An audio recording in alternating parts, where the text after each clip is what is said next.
Being a prince but weak and useless, what can he do? Yes, without strength you can't do anything. This young man is a young prince, the first son of the king in the luxurious kingdom, located in the east of the Theonis continent. But life is often like that. One day without clouds or rain, it didn't matter if it wasn't rain or not. His mother, the queen, was poisoned, and his respected father, the beloved king, completely changed his attitude towards his son. Davy was shot by his half-brother while hunting and fell into a coma, becoming a vegetable. If it was normal, he would have died long ago. But he's Davy, so of course he has to be a little different. After falling into a coma, Davy's soul was thrown into a temple where the souls of great heroes gather, called the Hall of Fame of Heroes. Here a 10-year-old kid like him had to go through terrible things. If he was not satisfied, he would be punched. Once he survives and completes his mission, he will be thrown into the fire and told that it is his next mission. It's all for your own good is what the boy was told. Finally, after 1,000 years of training, the young man was able to leave this hellish place. And that was also the moment the prince's body woke up after 6 years of coma, along with the knowledge and power after thousands of years of being buried and beaten by heroes. The first thing Davy said was, "I will take everything back for you, the owner of this body." On the first day, Davy's spirit arrived at the Hall of Fame of Heroes. They were all very happy to welcome him at first, but when they found out he was just an ordinary person, they changed 180 degrees. They looked at him with uncomfortable eyes and were not comfortable at all, just suddenly felt scared, so could not say anything. But then the dam broke, the young man could not bear it any longer and said words that shocked them to the core. However, while sitting in a corner and talking to a guy who claimed to be a survival expert named Hercules, he lifted him up by the neck and loudly declared, "I will give you what you want. It wasn't your fault in the first place, so it's ridiculous that you're the one showing it." So that was the beginning of Davy's days of being beaten down and training non-stop. Back to the present, it's been several days since Davy woke up. The only person who cares, looks after and cleans the room is the maid. Basically because he was still hiding, no one would know. It was hard to move his body, but the young man was still able to slowly sit up, even though he was really weak. The first thing he did was find out what day it was since he was shot and knocked out. Holding the calendar in his hand, Davy looked surprised. "It's been 6 years already, I can't believe it." He promised himself that he would never let that happen again, and to avoid that he needed to recover his body as quickly as possible. Then the young man applied everything he had learned during this time to perform magic, but nothing happened. Time after time, there was still no progress. The power of God, the ruler of the world, a terrifying power given only to those loved by God, which he learned from Daphne, the daughter accepted by God. Through the way she used her own power, finally through hard work, for hundreds of years, she achieved that power. Davy feared that because he had been paralyzed for the past 6 years, his body had lost all the experience he had gained. But that was not the case. All of them were human down to a single hair. He tried to move his currently weak body so that the most basic healing ability could work. But no matter what he did, it wouldn't budge an inch. Normally he would give up, but if he didn't move, he would die anyway. Finally, under the tireless efforts, the young man succeeded and was able to recover under the power of the saint. He happily walked out. The cool, fresh breeze that had been blowing for so long gently hit his face, a truly refreshing feeling. Davy happily spread his arms and shouted with all his respect for the sun. At this moment, the maid from outside came in and saw the scene in front of her. She froze for 5 seconds, trembling and stammering. "Your Highness, how could you—" The young man should be lying dead on the bed right now, but he's standing there. Who wouldn't be scared? Then some other people came to visit. The family doctor checked Davy. He felt quite strange why his body was so surprisingly healthy. And beside the extravagant woman who poisoned his mother to take her place, the current queen, Lines Baris, and her children are also here. Beast Prince 2, Carlos, and 3rd Prince Benedis. She asked Davy meanly if he had seen the man who had shot the arrow. The young man knew who it was, but couldn't tell the truth. Can only kick indirectly, causing the second prince to turn green with fear. After a brief chat, the group left, leaving Davy alone, feeling that everything was meaningless. Even so, he will still take revenge. The most important thing now is to calm down and recover first. Time passed. It had been 2 weeks since Davy's power awakened. He was recovering quickly, thanks to healing magic. From the knowledge of a prophet who studied the human body, taught by his sister named Haya. But in contrast to that recovery, the meals that young people look forward to every day are only porridge and porridge. Moreover, the healing magic made Davy digest 3 times faster than normal, making the maid panic without having time to prepare. Feeling my body is getting better, and of course the consequence of digesting too quickly is having to go to the toilet 3 times more often. After waking up, he couldn't sit still forever, so he pulled out the documents about the castle he was staying in to review. Basically, Davy discovered the horrifying truth that almost any stepmother would do. This is not the king's castle now, but it was used by many kings in the past. However, now there is only a maid who manages this place. Even though he was poor in the past, he never had to worry about food and drink. According to calculations, they should have received exactly 500 gold each month. However, the amount they both received was less than 100 gold. And what's more, the maid only received 1/3 of her salary. She is kind but a fool. Servants are the property of the nobility. Amy is the daughter of a painter.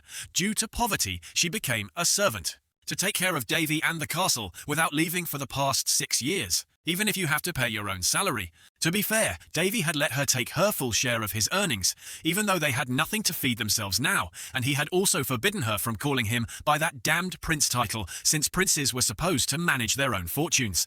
And then Davy went with Amy to the royal castle to find his beloved father, who did nothing when his mother was poisoned. So of course, he couldn't consider him his father anymore. This place is magnificent and majestic. At first, Amy seems scared, but in the end, she is still the one to guide the young man. The first place the prince went to was the finance department. He came to clarify his budget. However, it seemed that these people looked down on this prince who had been unfaithful for 5 years. Davy sat down on the chair coolly and questioned clearly. The amount of gold that should have been received was 500, but why the amount of gold we received was not even 100? You say it's because of the fees to maintain the castle. Even the other castles do. So why does the castle you are maintaining have cracks in the floor and weeds growing all over the garden? And the hills are slowly collapsing. No matter how you look at it, it looks like a haunted house. Do you like it? The old man, who was considered the head of the finance department, talked back and forth, roughly saying that he was pushing the responsibility to another department and that he had nothing to do with it. Davy knew that no matter where he was, they would blame someone and drag out the time, so he didn't bother with them and just stood up and left. Throw him some threats back. Go buy something with the money you got from me. After Davy left that damn place, he asked Amy to get him a sword. Made her panic, thinking that he was going to castrate someone because he didn't achieve his goal. But Davy wasn't stupid in an unstable state. What would happen if the prince started to deal with every servant and noble without reason? It's a simple answer that anyone can know. The prince is crazy. We must eliminate the prince. They will not hesitate to do it. And of course, Davy had no intention of becoming a prey for those childish nobles. The thing he was cutting down was not human, but beasts for food. To lie to the maid, Davy pretended to suddenly see the cute wild boar lying dead in front of the castle, so they would both bring it back as a trophy. But the truth is that he was the one who sent her to reincarnation, but it was an absurd thing. So the young man pretended not to know anything. Amy saw the prince about to kill the pig and was shocked and knelt down. "Mr. Davy, please let me do it. I can't let your hands touch animal blood. When you kill it, if you are not careful, you might get hurt again, poor girl. Who would ever think of a murderer as prey? A man who was trained by the master of survival Hercules to become an expert is afraid of things like this. Davy also understood that even if he wanted to see the king, he would be refused due to political issues, and there was nothing the other departments could do. It seems the queen is stopping you with everything in her power, so eating will have to be done on your own from now on. Indeed, even though the first prince who was abandoned by the king had woken up after 6 years, she still wanted to hold his life in her hands, so the queen had someone monitor the young man's every move. According to the report, he can barely walk and cannot do anything else, and with his current condition, it will take at least a year to fully recover. After a while, Davy and Amy's relationship gradually got better. Usually she was always shocked by everything the young master did, but now she gradually adapted, although she still refused to sit down to eat together. Things gradually got better. Every day Davy tries to practice find a quiet and peaceful place inside the forest when the air begins to flow into the body, take energy from nature, and exhale a steady breath called breathing with mana, a technique of the shaman, the god, Odin. Understanding the energy that the body can contain requires regular practice and use. However, in this way, the energy will usually take several months to gather. This is the magic of breathing technique. If this country could learn this technique, it would bring about a great revolution. However, Davy had no intention of revealing it to anyone, and besides, it was not something that could be achieved easily. Davy also felt that he was being watched by many people. Paying attention to it would only bring trouble, so it was best to remain silent. On the contrary, this might help Dar, as they think he is just a stupid and weak prince. Due to the often distorted spread, Davy's energy was able to practice peacefully and also accumulated quite a lot of energy. However, there is something else, which is the magic energy circle. Priests can't use magic, wizards can't use holy power, and prophets are powers that neither can use, yet Davy can use all three of these powers. Usually when using magic, magicians have to draw a circle on their heart. However, this method cannot prevent the conflict between power and prophetic power. If he tried to do that, his heart would be destroyed, so a circle that would fit Davy would be the arterial circle. By connecting all of your arteries, you create a circle that carries energy through it to use your entire body, including your heart. In addition to preventing the conflict between holy power and divine power, it also brought about an amazing result. However, this is very similar to body modification, so just one small mistake and you're done. And that's also why Davy didn't want to do it the last time he tried. It was almost possible, but thanks to 4 respected masters. But there was no room for failure now. It wasn't as bad as pruning for thousands of years in that temple, and now he had to get started and do it right away. I don't know how much time passed, but it was past dinner time. Amy still hadn't seen Davy return, so she was extremely panicked, walking back and forth with a worried look on her face. She thought to herself, he said not to be disturbed unless something major happened, but if something happened to him, he wouldn't be able to call for help. Luckily at this time, the young man also crawled out of the forest, but his body was not feeling well, and he hugged the maid and fainted. The next morning when he woke up, he was lying in bed, and next to him was Amy, who had fallen asleep. And the circle he made was completed perfectly. Those 3 powers were merging in his veins. The strange thing about this circle is that it has a special effect without limits. Just by moving one finger, you can use any simple spell, including recovery. 5 months later, exactly 3 months before the arterial bypass was completed, and the young man's life became more stable. Someone brought food to the castle. At first Davy thought it was the Queen's plan, but there's no way she would be so nice for no reason. But actually, if he spread his energy around the castle to find out who it was, it would be an easy task anyway. Those people kept their distance from Amy so as not to interfere with her daily life, so the young man didn't want to interfere too deeply. Today, while the maid was happily receiving a large amount of food, Davy urged her to quickly return to welcome some guests. They were the Queen's minions who came to check on Davy's health and treat him, but instead of treating him, he said that since the prince had been bedridden for a long time, it would be difficult for us to use holy power on him. So you should be grateful for what you have, but he doesn't know when you fully recovered. It's just an act for them. It's truly disappointing for a guy who doesn't even know how to use healing magic properly, as a representative of the Lord and of this country, to abandon his own responsibilities and listen to the orders of others. It's not that it can't be cured, it's that you don't want to be cured. Davy saw his arrogant attitude and asked again, I think with the power that Prior gave you, you can cure me quickly, right? That priest has the audacity to argue back so blatantly, Prince. You say that because you don't understand how to use it. Holy knowledge and power are things only for priests. Even if you are a prince, you should not demand such things, that is the truth. Seeing her master being humiliated, the maid Amy rushed in front of him and shouted, Priest Boris, you are talking to the prince, be careful with your words. But after that sentence, the bastard priest turned around and slapped her painfully in the face in front of Davy, as if he didn't care about her, and also threatened Amy to see him off. The young man was furious, but couldn't do anything. If he revealed his power, the Queen would take action, so he had to grit his teeth and sit there watching his people being taught a lesson. The old priest then threatened Amy to follow him and assassinate the prince, but of course, she did not agree. He continued his persuasion. Do you think that in this capital there is anyone who will stand by that useless person and who would dare to punish him, a close relative of the Queen, the successor of Prior, right? Ha ha ha. It was just when he finished speaking that Davy had been sitting behind, listening for a long time. When endurance reaches its peak, people will do things that no one can predict, and Davy is no exception. Anger is rising throughout his body. It is like the impetus for the drama behind. Boris suddenly fell to the ground when he saw the prince appear, pointing his sword at him like a normal person, while he had been lying paralyzed on the bed. Davy asked Amy what the punishment for blasphemy against the royal family was, but it seemed like she was still in shock and hadn't recovered yet. Only when Davy asked her a second time did she open her mouth to speak. That was also the moment the priest's head fell to the ground, and the end for the crime of blasphemy was death on the spot. Before his throat was cut, Boris did not forget to leave a few last words. The Queen would not let this go. Davy was cool as a cucumber as he replied to him, Thanks for the warning, but I guarantee that your followers will disappear too.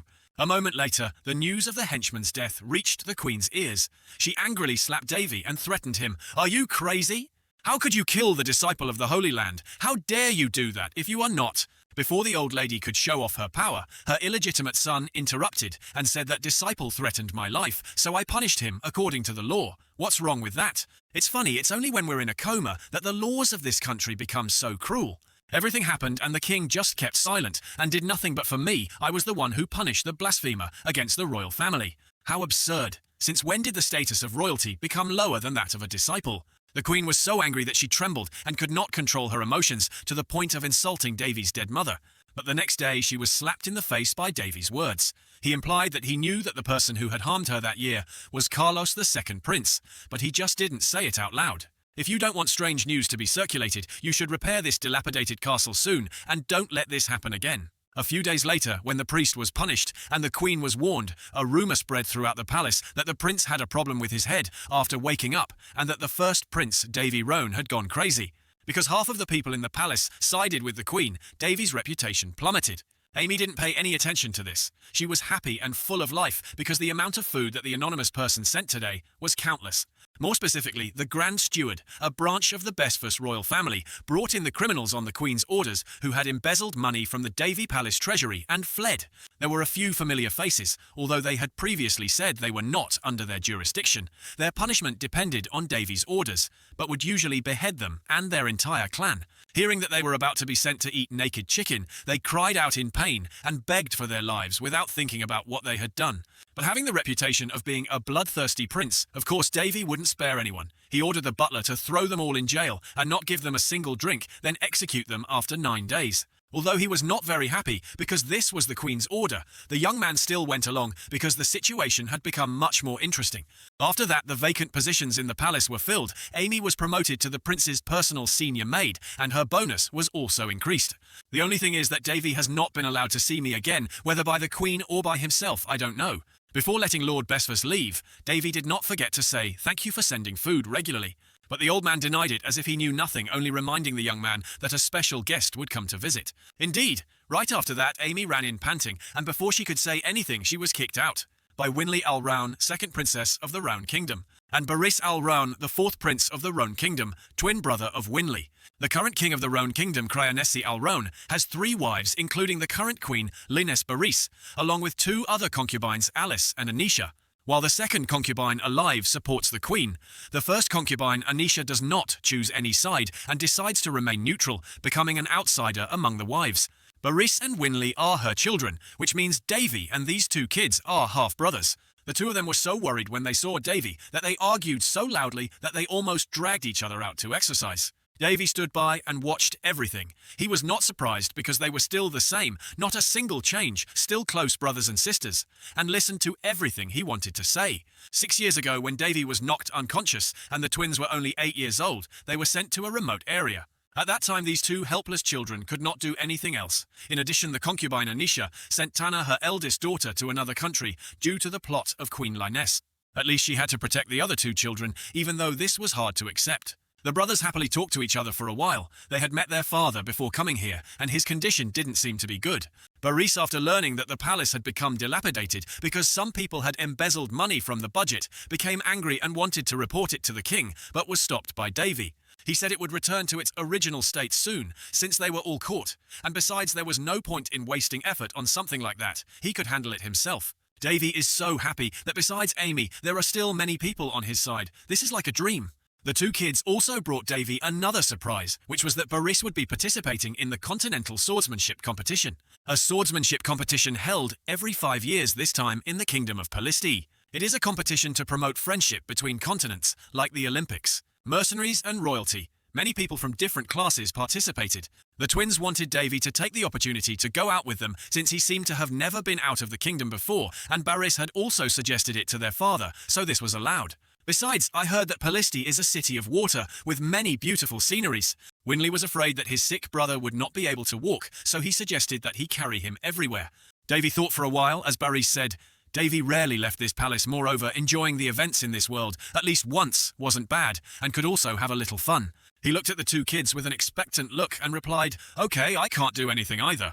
He couldn't refuse the twins' offer, which made the Winley brothers happy as they planned out the famous places to go. A few days later, thanks to the Queen's order, workers were quickly dispatched, and Davy's palace became more like a living home, no longer a haunted house. Amy looked around happily and exclaimed, "I can't believe this day has come. I'm so happy. It's great that everything is getting better and better." It seems like she has been suppressed for too long. At this moment, the Winley brothers also arrived. The princess gently asked, "Hyung Nim, are you ready?" "It's time, Amy, you're packed right, you're ready. So let's go to the sword competition." The sword competition is an event that attracts the attention of the whole world. Its influence is huge. In addition to Baris participating in the competition, Davy also went along, and it seemed quite tense. If Baris could achieve anything, Prince Carlos's position would be shaken. For some reason, the Queen agreed to let Baris participate in this competition, but she was sure that the boy would not be able to do anything, or that was just her plan. The competition began with the presence of the king, the ruler of the country, King Krianes al-Raun, who held the greatest power. This was the first time Davy had seen him since waking up from his coma. The king had avoided him for half a year, and now he called the young man over. He was truly incomprehensible. He blessed his son before leaving, and looked at Davy and said, "It's good to see you well," causing the young man to stand there stunned. He didn't want to show his emotions in front of him, even though this was the current king. The king's confidence and heroic spirit were no longer visible. He had truly changed an old lion, completely tired of everything being so boring. Then the order was given, "Listen, the participation of Prince Boris is an important thing for this purpose. We will remove the curfew and start the festival." For safety, the three Davy brothers were escorted by high-ranking royal soldiers on their way to the kingdom of Pelisti. The atmosphere in the carriage was as cheerful as usual, with Winley and Boris bickering incessantly. More specifically, Davy had thoughtfully prepared good wine for everyone to enjoy. It was something precious that he would never have brought out, even if it cost him his life, because the young man had valued everything his mother had left him as his own life. The little princess was very happy to enjoy the precious food and exclaimed, "You have changed a lot, Hyung-nim." But then the kids forgot about the sad story, continued their fun, and started to raise their glasses for a successful trip. Because it is late, their group will stop for the night in the forest and depart tomorrow morning. It will take about a day to arrive. Boris was worried about his brother, so he looked around and asked, "This must be the first time he had to sleep outside. Are you okay?" Davy smiled and answered confidently. "It's okay," he thought to himself. Who knows what this brother has been through? Things like this are just a small matter. The two brothers chatted for a while, then went their separate ways back to the camp to rest. Winley was drunk and had fallen asleep long ago. Davy said to Amy a meaningful sentence. "The moon is so beautiful today, it's great to mark a comeback, isn't it?" What a spectacular comeback. The twins have hired 5 guards, 4 of whom are skilled swordsmen. Everything should be peaceful if nothing happens. However, this bloody motif is often not simple stories, like being assassinated while everyone is sleeping, are rarely absent. There are about 20 of them lurking. They also hide the bloodlust of the assassin seems pretty good. Obviously this was that woman's doing a chance to eliminate 3 royals at once, a rare opportunity. Davy almost knew her insides he followed, and then went alone to face the assassins. Although it's not fun to reveal your strength and be suspected, those who see you like this won't be able to live anyway. "If you don't have teeth, use your gums," said Pegasus Doc, Gojin Davy's swordsmanship teacher.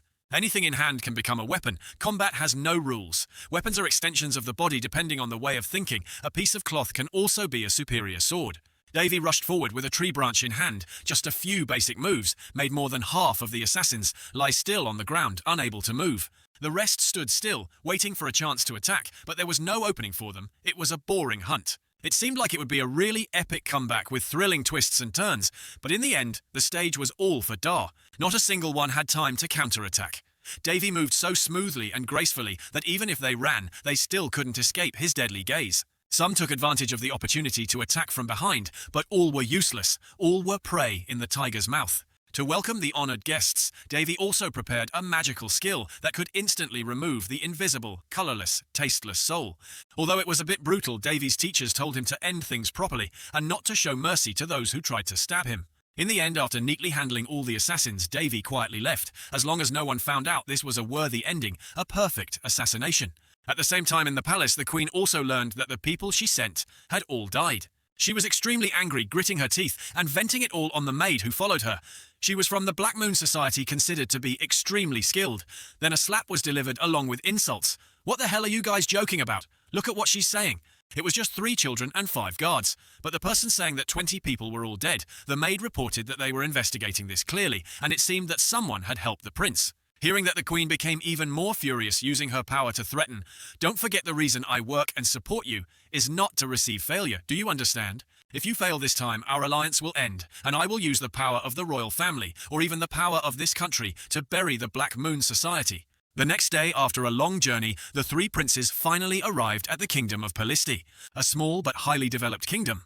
The venue for the competition is a stadium in the city centre, which was formerly used as a battlefield, famous for having gladiators or even monsters fighting for their lives. The brothers walked around the city. Winley said that there were 8 countries participating this time, starting with the host country, then gradually in order. This competition is held with the participation of representatives from each country, and only people under 20 years old participate. Basically, it's just for the younger generation, and mainly for showing off between countries. Boris's skills are mid-level compared to his age. He's really talented. It's something to look forward to.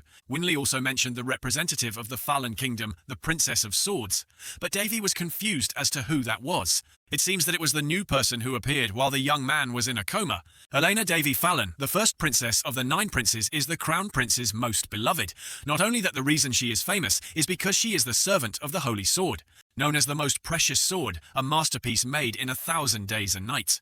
Davy suddenly remembered his first teacher, the sword god Hares, a lazy man, but with impeccable skills. Perhaps that was what he left behind. It is said that the Holy Sword has never been damaged, and that it has a consciousness that absorbs magic. The sword's consciousness comes from the creator's soul and love for it. And now the owner that the sword has chosen is Princess Elena Boris, said mysteriously. Another reason why Princess Elena is famous is that, yes, she is one of the most beautiful people on the continent. That is the most attractive reason. No one cares that she is the owner of the Holy Sword. At night, a ball took place, everyone dressed up in their best clothes. Davy was also prepared neatly and carefully by Amy because of his qualities as a representative of the kingdom, handsome hair gelled, and all looking very classy, and this and that. Davy kept praising his little sister. She looked like a fairy, making her smile like a flower, unable to close her mouth, and happily asked him to be his escort, while Boris was angry at being left out, so he could only run behind and yell at the other two to wait for him. At the festival site, a beautiful space was arranged splendidly and lavishly. The contestants were all present. They all looked young and full of enthusiasm. And the most famous one seems to be Boris, which is pretty obvious given the kid's talent. Anyway, this party is a good opportunity to make connections and scout out your opponents. Not only Boris, but Winley also got some attention. The little girl seemed quite busy. The younger brother was surrounded by girls until he was suffocating and tried to call for help. But the older brother pretended not to see and ignored it, then asked his younger sister to dance a few songs together for fun. Winley said he felt sorry for Dar. If not for his health condition, he could have participated in this competition. But Davy just smiled and denied it, because when he was 14, he didn't reach that level. Besides, young people have been practicing for over 1,000 years, so things like this don't matter anymore. The two brothers were dancing happily when someone interrupted a guy with shiny hair. The skinny man walked over, pushed Davy away, and took her hand. The princess whispered, "Can you give me a chance to talk?" The younger brother looked embarrassed and flatly refused, but he was arrogant with Davy and introduced himself. "I apologize for my actions. I am Valetian, the 7th son of the Baltis kingdom." Davy didn't seem to care much and replied it turned out to be Davy Alrone. Hearing the name Davy, this guy seemed a bit surprised. What was he shamelessly doing here to pry at the young man? Davy knew he was no good, but still patiently replied, "I came to see my brother's opponents. Why would I come to see you?" He then knelt down and expressed his sincerity to Winley. "I will win this competition. Please watch." Quite annoyed by this prince's arrogant way of speaking, looking down on his opponent and rotten personality, Davy immediately pulled his sister away, but after only a few steps, the other guy used his hand to pull them back. But before he could even touch a hair on her, Davy had already twisted him back, screaming in pain, along with a few warnings. Two angry Valethian took off his gloves and threw them straight at Davy's face, then challenged him to a duel to regain his honor. At this moment, the famous princess with the magic sword came out from somewhere to stop the argument and wanted the prince to apologize for bullying women.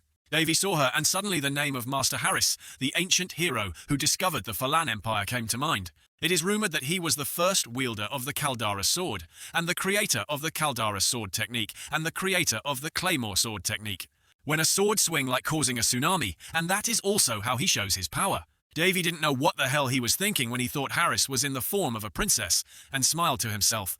Elena continued to press and interrogate the Valetian prince, forcing him to apologize for his rude actions. But for someone with such high pride as him, that was not easy. Seeing that the situation seemed to be coming to a dead end, Davy suddenly said that he agreed to accept the duel, leaving everyone stunned. Boris saw that something was wrong and advised the young man to give up because he had only just recovered. But Davy reassured his younger brother with an unprecedented confidence. The arrogant and domineering Valetian stepped forward to humiliate Davy. He mocked him like an amateur.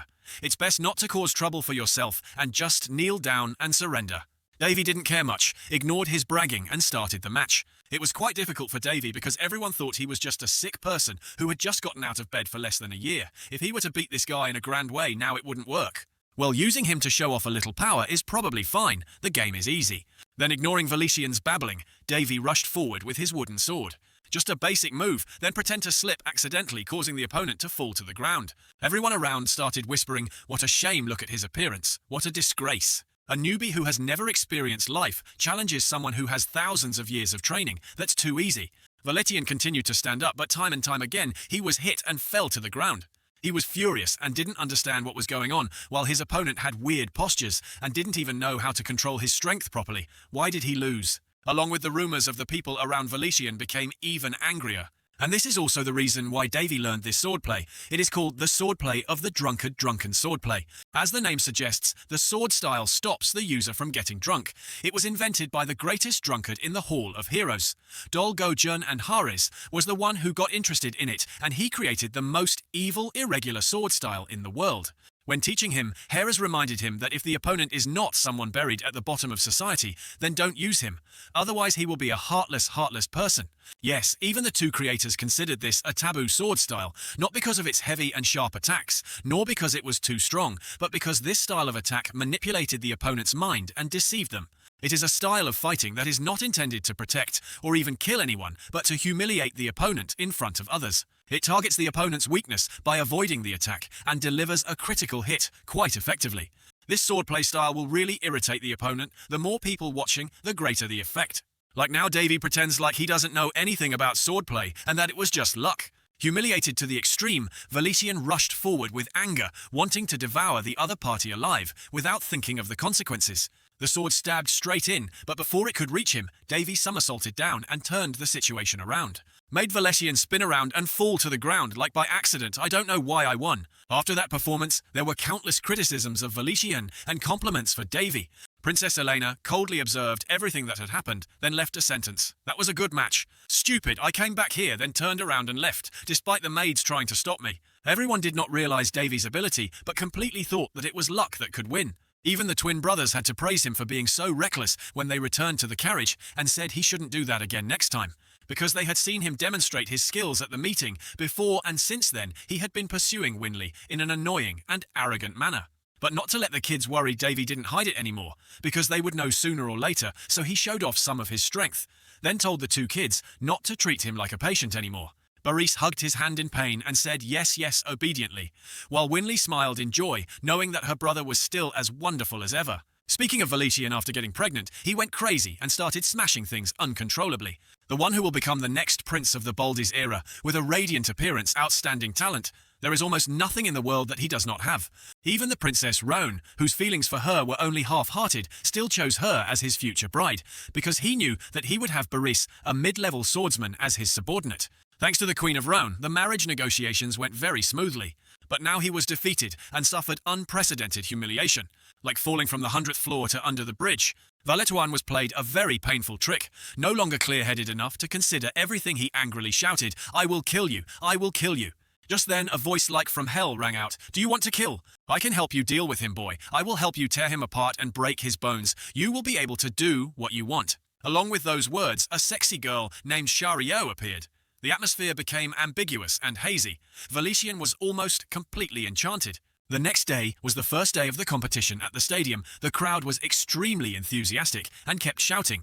Since Boris's fight was in the afternoon that morning, to avoid wasting time watching amateurs, Davy skipped it on the pretext of being sick. But young people are really tired. Tired to the point of not being able to get over it, even after going to the bathroom. It was because he had the energy ring since he was a child. It gave Davy the power to kill assassins, or anyone in the royal family, but because he couldn't fully master it, he often got sick like that. Skipping the story of Davy and the toilet, let's focus on today's main character, Boris. It seems like everyone is a fan of this kid, so they kept cheering loudly. And the opponent in this battle is none other than the 7th son of the Baltis Kingdom, Prince Valetian. Not letting the audience wait too long, the MC began to explain the rules. Even if the blade was blunt, attacks that were dangerous to life were prohibited, and it was also possible to be punished if one let energy surround the sword while attacking. And now the match begins. Everyone is watching the two swordsmen's every move from the stands. From yesterday's fight, Davy noticed Valetian making some unexpected moves with his sword. But on the contrary, Boris uses his strength to cause great disadvantages to his opponents. Just comparing their two styles alone, Boris has the advantage, and moreover, Valetian can't withstand such a powerful blow. He will definitely say no to a direct fight. However, it is not possible to judge like that from the beginning. We need to see how the situation turns out. The fight was really fierce. Boris attacked, Valetian dodged, pushing his opponent back in just one move. However, Davy felt something was wrong. Was he really that strong? No, that is impossible. Even geniuses need time and effort to achieve certain physical abilities, just like how my little brother Davy trained hard to use a sword. Even if Valetian resists well, he will reach his limit sooner or later.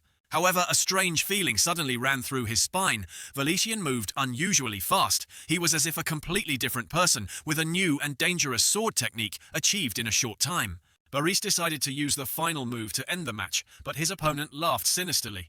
Then, without knowing when, his sword was right next to the boy's heart, along with a stream of energy surrounding it. He felt like he was about to die, but luckily his brother helped him, so he was able to save his life.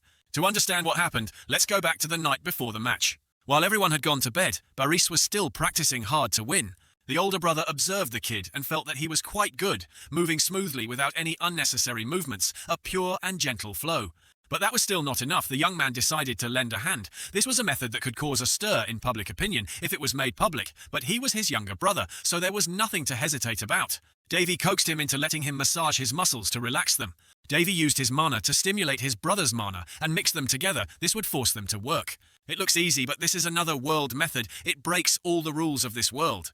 Then suddenly Davy shouted a very strange sound along with a very strong palm strike that made Baris extremely panic and fell flat on the floor. Davy confidently wiped his sweat, looking like he was very tired, but it would help him get a little stronger. After saying that, he immediately pulled Baris up and threatened that if he didn't go to bed early, he would massage his whole body, making the young man run back to his room with his arse arched. That was also what caused Valetian's sword to be thrown away, even though it stabbed into Baris's chest, and on the boy's body at this time was a mana shield that only high-level swords could use. The crowd kept cheering and the match time was over.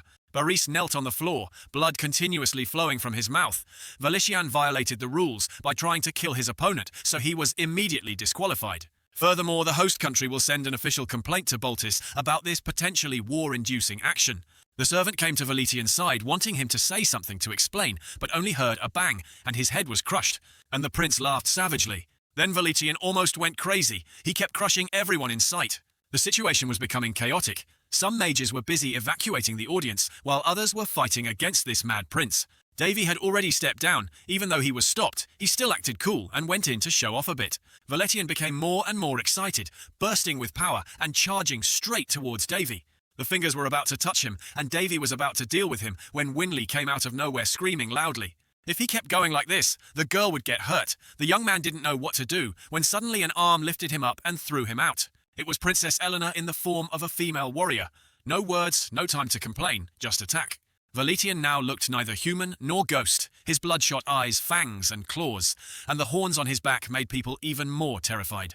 Elena rushed forward like a god, without a single wasted move, giving her opponent a full combo of punches and kicks, then sending him flying hard into the wall. It seemed like he was being controlled, but no. Suddenly, Elena exclaimed, "Vampire," and a hand from inside Valetian's body stabbed straight into the heart. Followed by a huge explosion, the number of casualties increased. Everything became more chaotic than ever. Davy held his sister in his arms, used magic on her and comforted her. "It's okay, Winley, everything will be fine, it's nothing, rest. After I wake up from this dream, everything will be fine." After Winley had fallen asleep at the same time that Davy officially started the fight, the mana inside him was screaming. It wanted to be used. It wanted to explode. It was sick of this. Once you reach the point where you can connect with your mana, that energy will slowly take on a personality of its own. And Davy has 3 different energy sources, so they also have quite annoying personalities. Necromancer mana is basically a nerve. It's the most efficient energy. Mana, on the other hand, is usually a tsundere on the surface. It's hard to deal with, but once relied on, it will work properly. And finally, holy energy is the most stubborn of the 3. He doesn't want to listen. He is the laziest of the bunch. Davy struggled to move and create an energy circle to protect Winley.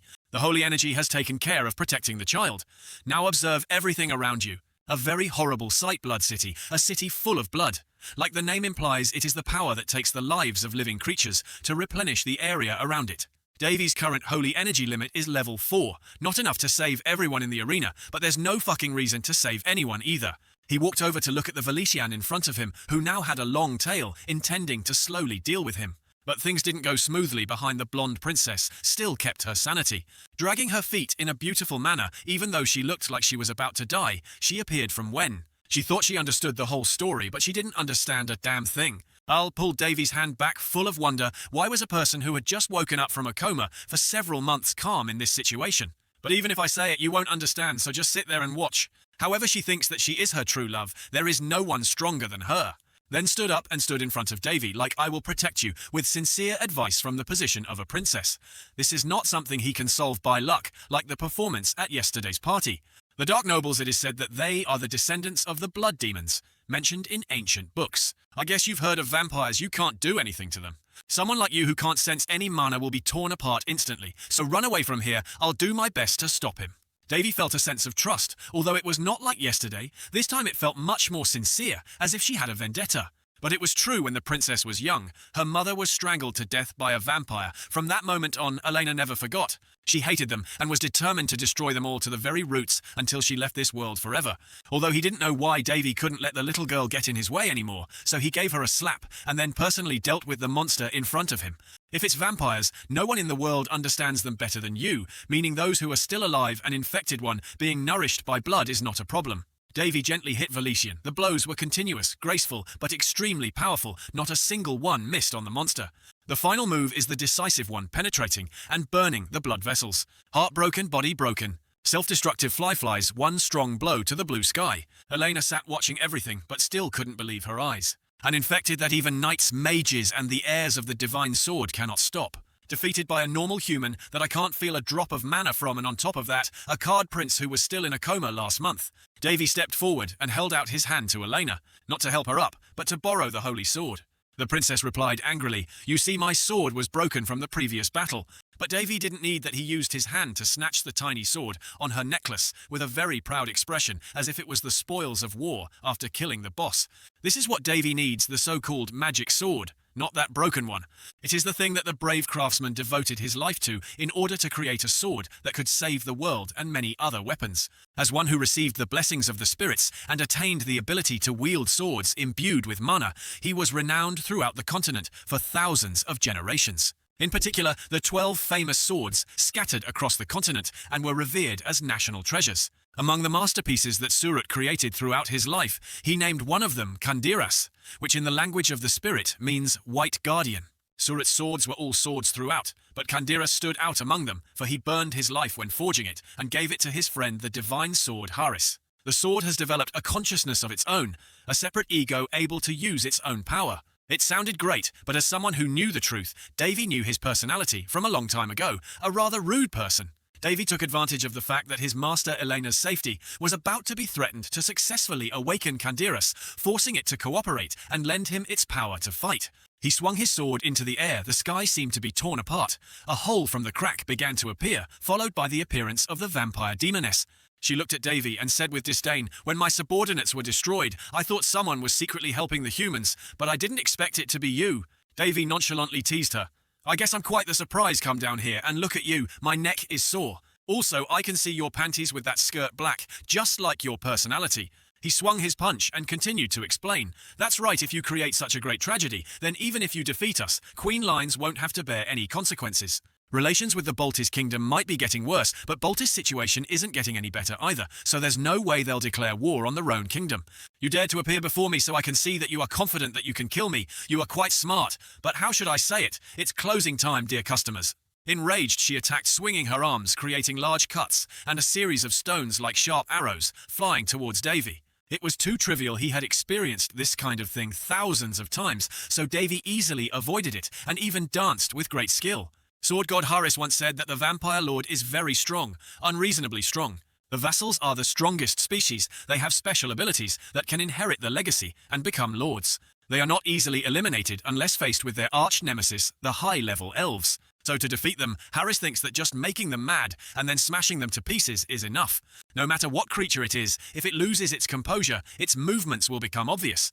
This is the most effective way to fight vampires because they have quite a lot of pride. So the higher the rank, the easier it is to provoke. Thoroughly applying the extremely cunning teachings of the respected master, Davy continuously provoked the opponent.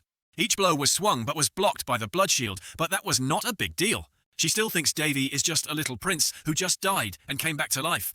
Even the daughter who received the sword of the sword god and Haris's technique was defeated, so the young man should just stand still and receive his punishment. But girl, the true sword. God's technique is right before your eyes, swinging the sword. Thousands of times a habit that can't be called training. It's not something that cute.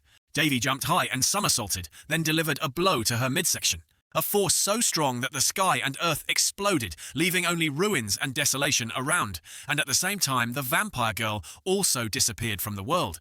The sword god was extremely surprised after experiencing this. He never thought that he would be used by such a strange person, and he acted as if he had known him for a long time.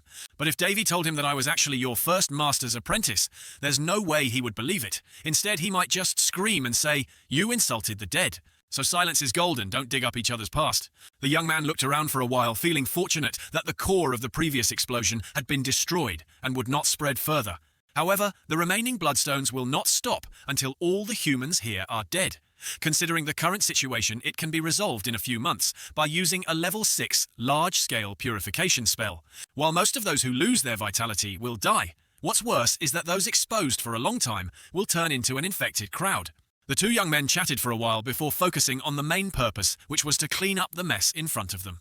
Davy had no intention of sacrificing himself to save strangers, but if it meant recovery, he was of course happy to use them as stepping stones. In order to activate the power that had been frozen for so long, Davy clasped his hands and prayed like a true believer. Surely the gods will respond to an insolent believer like you.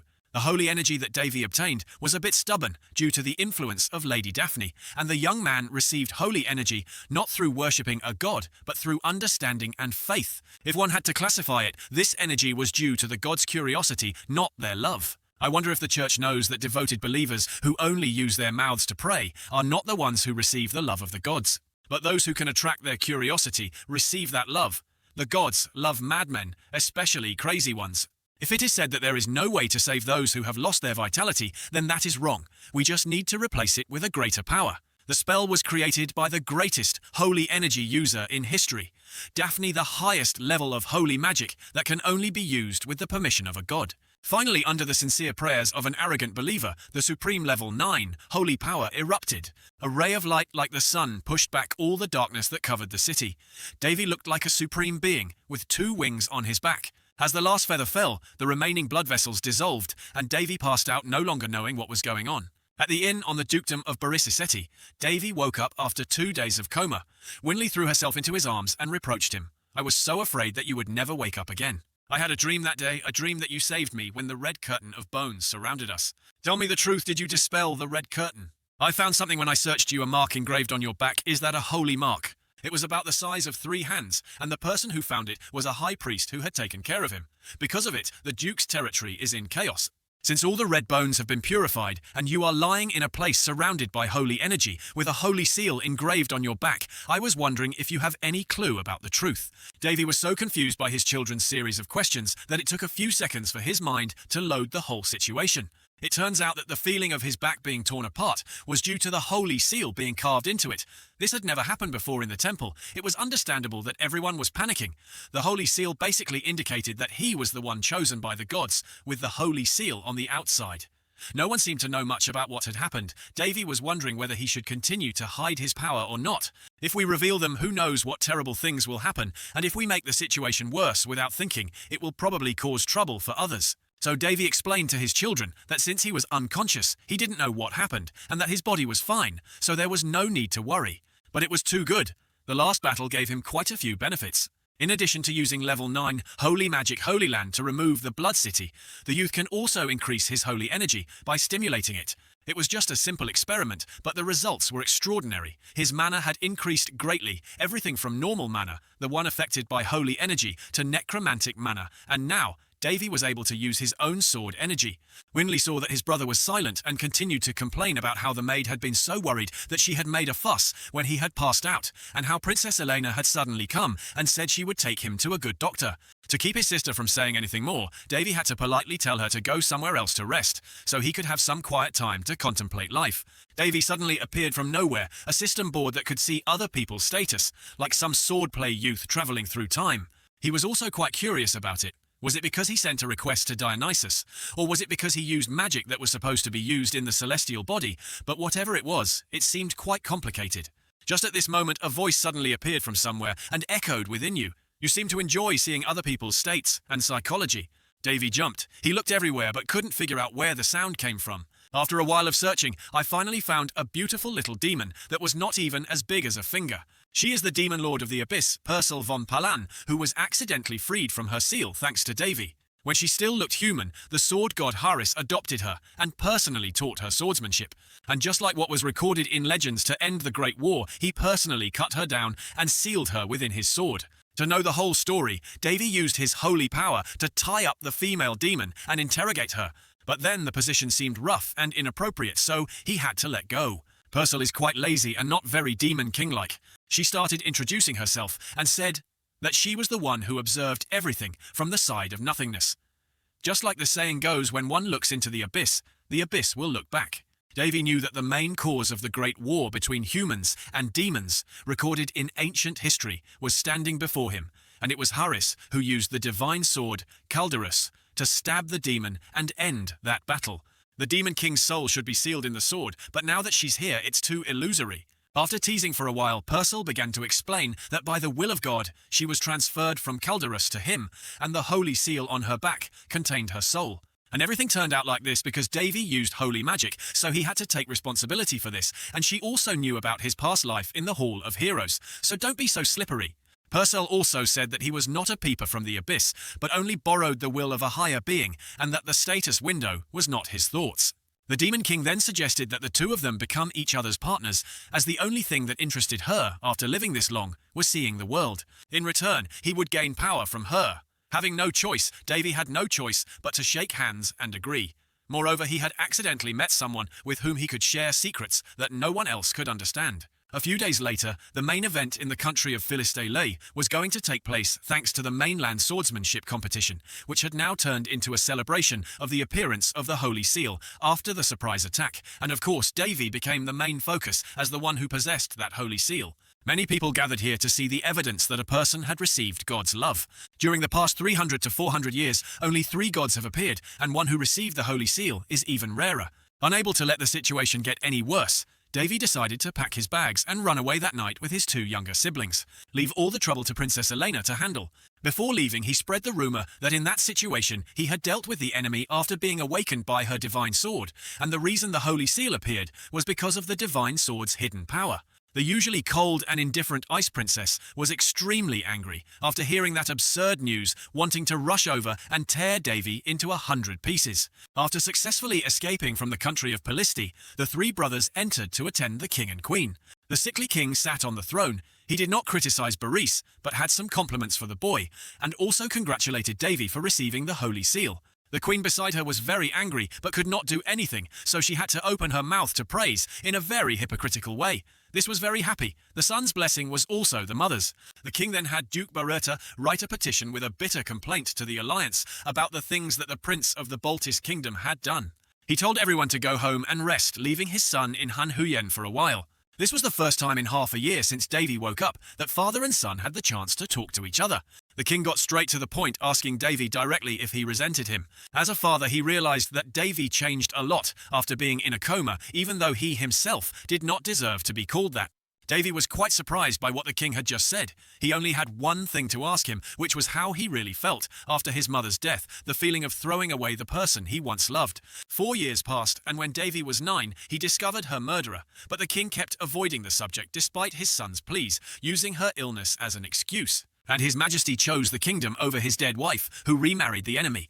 The king wanted to explain, but Davy didn't give him the chance. He wasn't interested in hearing about other people's love affairs at the moment.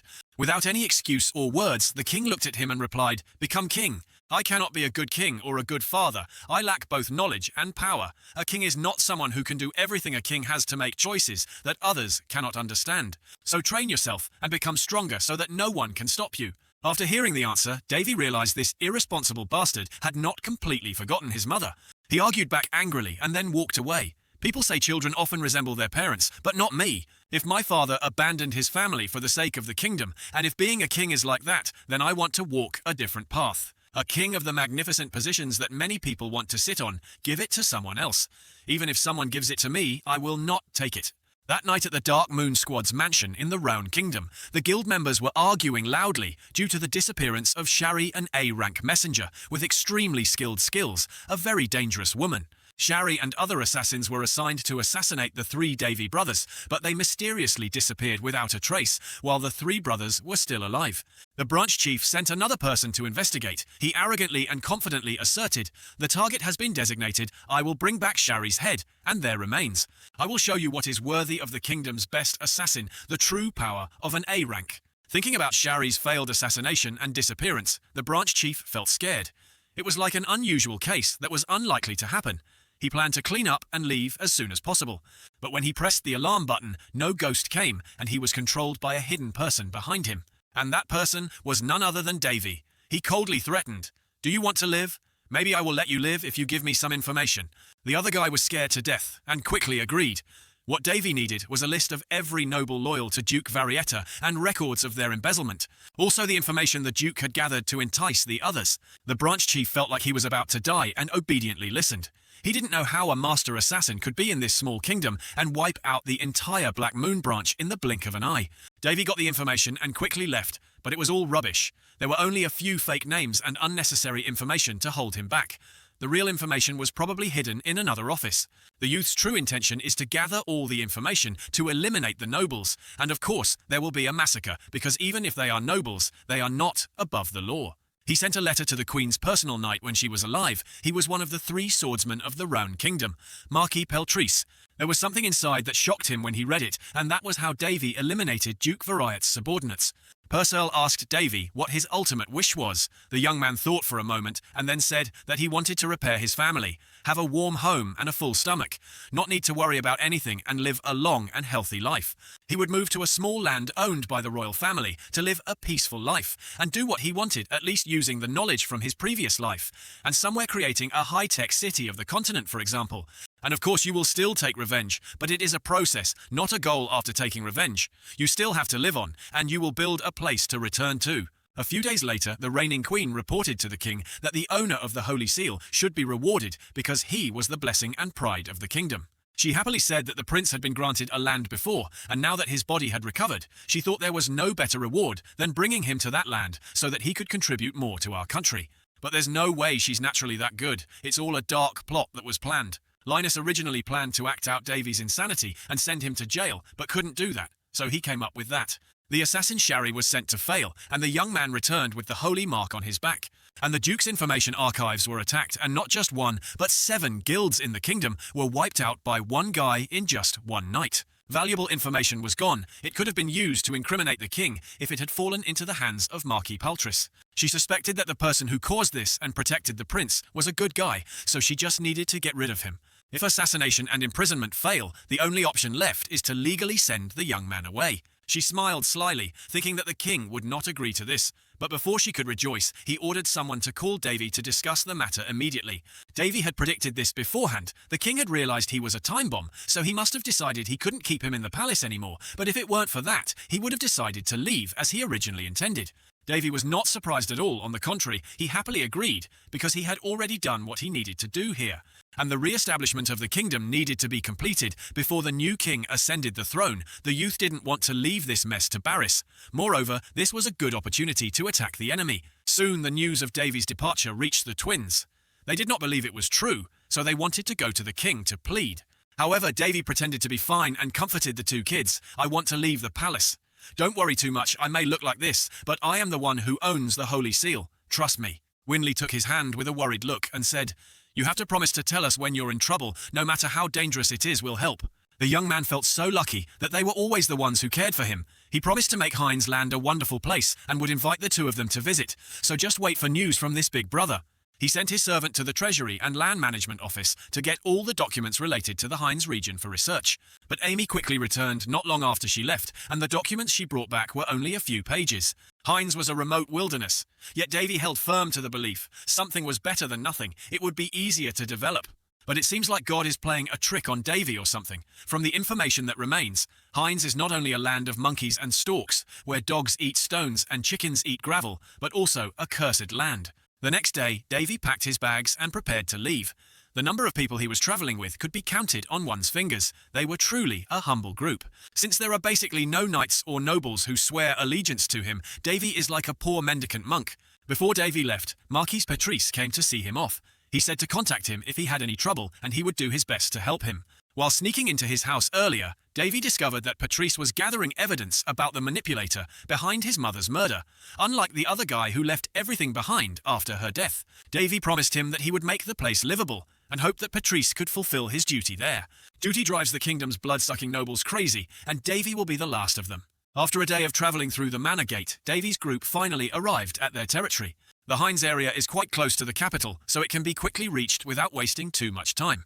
The days with Purcell passed peacefully. Davy discovered that she really liked to sleep, sleeping anytime, anywhere, because her body was in miniature form and her magic power was very weak. And as usual, she was currently sleeping soundly on the young man's soft lap. In Davy's eyes, the Hines land east of the kingdom was a barren land with no mines and only monsters living there. The only advantage is that the road to the capital passes through much of this region, and if the roads were improved, it would become a very important transport point.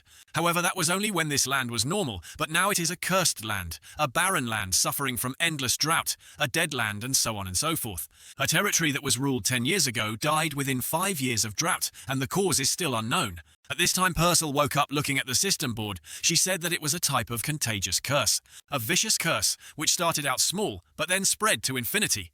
Davy intended to use holy magic to purify the curse, but it didn't seem to be easy. It was hard to destroy a curse that had lasted for so long. At the same time, the carriage had reached the Hines territory, which was loosely governed, even though it was a place where monsters often appeared. Davy intends to use holy magic to cleanse this curse. But it doesn't seem so easy. It's hard to destroy a curse that has lasted for so long. At the same time, the carriage reached the Hines territory, which was loosely governed, despite being a place where monsters frequently appeared. If the people are not vigilant, it will be a disaster, but after all, there are still guards, and it is not abandoned. Davy's party was stopped at the city gates, as he had not yet received official orders to rule the land. So many people were still unaware of the prince's arrival. Wait a while and someone will come pick you up. Davy looked at him and asked, "When did the news of our arrival come?" He thought he was not prepared properly, so he was scared and replied, 2 days ago, please kill me. Davy looked at the manager's hands with bandages and affirmed firmly. And then a monster attacked. Looks like we have to postpone the curse thing and deal with the goblins first. He was quite surprised by what the newly arrived prince had just said. How the hell could he possibly know? He then introduced himself as Monmader, who was assigned to be the captain of the civil defense team and also in charge of managing the area. Davy looked at Monmader's stats and felt that he was also a capable person and was worrying too much. And then the young man gave his first order from today on the militia would be promoted to official guards, and Berman would help with the training as he had been a soldier's instructor. He was even more surprised when he heard that was about to refuse, but after receiving words of encouragement from Davy, he changed his mind and agreed to give it his all. Greetings over Davy quickly got down to work. First of all, regarding the matter of the goblins that had broken into the castle, the youth was quite puzzled because despite the fading colour, the fortress still had earthen walls for defence. How could they have gotten through? Berman explained that their constant attempts at invasion had left our soldiers increasingly wounded and tired. Dozens of houses were burned down and many people were kidnapped. Then there was the problem of the internal situation. According to the manager, there was enough food to last until winter, but since it had been a bad year, it actually wasn't enough. Davy thought about using the royal gift, but Purcell said it would only last him 2 years, not counting the cost of repairing the castle and maintaining the area. Feeling it was only fitting, Davy offered her the position of personal assistant. But of course Purcell didn't agree. She still needed to sleep. And so with no other choice to temporarily ease the situation, Davy got a bag of platinum coins. Then ordered Palace and the rear guard to escort Sir Montis to the Merchant Guild, using this money and reading his name to purchase any necessary food or ingredients. Amy saw such a large amount of money and couldn't help but wonder why the prince had it. To reassure the girl, Davy said that this money was clean money that he earned legally, so there was nothing to be afraid of. The young man is a thief of justice, cleaning up the secret money supply group. At this time, Berenine, the Grand Steward of the Grand Prince's Palace, a relative of Grand Steward Vespers, suggested that he would go with them and make sure that the requested items would be found within 3 days. The food problem temporarily solved, Davy rearranged everything, ordered the soldiers to leave a few men to guard the territory, and gathered all the knights and guards. Standing in front of the square, Davy began his speech. I am Davy Anjone, your appointed lord.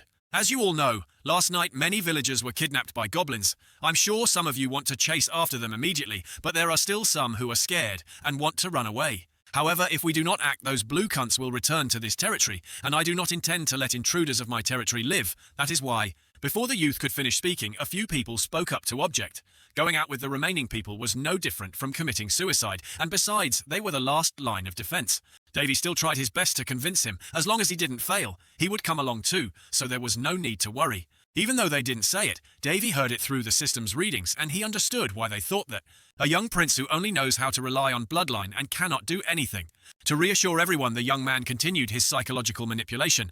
I am not a prince, but the Lord of Hinds, and whether you are born noble or lowly, you are all my people and family. I will not be the one to let my family die. If you still do not believe me, then believe in the holy seal that God has given me. If even that is difficult to do, then follow me believing that you are only being oppressed. I value life, and I protect you, so don't even think about any of you dying without my permission. And so with his literary speech, Davy moved the people to go with him to the demon forest to rescue the kidnapped people, though bringing exhausted, untrained guards to subdue the goblins would be suicidal. Exactly 150 names, definitely not enough strength to succeed. But Davy had his plan, a perfect plan, so there was no need to fear any of them. It didn't take long for them to reach the place where the goblins were gathered. It was an abandoned village, more specifically ERC and Goblin, who should have been sworn enemies. But they were together, partying, dancing, singing, and debauchery in a carefree manner. Seeing the enemy who had caused their loved ones to die, the soldiers began to regain their spirit to take revenge. On cue, Davy's powerful arrow shot out. They began to charge forward, releasing all the anger they had accumulated, as if waiting for a once-in-a-lifetime opportunity. They fought with the utmost excitement as they swept away the goblins. The battle soon turned into a one-sided massacre like the rage of a madman. Oh, and as for why a bunch of exhausted, untrained soldiers suddenly confidently attacked and wiped out an entire monster village, in a moment we'll have to ask our Davy. To clarify the situation, it is necessary to go back a few minutes before the disaster occurred. Davy used all the knowledge and skills he learned from Apollo, a master archer who loved to flirt with women, shooting the most accurate and well-aimed arrows causing the goblins to panic. It is usually used in guerrilla warfare traps or when going all out, but Davy had no intention of wiping them out in such a grueling manner. I just use whatever is most convenient. Davy cosplays as a genius. General uses a level 6 buff amplification spell. Enhances all the stats of the soldiers and all sorts of other things, like high-level defense buffs, increased recovery, morale, enhancement, blah blah. Makes them like they are injected with doping, magically becoming gods, and even those wounded in combat were treated immediately. And so in no time there was not a single goblin left and the captives were all rescued. Davy intended to instill fear and respect in the soldiers towards Jack, but the result turned 360 degrees. Things weren't going quite as planned in their eyes. He was now like a Korean idol, sparkling like a star in the sky. In the following days, countless other battles took place. This time Davy only brought 10 men along for the raid, made the people who stayed feel that he was really crazy. The first victory had blinded him. The prince was only 16 years old, not old enough to understand reality, and was about to welcome the corpses back. But before they could finish complaining, reality slapped them in the face. Davy successfully brought the others back without a single injury. But the people at this time were like being hypnotized, or biting grass, continuously cheering the young man without stopping. At this rate they'll really form a cult, and the saint they worship will be none other than the venerable Lord. Davy thought that in a few days they would be back to normal, just a little different, but the truth is, here and here no one is normal. After a while, Davy successfully gained the people's trust as their lord. Though one might wonder what use they are to a noble. As the conqueror of the Palladia Empire, Astraea, located in the Board continent, always told him to never forget, no matter how small the land you rule. What you lead are people, not animals. Dictatorship cannot be punished. Make them follow you willingly. Even though I didn't learn politics from him, the things he occasionally said to Davy were somewhat relevant. Davy continued his journey to clean up the kingdom, asking Purcell to look over the remaining data and make a judgment for him.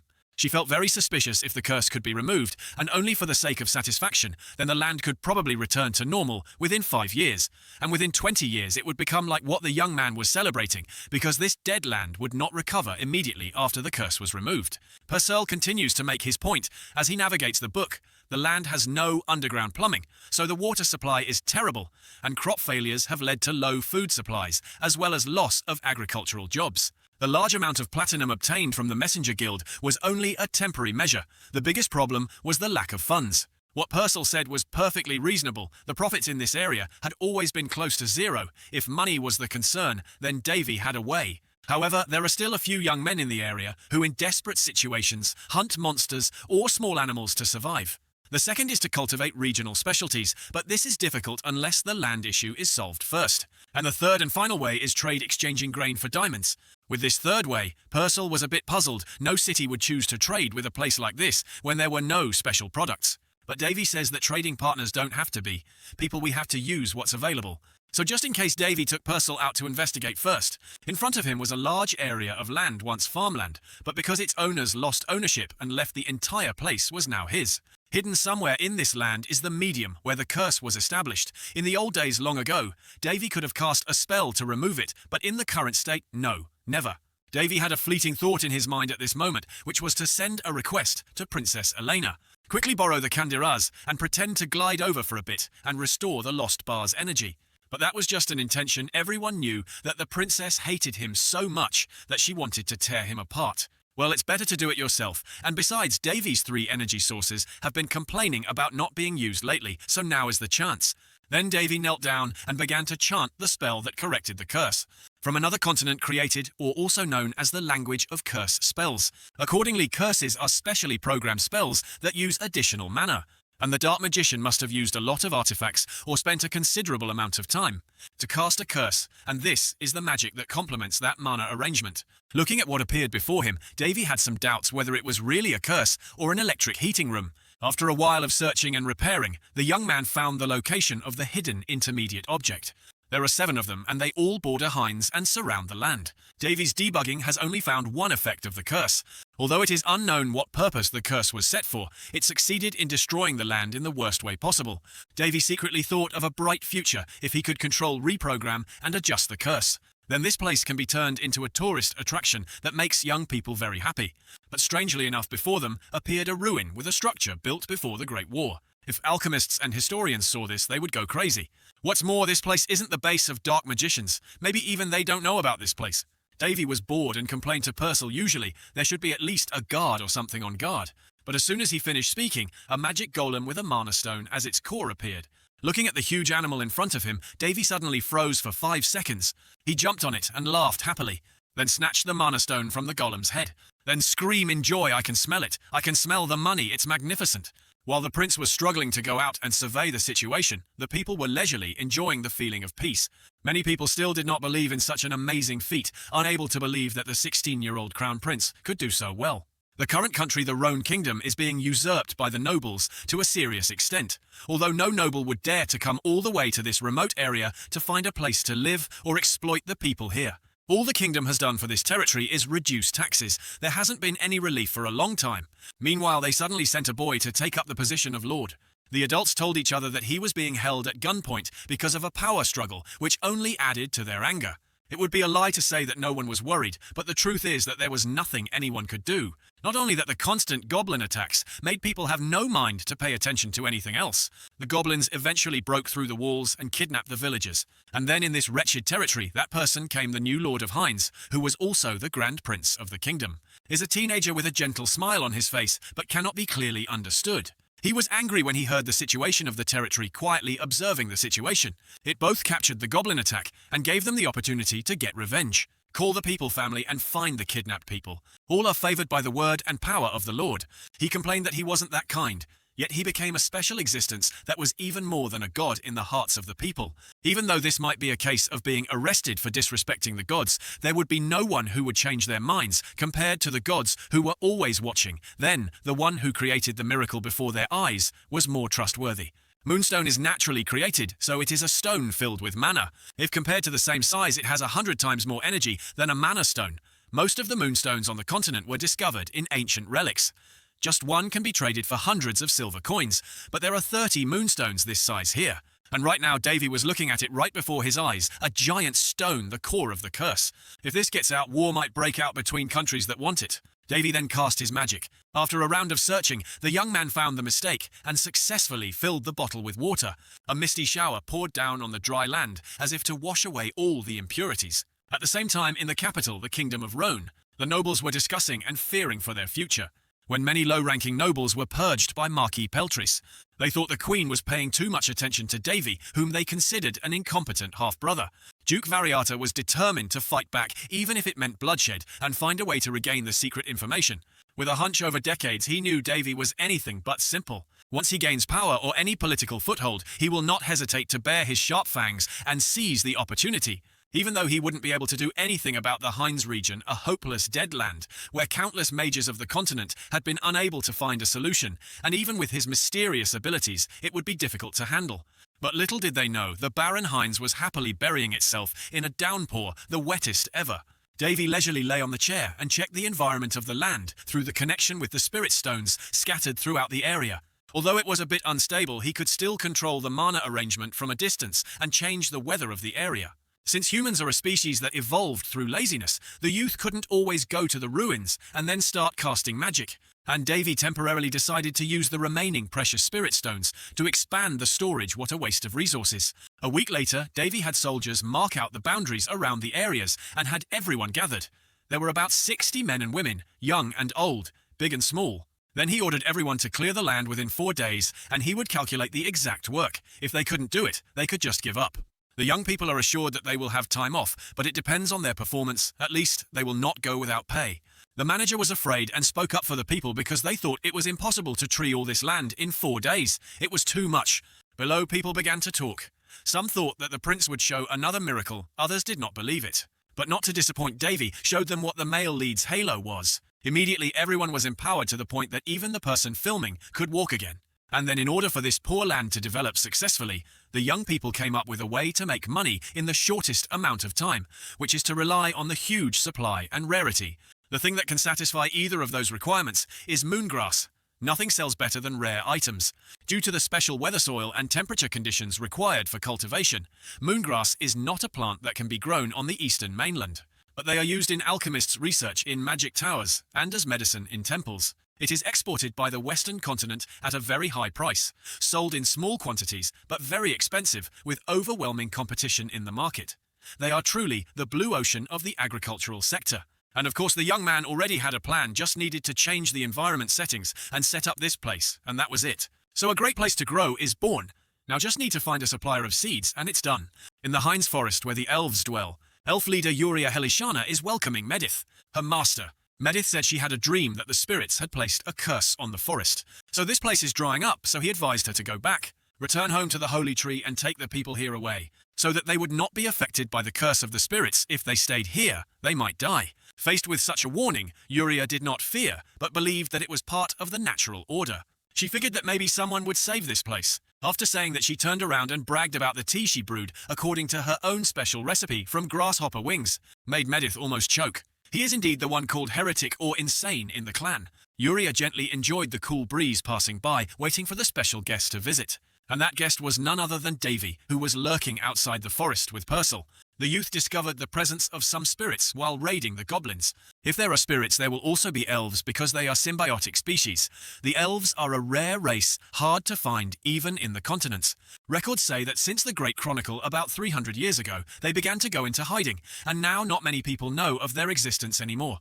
Yet Davy was entering the elf forest. What a male lead's aura, extremely lucky. He also attracted the species here and was loved and guided by the guardians of the forest, which was amazing.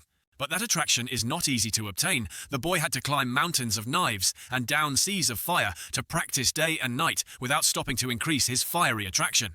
A hero's training that surpasses the elf race is performed by Queen Uriana, who signed a contract with the 13 elf lords. Davy's purpose here is to find the moongrass seeds, and he can't do it alone.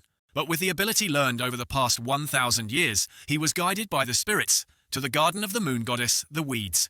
Here are enough to make the entire continent drunk and forget the way back. Since the foundation of spirit power lies in mana divine power and dark mana, as long as there is enough power, spirits can be summoned.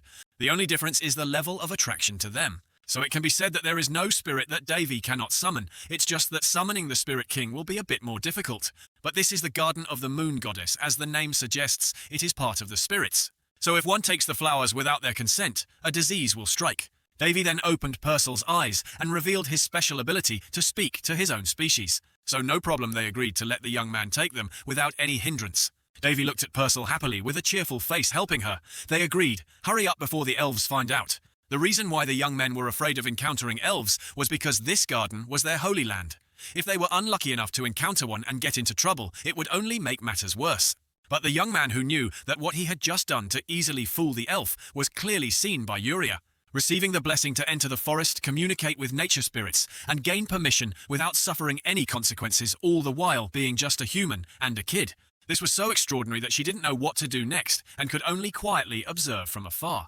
Yuria hesitated for a moment, then asked Medith what she thought was more likely a human, fooling the elves' eyes into entering the moon goddess's garden and then communing with nature spirits, or a great creature awakening from its slumber. Medith confidently replied that the latter was more likely, for although dragons had long since disappeared and were now considered mere legends of the past, they certainly did exist. But humans cannot. No one has ever seen nature spirits. It would be difficult for a creature so close to chaos to have a higher natural appeal than the elven race. From her master's reply, Yuria had no objections or opinions. She just said that she would have to leave the village for a while because she found someone who could save the place. Davy happily returned home to check on the progress of the digging after successfully stealing the moonflower. The work that should have taken 4 days was finished in half a day, which surprised him a little, but that was what the young man wanted. And then the preparations were done now. It was time to sow the seeds. The Heinz land was now completely in moongrass production. Earlier, when Davy had hired workers in town to plant grass, or rather to sow moongrass seeds, he started hearing some chatter around, like, "What are we planting? Will it grow?" Blah, blah, blah, blah, blah, blah. Questions like that keep popping up. It takes a long time for the grass to fully grow, about 4 to 5 months. It requires the spirit's power to bloom, but the only thing that can be sold is its leaves. But as long as the requirements are met, everything will go according to plan. The area manager is always worried about everything going over them, from the smallest things to the leaves slowly wilting, or the disaster that is coming due to the rising temperature. The old man made Davy have to reassure him over and over again. And so while others had no idea how things would develop, 4 months in Heinz passed in a flash. Rumours that the eastern lands of the Rhone Kingdom were growing moongrass quickly spread, but no one believed that they would succeed. Only sarcasm and admiration. Everyone regarded Davy as a fool, trying to cling to the impossible, a fool not worth paying attention to. But these things were all arranged by the young people, thanks to which the business was carried out very smoothly, without any outside interference or disturbance. In the blink of an eye, the barren land grew into a vast flower garden. Although the increase in production was due to the fact that only a small number of healthy seeds could be used to produce the next generation, it did mean that the number of leaves released to the market had increased. Amy is now like the boss's secretary. She has a headache reporting. We currently have about 20,000 moon clover leaves in stock and plan to take out about 10,000. According to current market standards, the price of 4 leaves is 100 gold coins. 10,000 leaves will be 250,000 gold coins, equivalent to 5,000 platinum coins. To put it simply, an average family can live for 2 weeks on 1 gold coin, with a little bit of resourcefulness. They can live comfortably for 1 month on 4 to 5 gold coins. Davy was lost in thought about how he would become rich after selling all the leaves in his warehouse. What a perfect scene. Preparations are complete now. There's no need to turn the continent upside down. Something smells like money. Moongrass was then released to the market for sale about twice a month. The amount released was not small, but still not enough for both the eastern and western continents. It is a key ingredient in catalysts used for magic and alchemy, and is a necessary ingredient for making potions in the church. For them, it is good news, but to manipulate market prices when you are the exclusive supplier of large quantities. Davy spread a rumour that the lord who pursued the expansion of the moongrass business, Davy Arone, had fallen ill and was bedridden. Sometimes a little break is needed, and because a product is expensive due to limited supply, it is normal for the supply to suddenly increase and the price to go up. So if we keep distributing it without limit, even moongrass will turn into trash, and we'll have no choice but to eat dirt in this country. In the days after the news spread, the whole area became chaotic. Merchant groups, alchemy organizations, and even some priests from the surrounding area flocked in somewhere over 200 people, causing this small land to be on the verge of a population explosion. Even though he was a young man who was bedridden, he still had to go out to do some work because there were too many things on his mind. First of all, there is the problem of the militia from the Mon Meda position. The soldiers are very hard-working, but they are seriously understaffed. Next came the paperwork from the housekeeper, which was a complete mess because there had never been any guidelines or precedents. Finally, there is accommodation. Although abandoned houses have been adapted for use, it is still far from enough. So with this mess, Davy gave orders to each person. Security kicked out anyone who looked suspicious because they had the upper hand. No reason to know each of them personally. Of course, still had to be polite enough to maintain the relationship. As for accommodation, take advantage of previously purchased shacks, turn them into small farms, and sell them at any price. When everything was settled, Davy dismissed everyone and called Mon Meda back to remind him of a few things. The old man then dragged his body home with a tired look on his face, immediately fell down and went out into the forest, secretly lamenting that in the morning he had to train with Berman, in the afternoon he had to manage the team, and in the afternoon he had to learn etiquette with the headmaid. It was too busy. Just then someone came and asked to meet privately. He introduced himself as Hallas, a 4th-level expert of the 6 laws. Hallas flattered Monmeda for a while, then took out a bag of gold, silver and jewels and asked him to give him a private meeting with the Lord. Monmeda was not surprised because this had been planned and reminded by Davy just now. The youth told him to take note of those who tried to oppress him and report them, and to accept bribes. It was quite a sum since they were all from the Tower or the Alchemist Guild. Instead, pretend you're giving up and show them your new product. Magically treated for 100 gold coins a bottle, but not to sell, just let them take a quick look to spread the word. The ultimate goal would be to increase the value of the product to the highest possible level, while keeping them on the land for as long as possible. So as planned, Monmeda took the item out and presented it as a finished product from harvest to packaging, and would soon be on the market. Hallas saw the glittering thing in front of him and couldn't help but be surprised. It was a first-class, highest-grade item, something he had never seen before in the Western continent. Hallas thought to himself that he had to get priority in buying this, even if it meant bribery. Monmeda continues to pump up the hype for the product. Our Lord personally produces it. Most of it is of this quality. The inferior ones are thrown away as fertilizer. We have 10,000 available. From what I heard, the Lord plans to auction off the goods. I don't know the details, but it seems he also plans to continue producing them. With valuable information, Hallas was overjoyed and planned to take priority at the auction. The next day, Monmeda happily brought the money to Davy, recounted his experiences, and praised the young man for being extraordinary. Looking at the money in front of him, Davy happily advised, "Just consider this as a bonus for the guard you've worked hard. Divide it yourself, use it however you want. No need to be touched or anything. You're simply being rewarded for working hard. Most of the profits from producing moongrass go into your pocket anyway. Building good relationships like this isn't bad. Once word spreads, many people will flock to the area to trade long-term branches from various towers. Alchemist groups and regional authorities will come to the area. Vacant areas will quickly be filled and developed." Davy had a share. Of course, profits grew with population, and moongrass was what made this possible. It made the young man almost grateful for the ancient curse placed on this land. At the same time, somewhere, the head of the Ruby Tower, the wise man Harrison, and the elder Ulyss, the 5th-rank expert, were also having an analysis report on the recent events in the Hines region. According to information, other magic towers are discussing the investment fund in the area. Hines also intends to set up a branch, but because he is still cautious, he cannot make a decision. He was still wondering why the young lord insisted on auctioning when selling directly would fetch more money. It felt like he wanted to get rid of them. Harrison saw that his student was too stupid, so he began to explain it might sell for a lot at first, but as long as there was no fixed price, the price might drop lower than the products from the Western continent. That was why the moongrass was not auctioned, but sold directly in the West. However, in Hines it is different. Trading can only be done within the region. The Lord is optimizing the development of that region while saving maximum investment costs. It's rare to find a city with so many groups gathered in one place, from magic towers and alchemists to countless merchant groups. They will not increase production in the short term. They will save as much money as possible and also plan for the future.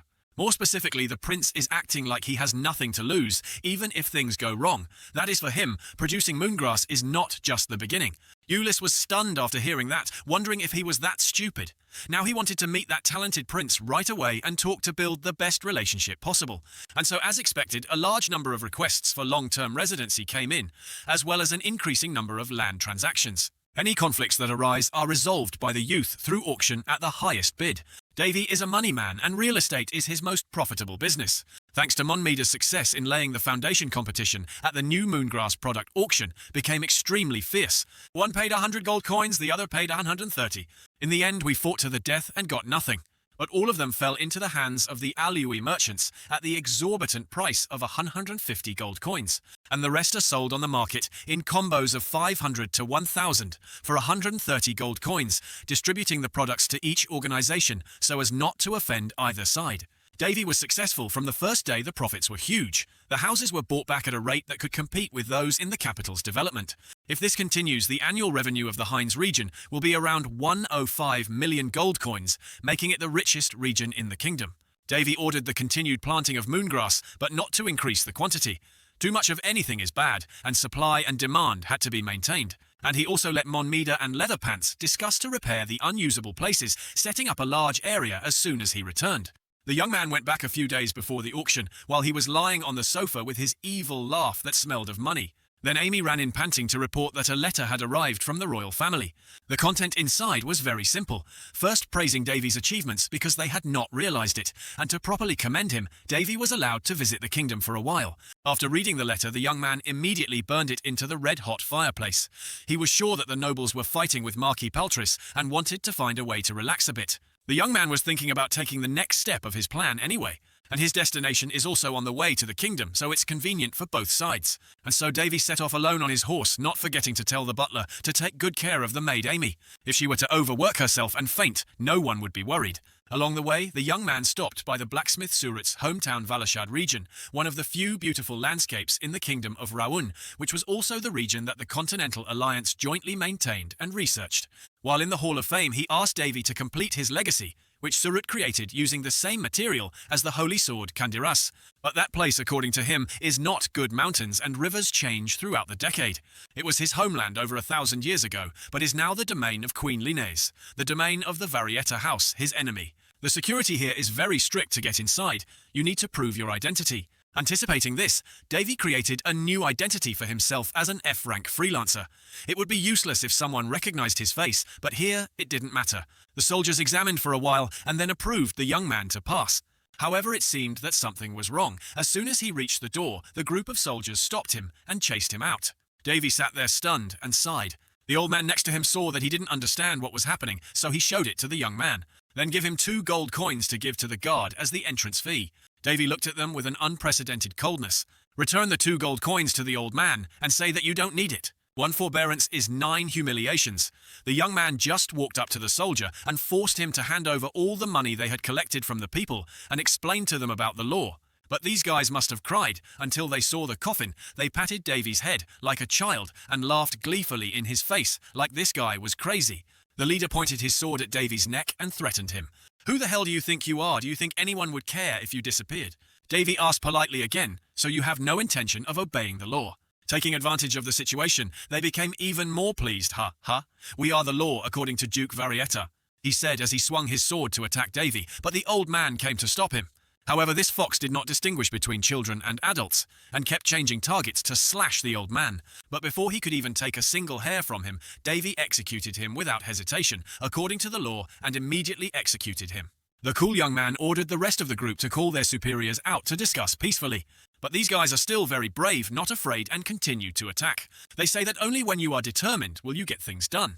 Without further ado, Davy will act on behalf of heaven and send a few more men back to their ancestors. The situation became more and more chaotic. The surrounding crowd began to noisily discuss. Only then did Viscount Garetta drag his fat body over. Watching the necklace Davy threw at him slowly fall down, he was shocked to realize that it was the mithril identity pendant and quickly knelt down to pay his respects to the prince. However, he looked down on the young man and said that this was impossible because there was no kingdom or royal family around here who would come to prosecute without warning. Coming here without orders is an abuse of power. Duke Varietta will never let this go. Since this is the state of most of the region, even investigators are afraid to do their jobs for fear of punishment. Davy looked at him like, what the hell, this pig likes to play like that with me? The young man looked at him coldly and asked, but haven't you heard the rumors that I'm very bloodthirsty? Varietta had just raised her head to ask what he meant, when her head was separated from her neck. In an instant, a very short and concise denial indeed. After everything was settled, Davy was guided to Valashad by the old man. On the way they talked about many things, and it was a sad story. The place was peaceful until the death of the royal Baroness Alisha, and when the Hines region began to fill with refugees, exploitation became fierce, and those who sided with them were purged. And the old man lost his son like that. Looking at the young Davy's spirit reminded him of his late son in the past. Before the two parted ways at the historical site of the 1000-day night market, he expressed his sincere thanks to Davy for saving him and avenging his son, and promised that he would never forget this debt. Looking down from above at the whole area, the young man began to write something down. In Purcell's eyes, this place was nothing but ruins and trash, and continuing to search would not yield any results. But who am I? I'm Davy, with the male lead Halo girl. I'm buffed up to the point where no one can imagine. Although he is not handsome, he has a good brain. Immediately after that, the young man got the passcode. The whole place was encrypted. It's a cipher created independently by ancient Surut himself. While few people knew about it before, Davy is probably the only one who knows about it now, and I bet no one but him can find it when it's hidden like that. Quite simply, the code meant one thing, only that there was an entrance next to the anvil in the center that required a special code to enter. Of course, as a young man who hacks games, Davy already has this password in the palm of his hand. It is said that Surat left a will to his companions that he would give all his wealth to the person who found his legacy, like one piece or something like that. He put a lot of effort into building this underground dungeon, including magic spells, to counteract the pressure, and it was designed to allow air circulation. If the young man had not met Surat, this place would have been buried forever. After a while, we reached the destination. To Davy's face, this place looked more like a home than a dungeon. Surat came here after his friend passed away and dedicated the rest of his life to a single plan until his last breath. Even though the body is dead, everything is still intact as it was when it first breathed. Suddenly, the chest in the distance suddenly started to glow, a strong, attracting force, just like the thoughts of the blacksmith himself had left behind. The nickname 1000 Days Blacksmith was given to him after hammering continuously for 1,000 days without rest. But his race, the dwarves, called him by another name due to the devil blacksmith. Unlike ordinary blacksmiths who take pride in forging iron, Surat played with mana to cross the line, and he went too far into the realm of depravity. And this is the final piece he asked Davy to complete. A pair of nameless swords. The red sword cuts the living, the blue sword cuts the dead. A sword with an ego, like Kandaras. The Kandira sword is the strongest sword created by Surat in his life, but it is a sword that is only suitable for the swordsmanship and master, Haris. These twin swords are the unique work of a genius blacksmith without regard for their users. They were created to find their own masters. What a wonderful harvest. Davy would finish them with fire, but not ordinary fire, but fire that could provide much more heat, namely dwarven fire. The treasure has been found, now let's go back to the royal palace. The prince was received by the Grand Steward Vespers, who out of courtesy offered the young man a few words of praise for his success. Then he told him about the situation in the palace. The secret books were leaked out. The king was extremely angry, and all the nobles involved were stripped of their titles, and the execution date was set. Davy pretended not to know that something so serious had happened, although the young man understood that quite a lot of information had been gathered, with the core being Marquis Paletris. But it couldn't have progressed like this without the king's cooperation. Perhaps he had been holding back all this time and finally exploded. I was thinking about going back to my room to rest before tomorrow's audience with the king when I met my half-brother Carlos. The boy approached his older brother and spoke defiantly. Looking at him, he was acting arrogant just because he was successful in business. If a commoner like you succeeds, then anyone can be rich. Don't be too complacent. You're just lucky. Davy looked at his younger brother like these few words made me angry. The young man instead insulted Carlos, making him go crazy and raise his fist and charge straight at him. But somehow the one who got hurt was him, was beaten to the ground. Eat a few knocks until your mouth is crooked. Then took a basic flick to that not-so-handsome face. The boy was so full of onions that he was afraid his pants would tear. He quickly stood up and ran away, but he still had the nerve to leave a few threatening words. Just you wait, I will take away the things you are proud of. Seeing Carlos running away, Davy was so happy he couldn't describe it. He pulled out his usual creepy laugh that sent shivers down Purcell's spine. The next day the royal meeting was held with Davy present. However, the nobles have been talking nonsense all this time, saying that they use the profits from the moon business to invest in national defense, civil affairs, etc., without mentioning the real owner of the business. Davy didn't really care. The young man sat down with Purcell to brainstorm his next business plan. Hearing these nonsense talk so much that his hands and brains hurt, the king had no choice but to tell them to shut up. First he honoured his son for his contributions, and then asked him what reward he wanted. Davy felt like no matter what he asked for, he would be given an excuse, so he just answered that he needed time to think a wise decision. As soon as the prince finished speaking, the nobles continued to talk nonsense, discussing business investments with the moon. What a bunch of brainless people. Just then Duke Varietta, the leader of the noble party, spoke up. You guys are all into the moon business, but shouldn't we talk about the basics first? Should we discuss how to use the moongrass to best benefit the kingdom? So why do you want to tie this business to the country and not consult Lord Davy, who created it? Are you more noble than the royal family? Everything will be decided by the Lord, Prince Davy. It is not your business to interfere. The situation was now starting to calm down. On the surface, it seemed like he was helping Davy, but in reality, it was full of dirty tricks. Before the people could calm down, Varietta started acting up again, pulling out a letter from her person and saying that it was from the Holy Kingdom's High Priest of Literature. The content was roughly that they asked the prince to move to the Holy Kingdom to verify the Holy Seal on his back and reward him with the title of Sanctum. As soon as the Duke finished speaking, some people stood up and protested fiercely, saying that this was disrespecting the kingdom, and wasn't it the same as giving away the prince as tribute?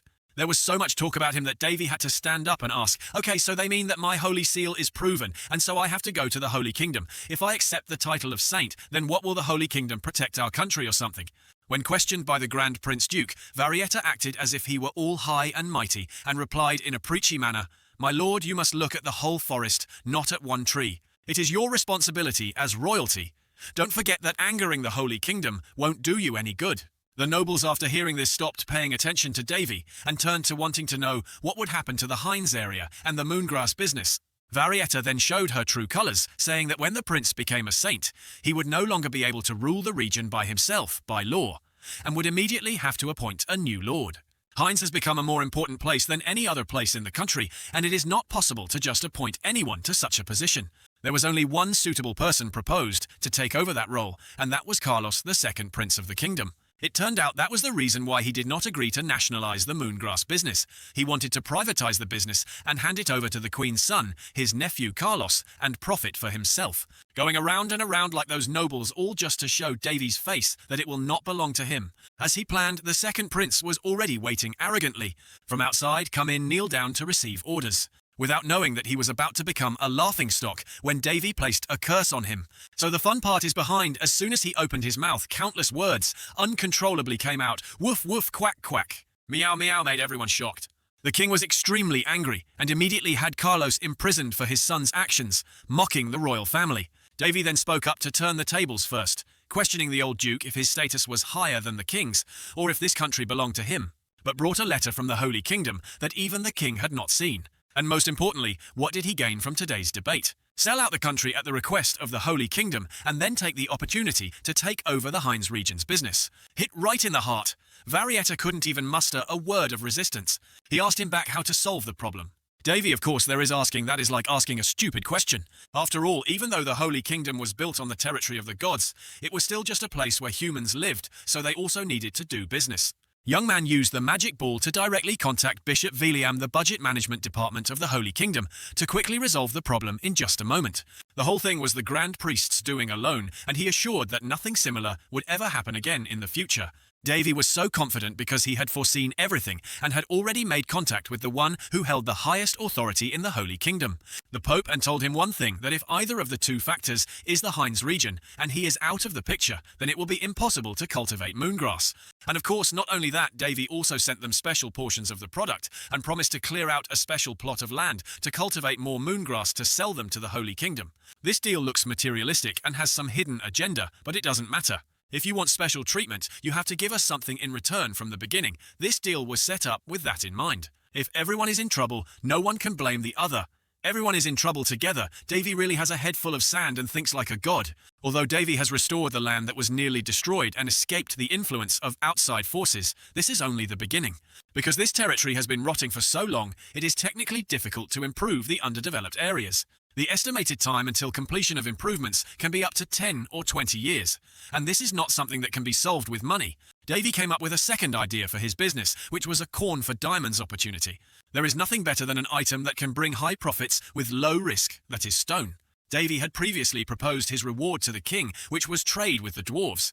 Although he had naturally objected, he had eventually agreed. And of course he couldn't avoid the suspicious eyes of the nobles and sent a group of soldiers to monitor.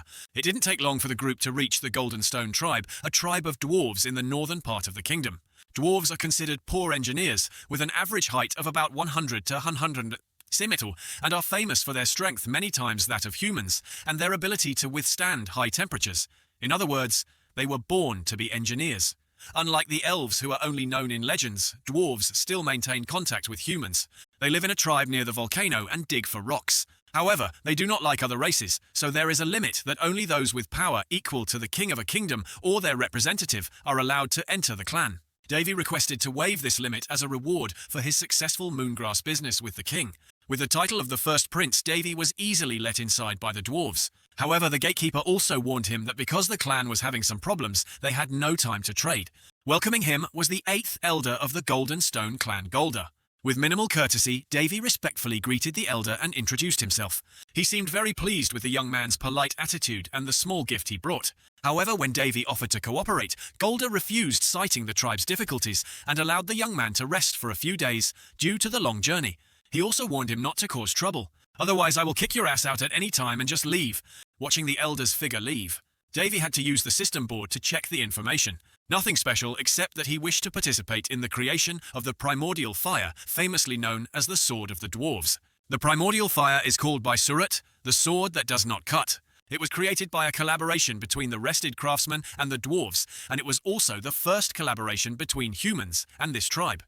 According to Davy's story, they applied many different powers to the sword as a symbol, such as unity, growth, blessing, and many more. It is also an item that holds Surat's memories. The twin swords that Davy was holding were more like prototypes and could be called the first product. Although the way they were made was slightly different from the other swords, the overall manufacturing method was still the same. A special crafting method that utilizes mana, a method that combines the material and immaterial worlds, and because it is so special, it requires the blacksmith to go beyond his own knowledge in crafting. But dwarves with one-dimensional thinking usually don't try to create something like that, which is probably why they're racking their brains, trying everything they can to figure out that method.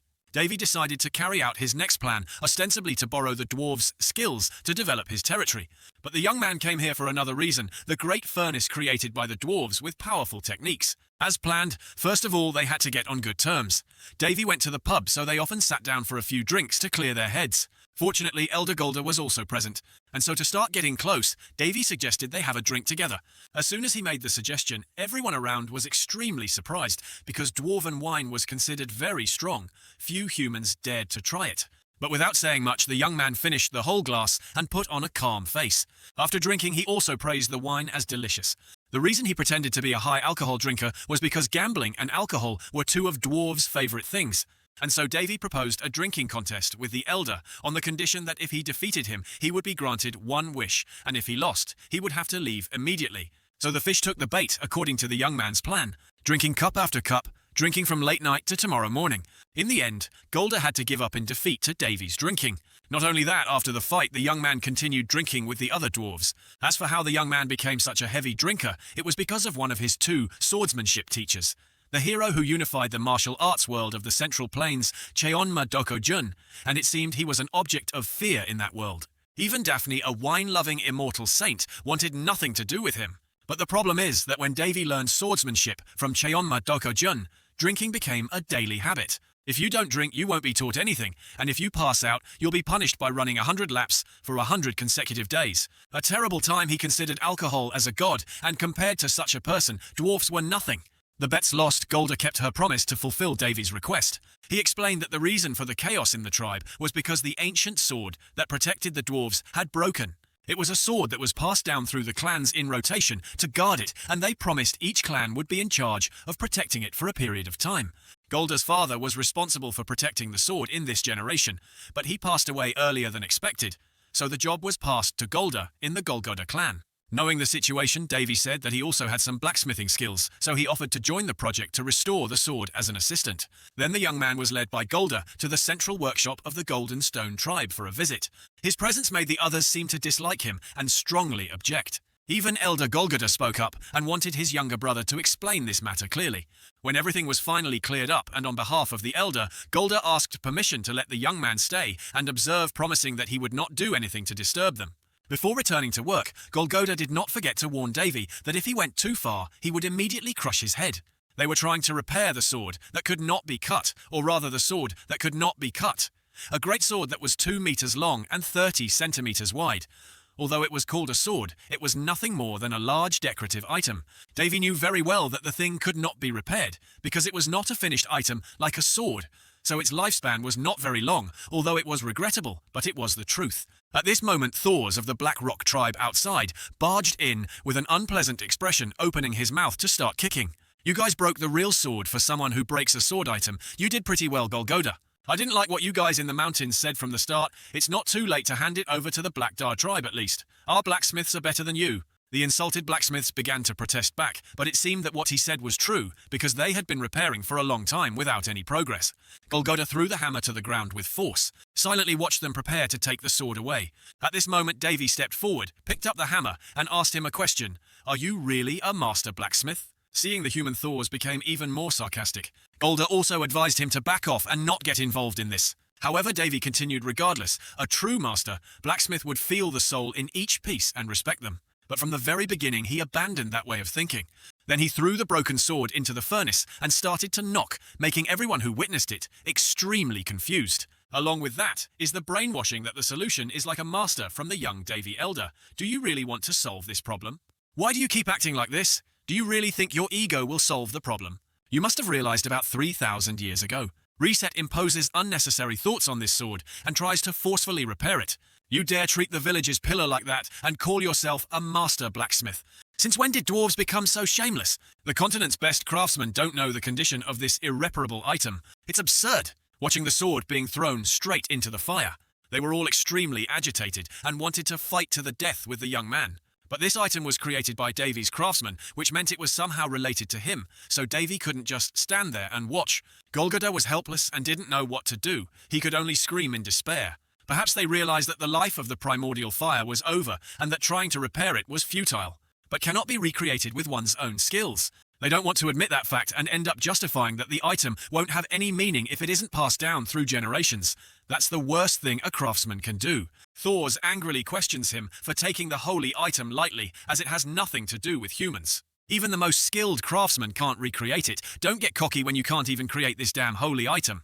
However, Davy took them from one surprise to another.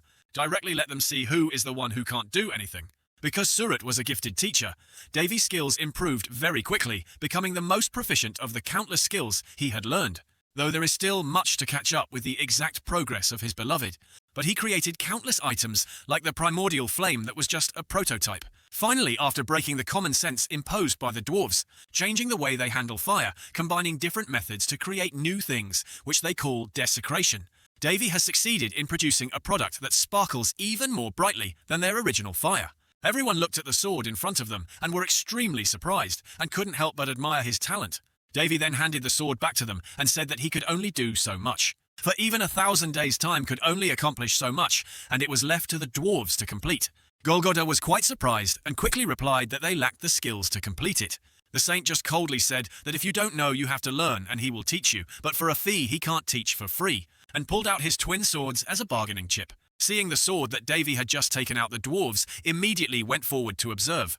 They surrounded it, their eyes filled with curiosity and interest, looking at it for a long time. None of them could hide their surprise. They all exclaimed in unison, "This is a sword! Oh, my very impressive, truly extraordinary." The exclamations created a lively and admiring atmosphere. Meanwhile, the demon king, Purcell, who was sitting on Davy's shoulder, gently flew out floating in the air. She glanced at the group of dwarves and said in the most mischievous tone, "Why do they react the same way no matter what you show them? At this rate you'll be accused of blasphemy." Hearing her say that, Davy immediately responded. His voice was calm and full of confidence. "Do you really think I'm afraid of God's punishment?" At this moment from the crowd, Elder Golgotha, the red-haired leader of the dwarves, came forward with a curious expression and asked Davy, "What is this sword?" Davy shrugged when he heard the question. The tone was as if everything was very simple. "Answer, what is it like inside?" After hearing this question, the craftsman's face showed a troubled expression. Stammering in response, "Are you seriously asking?" Beads of sweat began to form on the dwarf's forehead, and so it was impossible to find anxiety. He continued, "This sword. Do not say." But understanding the meaning in his unfinished words, Davy immediately interrupted firmly, "I didn't create it, but now I will complete the final step." His words caused the atmosphere to change.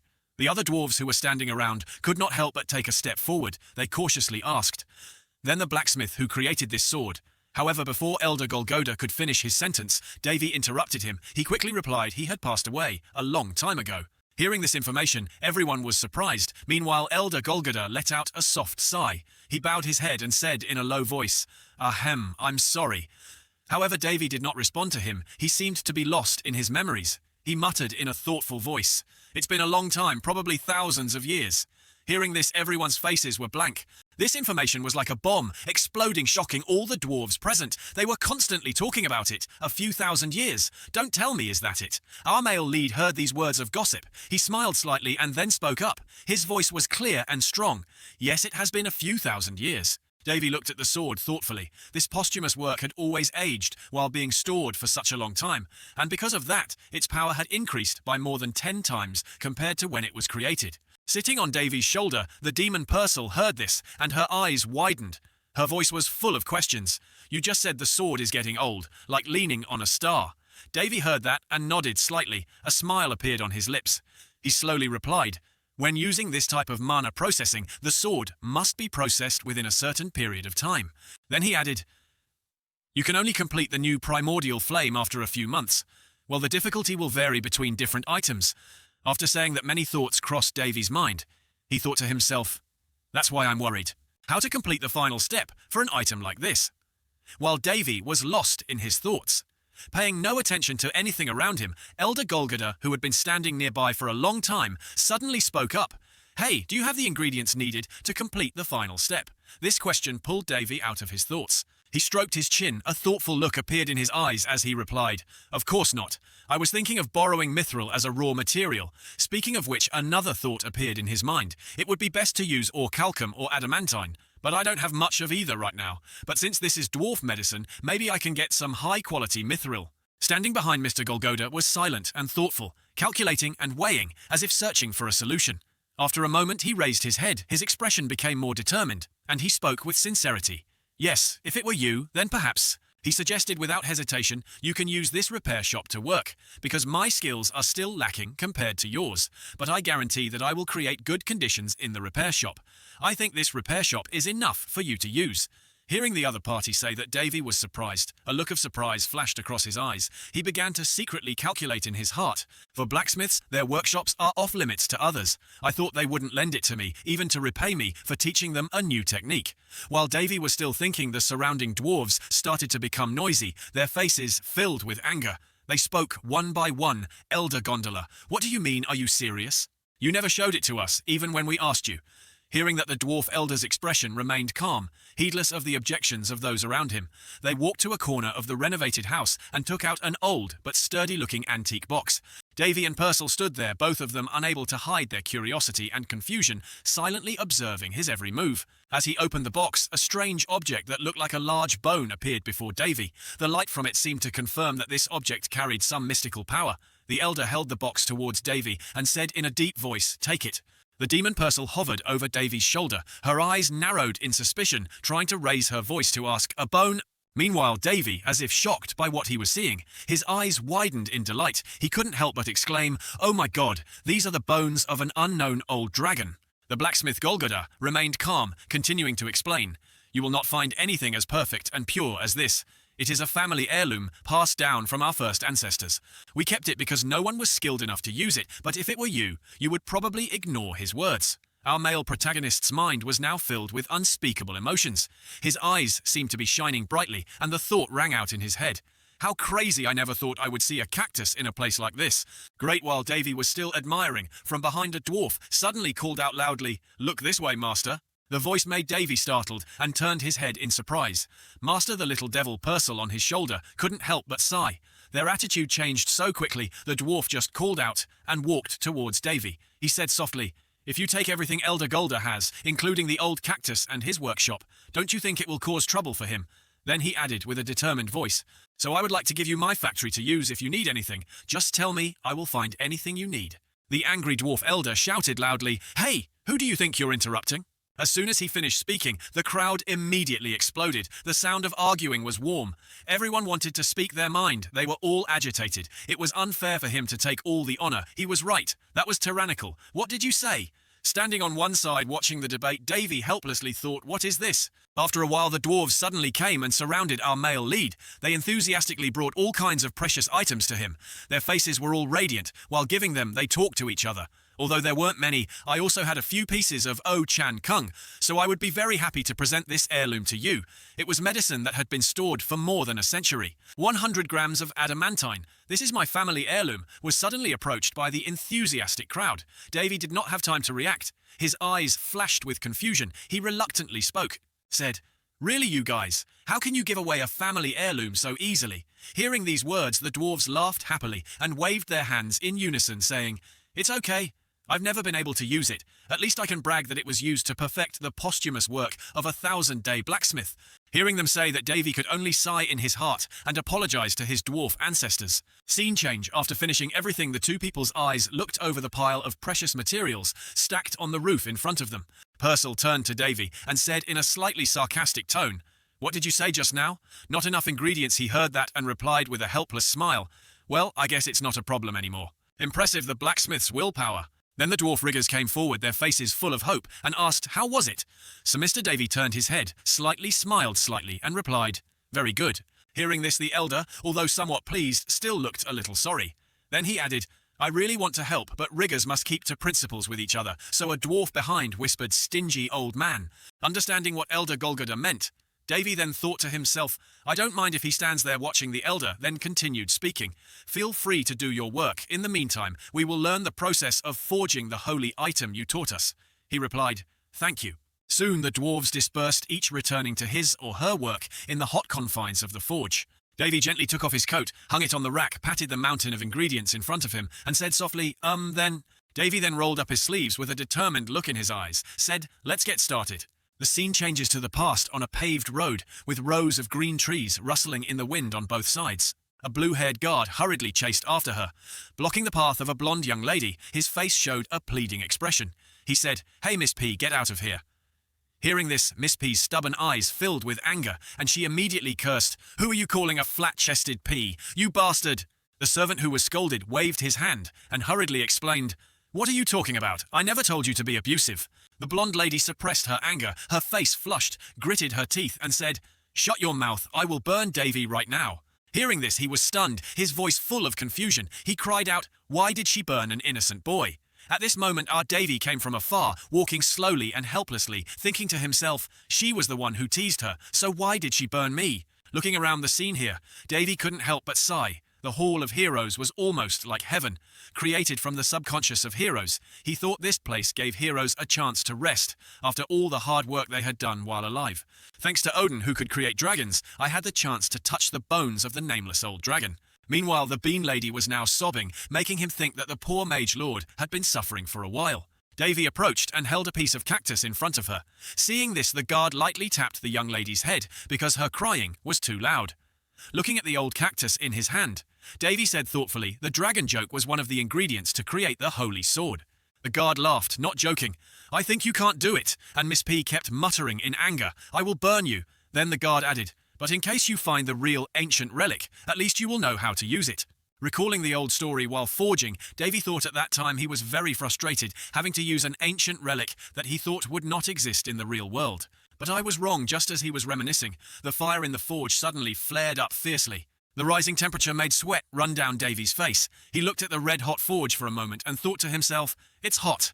He held the hammer firmly, indicating that he wanted to use fire resistance magic, but if he mishandled the temperature even a little bit, he would fail, and he could still hold on. Then the sound of hammering continued to echo throughout the forge. The little devil stood in a corner watching the sword forging process, with eyes full of admiration.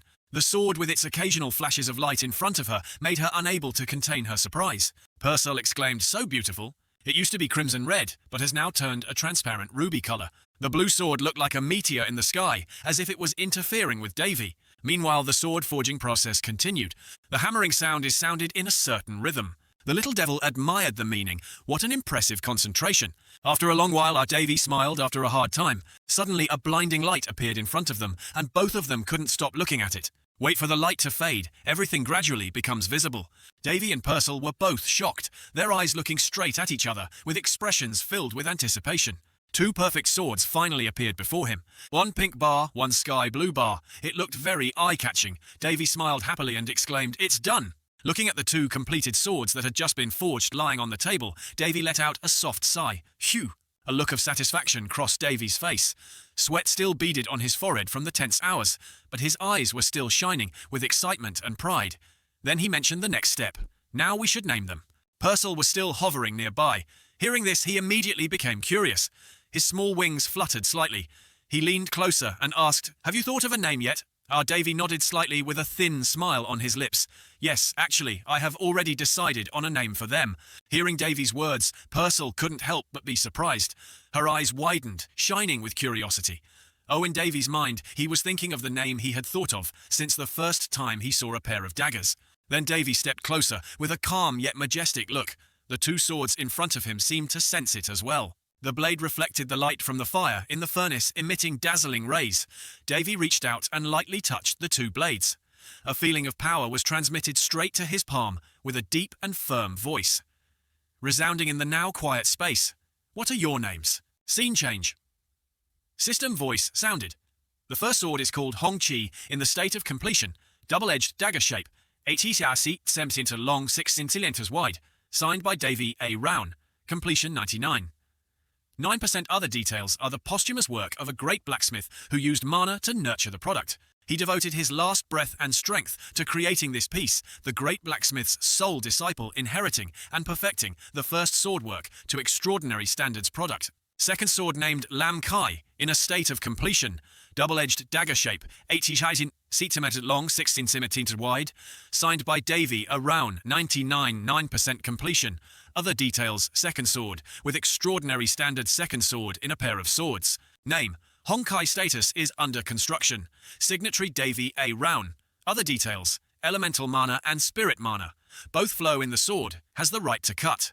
Living people cut through all physical damage. Resistance properties when used. Together with the remaining sword, the effect is greatly increased. Name Lamkai state is under completion. Signer Davy A. Rown. Other details, a large amount of spirit power and holy power flows. In the sword has the right to cut. The dead can cut the ground. Anything that does not belong to the material world extremely effective when cutting evil creatures. When used together with the remaining sword, the effect increases greatly. Hearing the two names Purcell had just given, Davy looked displeased. Strange people's naming skills were terrible. Even though he was criticized like that, Davy still didn't pay any attention to her words. He just kept silent, picked up the Hong Chi sword, feeling the power radiating from it. A moment later, when he felt the energy in his hand had stabilized, Mr. Davy suddenly tightened his grip on the sword. Then he swung a powerful slash towards the large whetstone lying in front of him. This sudden action made Purcell jump slightly, the small wings behind her fluttering slightly. "What are you doing?" Purcell asked in confusion, but Davy still did not reply. His eyes sharpened as he looked towards the rock. At that moment, Purcell was shocked by the sight before him and was cut off. The slash from the Honki sword left a deep watermark on the whetstone, as if it had been cut through by a supernatural force. Unable to hold back, she immediately exclaimed, "What is this?" The mithril stone was cut off without using any strength or mana. Davy still did not say anything, his expression calm, but he was a little proud. He gently put down the red flag, then picked up the blue flag that was lying next to it. Looking at the sharp blade, he lifted his lips slightly, revealing a confident smile. Without hesitation, he swung his arm and slashed again. This time it was gentler, but the slash carried a terrifying force, causing the surrounding air to tremble. As soon as Davy stopped, the blue flag emitted a brilliant emerald light. From the blade, a blinding surge of mana energy erupted. Then it spread throughout the smithy. Even Davy was momentarily startled by this sudden outburst. "It can also cut mana," he muttered, his eyes sparkling with surprise. Purcell, standing beside him, completely overwhelmed by what just happened, she exclaimed, "Didn't you just swing it?"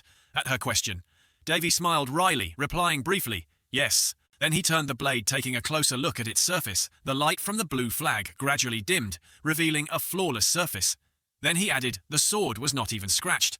I see it can cut through anything that does not belong to the material world." Then Davy just smiled slightly and said, "Phew, I think I might have accomplished something extraordinary." Moving aside, Davy and Purcell opened the door and stepped out of the forge. The air outside much fresher than the stifling heat inside. Before them, a group of dwarf blacksmiths sat huddled, dozing off from exhaustion. The creaking of a door opened, woke a dwarf. Seeing the male lead coming out, he immediately stood up, his face bright, and greeted, "Oh, you're out, Master Davy." Nodded slightly, answering and asking, "What are you guys doing here?"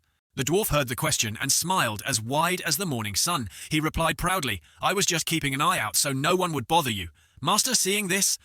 Davy laughed, his eyes filled with satisfaction as he said, "Ha ha, thanks for your hard work." Then he tilted his head slightly, wondering how long had I been inside. The dwarf calculated for a moment and replied, "About 4 days." Mr. Davy heard it and was almost shocked, shouting loudly, "4 days." The dwarf looked at Davy's embarrassed expression, then continued to speak.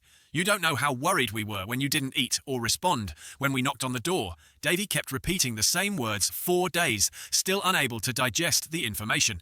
As for the demon lady Purcell, who was floating beside him, she also nodded and spoke. Her concentration was just like that of a madman. Then she flew close to Davy's ear and whispered softly, but it was quite interesting to watch. Hearing this, Davy's face turned red and he stammered, "Watch what?" At this time the dwarf beside him continued to speak. "I will call the elders." Davy only nodded perfunctorily, but his hands quickly grabbed the flying little devil, asking what he meant by hope, while the little devil Purcell on this side shrugged, looking mysterious. What was it? Not long after, the dwarf elders quickly arrived at the forge, seeing the two swords that had just been created. All of them opened their mouths wide, their eyes lit up with amazement. Wow! The group of dwarves were talking, their eyes never leaving the two swords, Hong Chi and Lam Chi, an atmosphere filled with admiration and criticism. He stood to one side, arms crossed, with a proud voice, a dwarf who couldn't hide. His surprise said, "Amazing, the sword is glowing." Next to him, another person had tears streaming down his face. His voice choked up. He didn't expect the materials I gave him that day to be used to create something like this. Davy quietly observed them. At this moment, a feeling of satisfaction crept into his heart, but he couldn't help but laugh secretly. When the dwarves saw Honki and Lamkai, they were like believers meeting their god. Suddenly, a dwarf stood up, his voice filled with emotion. "Now I can die happy. Me too!" Hearing that Davy was startled, he slightly exchanged glances, speechless, but they must have gone a bit too far. Beside him, a sliver of laughter, both hands clasped together and mouth smiling, not bothering to hide his delight. After this incident, it ignited the passion for blacksmithing in their hearts, giving them the motivation to perfect the original fire. A few weeks later, inside the forge, the fire was blazing brightly, but the atmosphere was not stuffy, but full of energy and vitality. Davy stood in a corner, watching the group of blacksmiths working hard. A dwarf was hammering intently. Seeing Davy approaching, he stopped and asked him, "Master, the fire around here seems a bit weak, right?" Davy bent down to observe for a moment, then shook his head. "It's okay, we have to lower the temperature for this part." He then continued to explain, his voice clear in short steel, was harder and absorbed more mana than mithril, and could be made stronger by controlling the temperature of fire. Suddenly, Davy turned away and said clearly, "Elder Romdi, don't try to force the structure, you have to follow nature, like letting water flow." Elder Romdi was busy hammering when he heard this. He stopped, he slowly followed Davy's instructions, hammering slower and lighter. After a while, he raised his head, his eyes shining with understanding. "Is this what you mean?" Davy nodded, replied briefly, and made his hand a little lighter. Romdi immediately adjusted his strength, then looked at Davy gratefully, loudly saying, "Oh, I understand. Thank you, Master, our brother Davy." Just smiled lightly, not saying anything. A sense of satisfaction rose in his heart. He thought to himself that they had now controlled their pride. They were passionate craftsmen. Then Davy glanced around. The hammering sounds were steady in time with the crackling of the fire in the hearth. He smiled, his eyes shining with joy, their passion as if they were new to forging. Leaving the forge today was a beautiful sunny day. Our brother Davy took a deep breath. The fresh air caressed his chest, then he stretched his muscles. His body seemed to be filled with more vitality. Looking up at the high blue sky, Davy muttered, "This isn't too bad. There's also a sense of accomplishment." At this moment, Elder Golgoda suddenly appeared from behind. He turned his head and saw him walking towards him, holding a bottle of wine in his hand. His eyes bright and his face solemn. He held the bottle towards Davy and said, "Have some. This is my brother's favourite. I heard you like it, Davy." Took the bottle, nodded in thanks, and opened the cap. He brought the bottle to his nose to smell it, then took a small sip, smiling with satisfaction. He said, "Thank you very much. It doesn't smell too strong, and I like it very much." Golgoda heard that and squinted his eyes and smiled. "I'm glad you think so, because not all dwarves like strong alcohol." He paused for a moment, his expression becoming a little more serious actually. "I came here to talk about something else." Brother Davy was a little surprised. He raised his head and asked something else. Golgoda nodded, intending to continue. Actually, Davy was shaking the wineglass in his hand, feeling a sudden pang of guilt.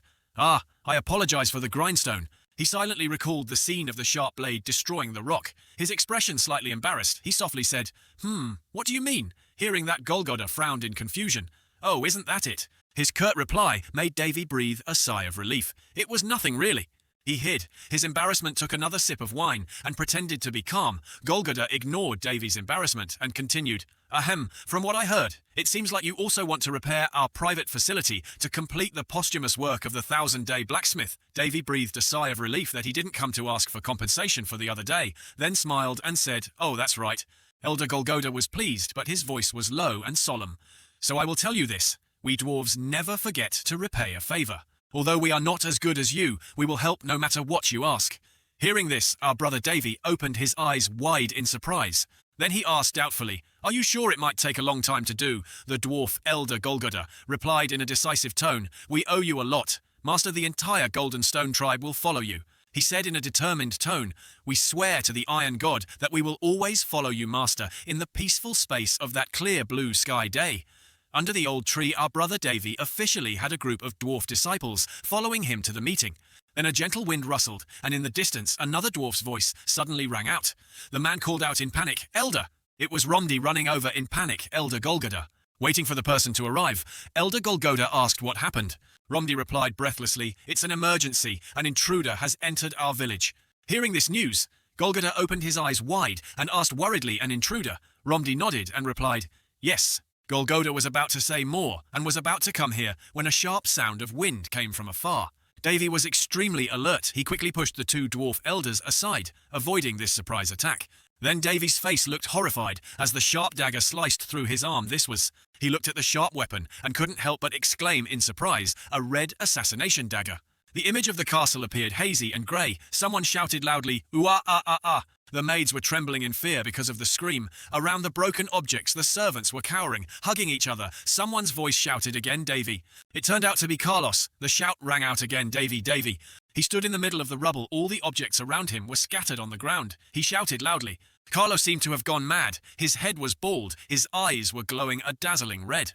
Carlos walked unsteadily, holding his messy hair. He groaned. Damn it, the servant standing behind all looked at him.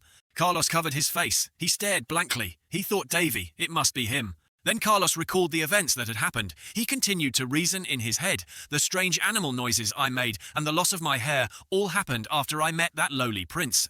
Carlos looked back at the maids and asked, "Yes, you must be very happy."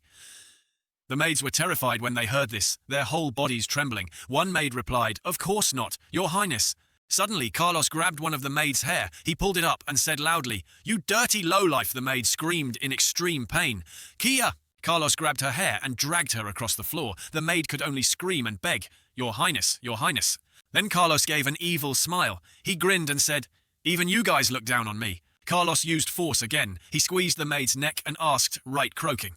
Carlos continued to torture the maid. He pinned her to the ground, and she was dragged outside with her shoes off. The image of Carlos strangling the maid, the red color of blood covering both of them. Suddenly someone's voice rang out. What an interesting sight. Blood fell on the floor, probably the blood of that maid. Suddenly a hand picked something up from the ground, and Carlos looked up and saw the person. The figure of a noble man with a smile on his lips appeared. Carlos asked, "Who is there?" Then the man licked his lips. His face looked handsome. His eyes were ruby red, and his hair was silver. Saying that the person threw the thing he had just picked up behind him, smiling brightly as he said, "Oh my, it seems I haven't introduced myself yet." Then the man approached Carlos. The maids standing behind saw the man's aura and were terrified. Seeing the man step forward like that, the two remaining maids were so scared that their faces turned pale. One of them even had her mouth wide open. Turning to the man after approaching Carlos, who had behaved very elegantly, he smiled, bowed and said, "My name is Face, I hope you remember." Then the man added, "From what I know. We have disappointed you recently." Carlos heard this and hurriedly said with a surprised expression what the maids took the opportunity to run away. After hearing Carlos say that Face snapped his fingers, he smiled and said exactly. The scene was very creepy. Carlos was sitting on the dead maid. As for Face, he stood next to him inside, not looking scared at all. The image of Sariel with one eye blindfolded, surrounded by thorns, wrapped tightly around her body. Carlos's voice rang out again, "You are my mother's." Then suddenly Sariel's eyes glowed, and the thorns reacted accordingly. Now returning to reality, the appearance of the gentleman from earlier had disappeared. Only a strange smile remained on his face. Carlos shouted in fear, "You, who the hell are you?" Face said, then smiled again. He put his hand on his face and said again, "It seems someone has played a trick on you." Then Face said, "I'll delete it right away, immediately." Face snapped his fingers. "Well, this is for me to pee on." Seeing that Carlos was startled and unconsciously touched his face, it seemed like he had woken up. Then Carlos stood up and asked, "Who are you hearing?" That Face replied, "Is that important, more importantly?" Then Face patted his chest and confidently said, "Why don't you sign a contract with me? We will take care of the human you hate." Hearing this, Carlos was surprised and startled, as if he had realized something.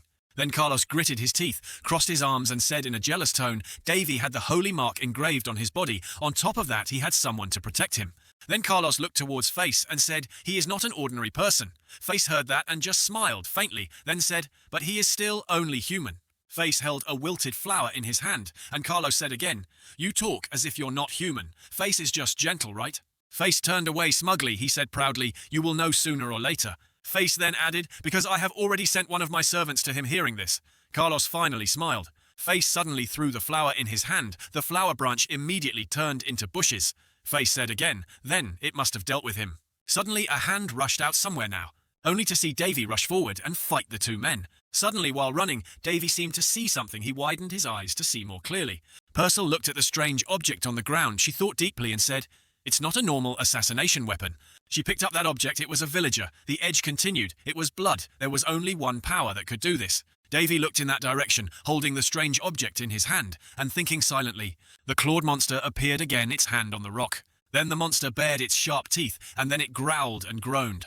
Looking towards the direction of the monster, it was standing leisurely on the cliff. Without any fear, Davy thought to himself, the power to use various abilities through blood. Everyone around was scared and sat down on the ground. Only Davy was holding the strange object in his hand. He thought to himself, the power of a vampire. The blood energy suddenly. Someone's voice rang out. "Master, are you okay?" Suddenly the person behind spoke. He pointed in front of Elder Golgoda and said, "Elder, look over there." Purcell also looked up. She quickly said, "A mystical creature. Moreover, a high-level one." Davy also looked in that direction. He just smiled and said, "A mystical creature with blood, huh?" The monster from earlier roared, its eyes extremely cold. Then suddenly it howled. A beam of light came out of its mouth. Its sound waves spread out from the direction. Everyone who witnessed the scene before their eyes was extremely scared. Everyone's eyes widened. The monster roared again, red magic circles appearing along with the monster's sound waves. Then the monster turned back to the direction of everyone standing. It roared. A powerful shockwave struck, creating a beam of magnified light that shone straight at where everyone was standing. Its roar shook the earth. The ground split in two, and clumps of cracked earth flew into the sky. Everyone was trying to cling to the ground. Some were blown away, but Elder Golgoda was still trying to hold on. Suddenly, a blue light appeared. Elder Golgotha was still trying to endure the shockwave just now. Davy waved his hand using magic to surround everyone, forming a protective shield. Davy looked at the monster again with icy eyes. Then the monster slowly landed on the ground with one hand. Then the monster smiled, revealing sharp teeth. Davy stood frozen, staring at the monster in amazement. Then the monster suddenly appeared from behind. Davy turned his head to look at it. He looked at it with contempt. He smiled faintly and said, "Haha, look at it." The elder and the other guy fell to the ground in a pitiful manner. The high-class mystical creature was approaching Davy. How scary did it look with its huge body and dark grey fur? He calmly observed the high-class magical creature. He looked really cool at the moment. The mythical creature with a ferocious face roared, its eyes looking at him as if it wanted to devour him. It roared, revealing its sharp fangs. Just looking at it would make a normal person terrified. Seeing such a mysterious creature, his face immediately changed colour. He raised his hand and sighed. Right now, he was probably thinking, who is this mysterious creature trying to scare? Does it think it's doing this to scare him? Davy said with a helpless face. "You're so enthusiastic. Do you think you're a scent hunter?" The mythical creature with a ferocious face rushed towards him. It jumped forward and opened its sharp teeth, as if it wanted to swallow him. He watched with a calm face to see how the mysterious creature would eat him. Suddenly the Purcell girl appeared with a worried and frightened face. She said, "Blood spirit," while he looked at the high-class mystical creature with a smiling face. She looked at the high-level mystical creature and told him that even if it was a vampire, only high-level ones could use that skill. He told her that it had to be at least an expert level. Looking at the mystical creature with its proud posture, it raised its head to the sky, showing that it was the master of this area, surrounded by a mysterious red aura of power. She was worried about him, so she carefully warned him, "Be careful, it's on a different level from a normal magical creature." He calmly raised his leg and ran towards the magical creature, while the magical creature was approaching him with a majestic stance. Davy, with a sly smile, was poised. His arms outstretched for momentum, his legs spread out for momentum. He said, though different. His feet with terrible force cracked the ground beneath his feet. The land exploded, a blinding light appeared, and pieces of land flew into the air. The power was truly terrifying. Davy approached the mystical creature and looked at it. His face and its face looked at each other fiercely, neither willing to give in. He looked at the mystical creature with a fierce face. Sharp eyes gritted his teeth, raised his fist, looking at his muscular hands. One could tell how strong that punch was. Not willing to lose to him, the mystical creature also looked at him with eyes that wanted to eat him alive. Its mouth opened to reveal long, sharp fangs. This battle was really interesting. He shouted loudly, but it was just a beast that acted on instinct. It seemed that the things the mystical creature had done up until now did not scare him. When he finished speaking, the mystical creature opened its mouth angrily and roared, looking very scary at this moment. He did not hesitate but used his terrible strength to mercilessly punch the mystical creature into the sky. When he finished punching, his stance looked so cool. On the contrary, the magical creature was miserable, knowing that it flew into the air and fell uncontrollably. How pitiful! The mystical creature fell towards where he stood. He watched its falling speed. He looked at it and thought, this is the perfect opportunity. The magical creature fell down in pain. As the mystical creature was about to fall towards him, he took a running start. His hands spread out in preparation to grab something.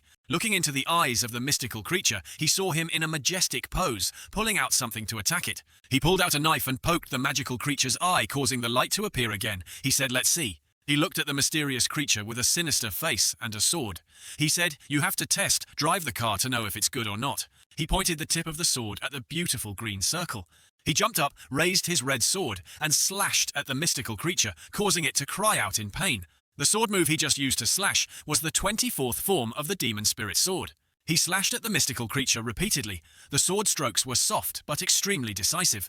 The power of the sword, along with his skillful use of the sword, caused the high-level mystical creature to scream miserably.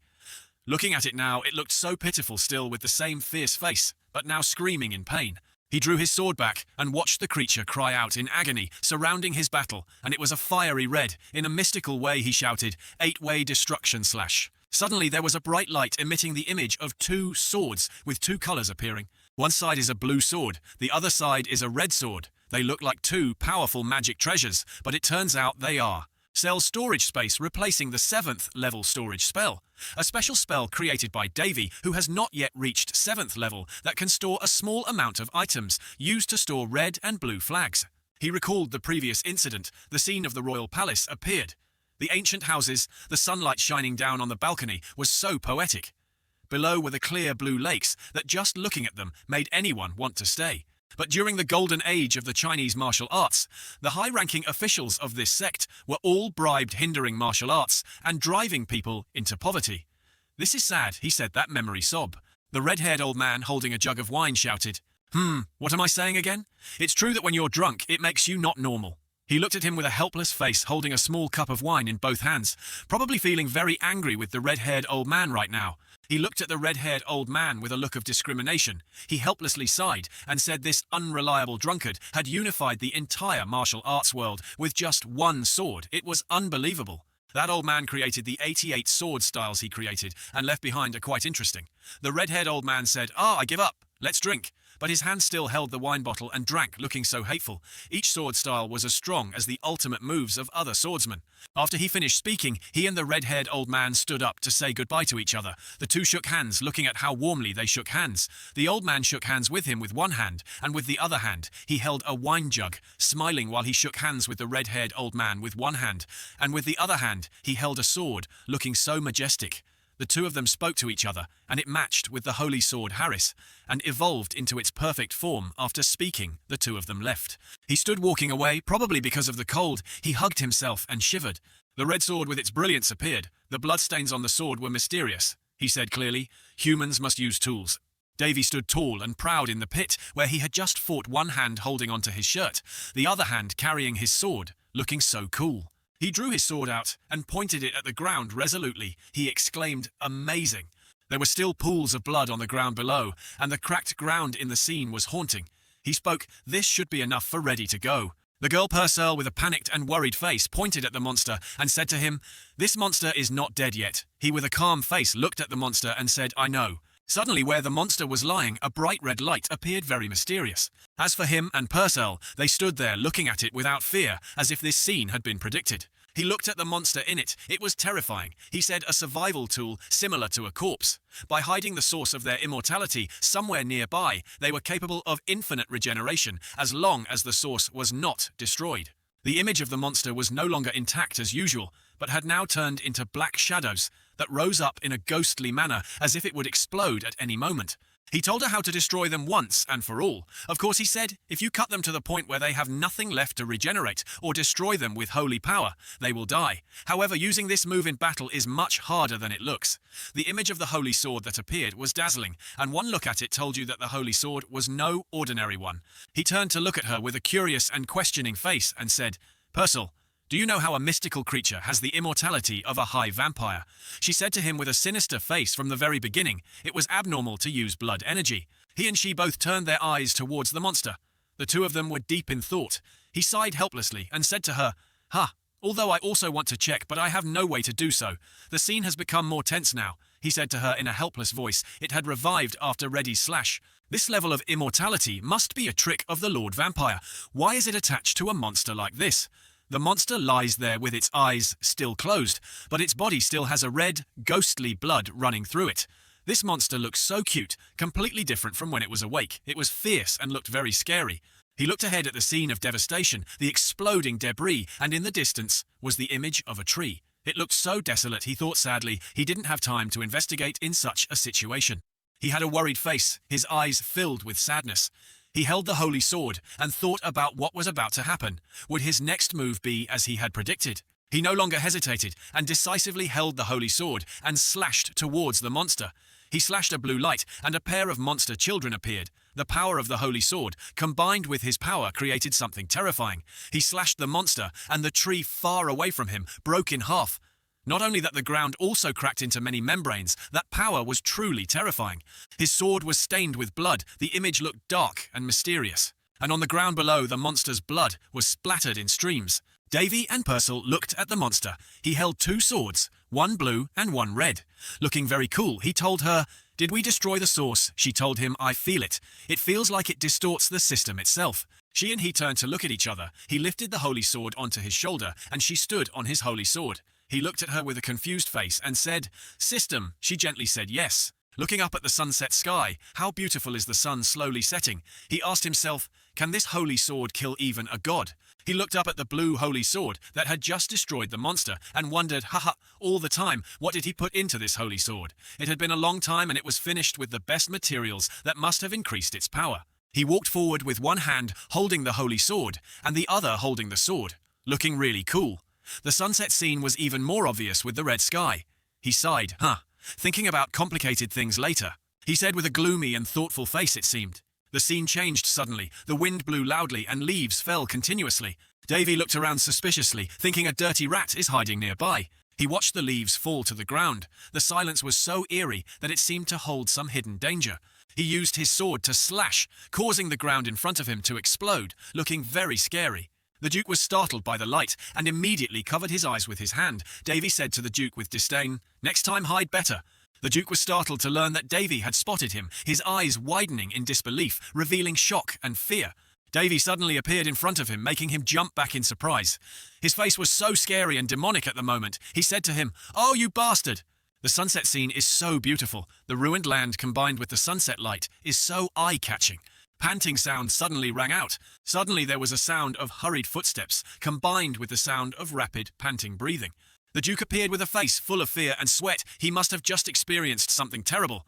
Suddenly his face changed color. His eyes widened and turned red. His mouth opened in anger, revealing sharp fangs. He shouted loudly, "I will die." Suddenly from the darkness appeared a set of white teeth, smiling sinisterly in a truly terrifying way. The scene showed an interesting image. He was being chased by Davy. He was really scary at this moment. His face changed color into a different person. His red eyes lazily looked at the Viscount as if he wanted to eat him alive. His mouth smiled savagely, making anyone who heard it scared. He held two swords in his hands and chased after him, causing his face to change color, with fear sweating profusely running, while thinking, "I will really die if he catches me." He suddenly raised his sword and said loudly, "I told you so. Wow, I wonder what he's trying to do." He used the power of the sword combined with his own strength. He slashed towards him, causing a red slash to appear in front of the road he was running on, when he suddenly saw a red light appear in front of him, causing his face to turn pale. He looked so pitiful. The path ahead of him was blown up by his slashes. His strength was truly terrifying. Just a few slashes caused the path ahead to explode. Because the road ahead had just been destroyed, he couldn't run anymore. He stopped covering his face because the road ahead was too dusty. He must be very scared right now. His face changed color, his eyes opened wide, and he fell to his knees as if he had just seen something terrible. Mixed with his emotions was the fear that came with being caught by him, and he still relentlessly chased after him. He turned his head to see if he was about to catch up. Suddenly a thought flashed through his mind.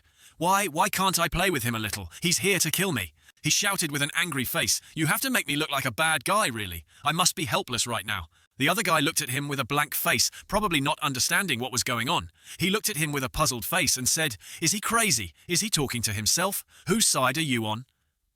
His thoughts at this moment were nonsense. He must have had overthinking to be able to deduce like that. He suddenly clenched his fist and thought to himself, "I will seize this opportunity to..." Before he could finish speaking, he suddenly stepped forward and grabbed his arm, causing his face to turn pale.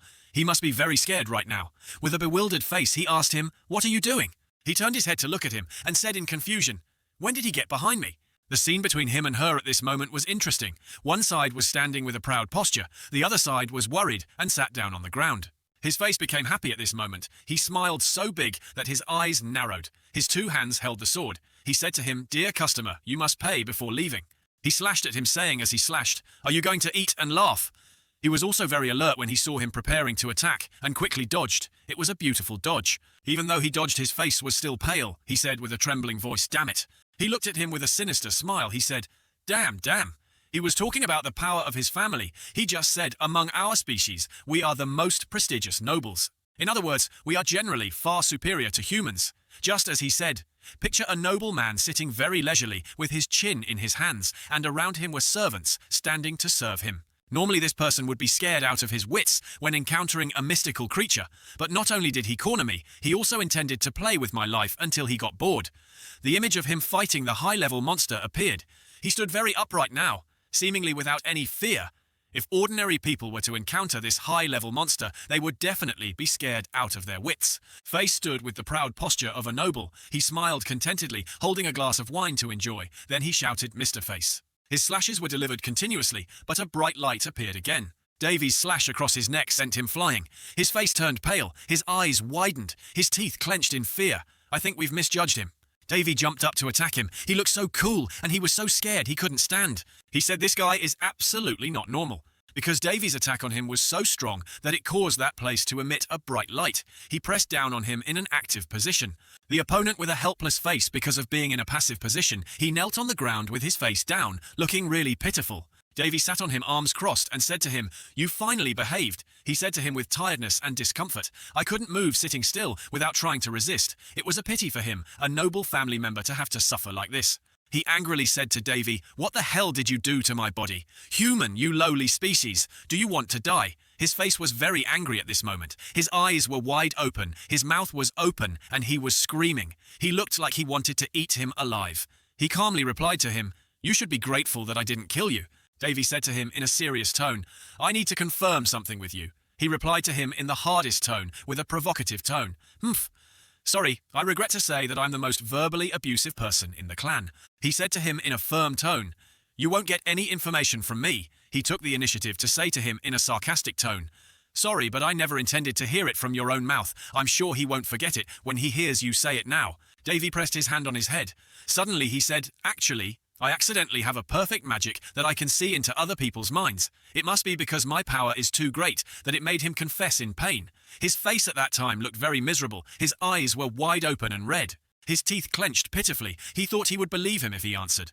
Like that, did he think he was a child or something to trick him like that? It was so funny. Davy, with a calm face, smiled at him, his hands still on his head, and said, "Such a thing cannot exist. Well, there is only one way to find out." He looked up at him with a bewildered face when he heard him say that. Davy used his power to ignite samadhi, causing his hand to heat up like fire, causing him to cry out in pain. Looking at the image of Davy and him in another dimension, it was so eerie. The space was covered in a mysterious purple color. He said the black magic, cursed mark, merged.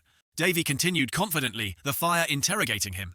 That sentence made his power increase, causing him to scream. Miserably, the scene became even more ghostly. He was burning with pain, screaming, "Too hot, too hot. Please put out the fire." Davy said to him with a sinister smile, "You're fine, don't make such a fuss." Purcell stood aside and saw him doing that to him. She felt sorry for him. She said, "Even if he was an enemy, doing that was a bit much." He answered her with a calm face, "Don't worry, he won't die."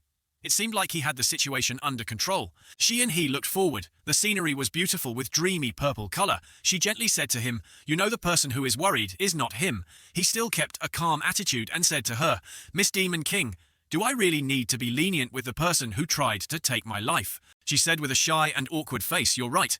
But she only said that because she was worried about him. She was truly a girl full of tolerance and compassion. He shyly rubbed his head and said, "Huh, really?" Davy said the good man was useless. He had a tired face. He collapsed on the ground because he had just been through terrible things. Davy, with a serious face, crossed his arms and said to him, "We don't need to know too much about people, so let's hurry up." When he heard what he said, his face changed color. His eyes widened. His mouth opened wide as if he was about to say something. Davy wondered and started asking him first, "Who are you?" But the other person was not afraid and said to Davy in a provocative tone, "You think I will?" He was really bold to dare to say that to him. When he heard him speak in a powerful tone, he smiled sinisterly, raised his hand to the purple flame and said, "Want more?" When the other party saw this, he was so scared that he stammered, "I am Pedkid and I am a Viscount," Davy said in a calm voice. "Oh, so you are around intermediate level." Pedkid stopped and looked up at him with hatred in his eyes. He said, "Okay, I'm pretty sure I'm your target. It's because of that vampire maid last time, right?" Davy answered him with a calm smile, exactly he thought proudly in his mind. A person who was supposed to be a talkative person like him confessed quite easily there was nothing that could stump him, so this was the real question. Viscount Pedkid asked him with surprise, "Including the person and the magical creature just now, why do you have the power of immortality?" He was extremely curious about that. Davy around stood looking at him with a proud, slanted posture, but in contrast to him, he sat watching with a timid, guilty look. He looked at him and wondered, He still didn't move. Maybe he should provoke him. More cruel people often live leisurely. Viscount Pedkid's face suddenly changed to anger, as if he had just suffered something terrible. He clenched his teeth, his eyes shining with determination. When Davy, Aaron, and Purzel saw him like that, they were both extremely curious and confused, not knowing what he was going to do. Viscount Pedkid suddenly shouted loudly. He decided to choose an extreme solution for himself. "I choose death." When Davy, Aaron, and Purcell heard him say that, they were extremely surprised. He said loudly what when she saw something unusual. She shouted loudly to him, "Hide quickly." Suddenly Viscount Pedkid's body swelled up. His body was covered in red, and a very surreal-looking cage of light appeared. It was taboo when he saw such light. He found it very dazzling, so he covered his eyes with his hand. He shed tears. His voice was helpless as he said, "I don't want to be like this." The light grew brighter and brighter. Davy Arone and the female demon king watched in amazement. Viscount Pedkid sadly called out the last words. Then he called out someone's name. When his body couldn't take it anymore and exploded, everything was left in a sea of flames. The scene was terrifying. Prince Davy Arone stood before the ruins, a taboo, and the punishment for it was nothing less than death. He did not want it to be like that. But perhaps that is all we can know. Purcell said, "Sorry, it's me, Davy," and comforted her. "Don't worry, I expected something like this to happen. When the curse is lifted, the one who placed the curse can feel it. I mean, one of the curses we put on the seals has been removed. It has been put into a dormant state, to be exact. It should have been difficult to find that curse, yet they did it. The power of immortality, huh? The person behind this must be quite dangerous. Night falls in the land of the dwarves is still bustling. Everyone worked hard to try to fix the house. Purcell felt sorry for them. Just one magical creature was rampant, and this place was destroyed to this extent. Davy kept passing the busy dwarves who were calling to each other to the north. "Yes, hurry up." At this time, Davy met two people, Golda and Golgoda. "Ah, Master, I'm sorry you had to go through such a difficult time. It's okay." Davy asked him psychologically, "Are you hurt anywhere?" "You see, I am perfectly fine, but dozens of houses were burned down, and a few people suffered minor injuries." Seeing Davy just kept quiet and didn't say much, Golgoda noticed it seems Master has something to tell us. Davy bowed his head and smiled. "Go inside first. I see the guards outside are very busy. What's going on?" The two of them were silent for a moment. Then Golda looked at Golgoda. "Brother, I'm afraid it's nothing serious. A child from the orphanage has gone missing, and the guards are looking for him, but we haven't found him yet. Speaking of which, I think it's not safe for you to stay here any longer, Master." Davy then said, "Actually, I have something to tell you. Please take this," and he pushed a black book towards them. "Here it is. It contains the information needed to restore the holy item. Since it will take quite a while before it is completed, we plan to return soon." The two dwarf brothers expressed a slight regret. "I don't know how we can repay you." Davy refused. "I don't want you to have to repay me. Actually, I am the one who should repay you for your kindness. I have been rewarded enough. Most importantly, there's a high chance that the mysterious creature targeted me when it entered the village. So once I leave this place, all the problems will disappear. I apologize for not warning you in advance." The two cousins slammed the table and stood up ridiculous. Then it could be the Master's fault. Prince Davy saw their attitude and smiled gently, although people would have different attitudes towards this.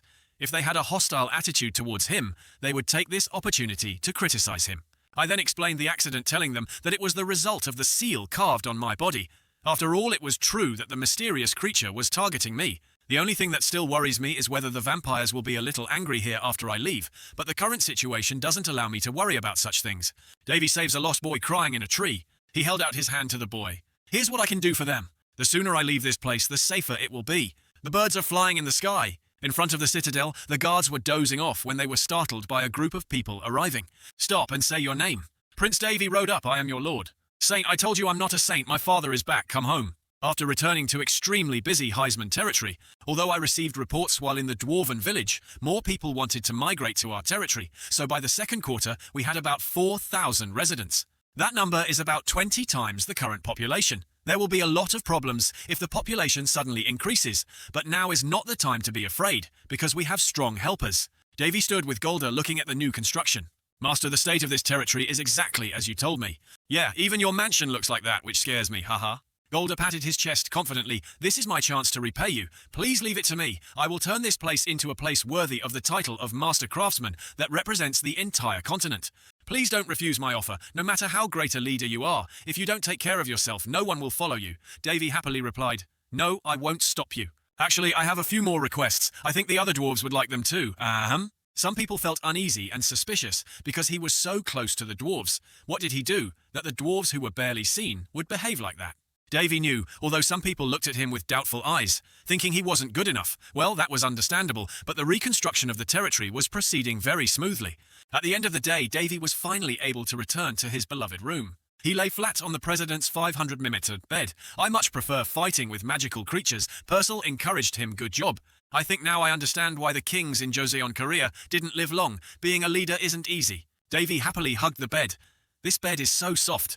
Purcell reminded him, you should change your clothes before going to bed. This must be a comfortable bed recently created by the alchemist department. This bed is really big. This thing will definitely be considered a high-quality product on Earth. While rolling around, Davy touched something under his feet. He sat up, rubbing his eyes. A dark shadow emerged from the leg, making Davy's skin crawl. Prince Davy was extremely confused. I entered the wrong room. It couldn't be. Davy looked at the moving mass on his bed, which meant it had been quiet for a while, but it was starting again.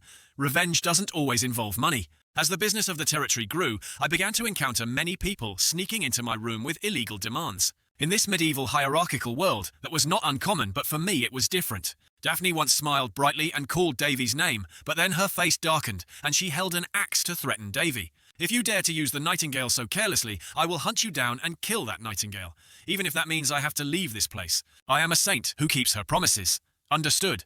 A warning from a sinful saint is more dangerous than one can imagine. I have received so much bribe money that I did not investigate the people who sent it, but the bribery went so far that they sent people every day, so I warned them. If you let people into the room, I will kick them out. They will wrap themselves in blankets and run away. If you do this nonsense again, I will turn against you regardless of our agreement. You eunuch daring to call Davy a eunuch makes me so angry that I am speechless.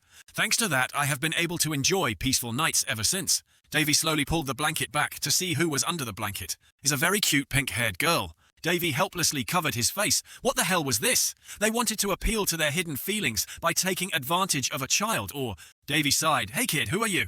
The pink-haired girl smiled out like the sun. Davy and Purcell kept smelling it. It hurt their hearts. Davy gritted his teeth in anger. Those bastards even spared this innocent child. Davy called Amy loudly. She rushed in. Yes, what's wrong?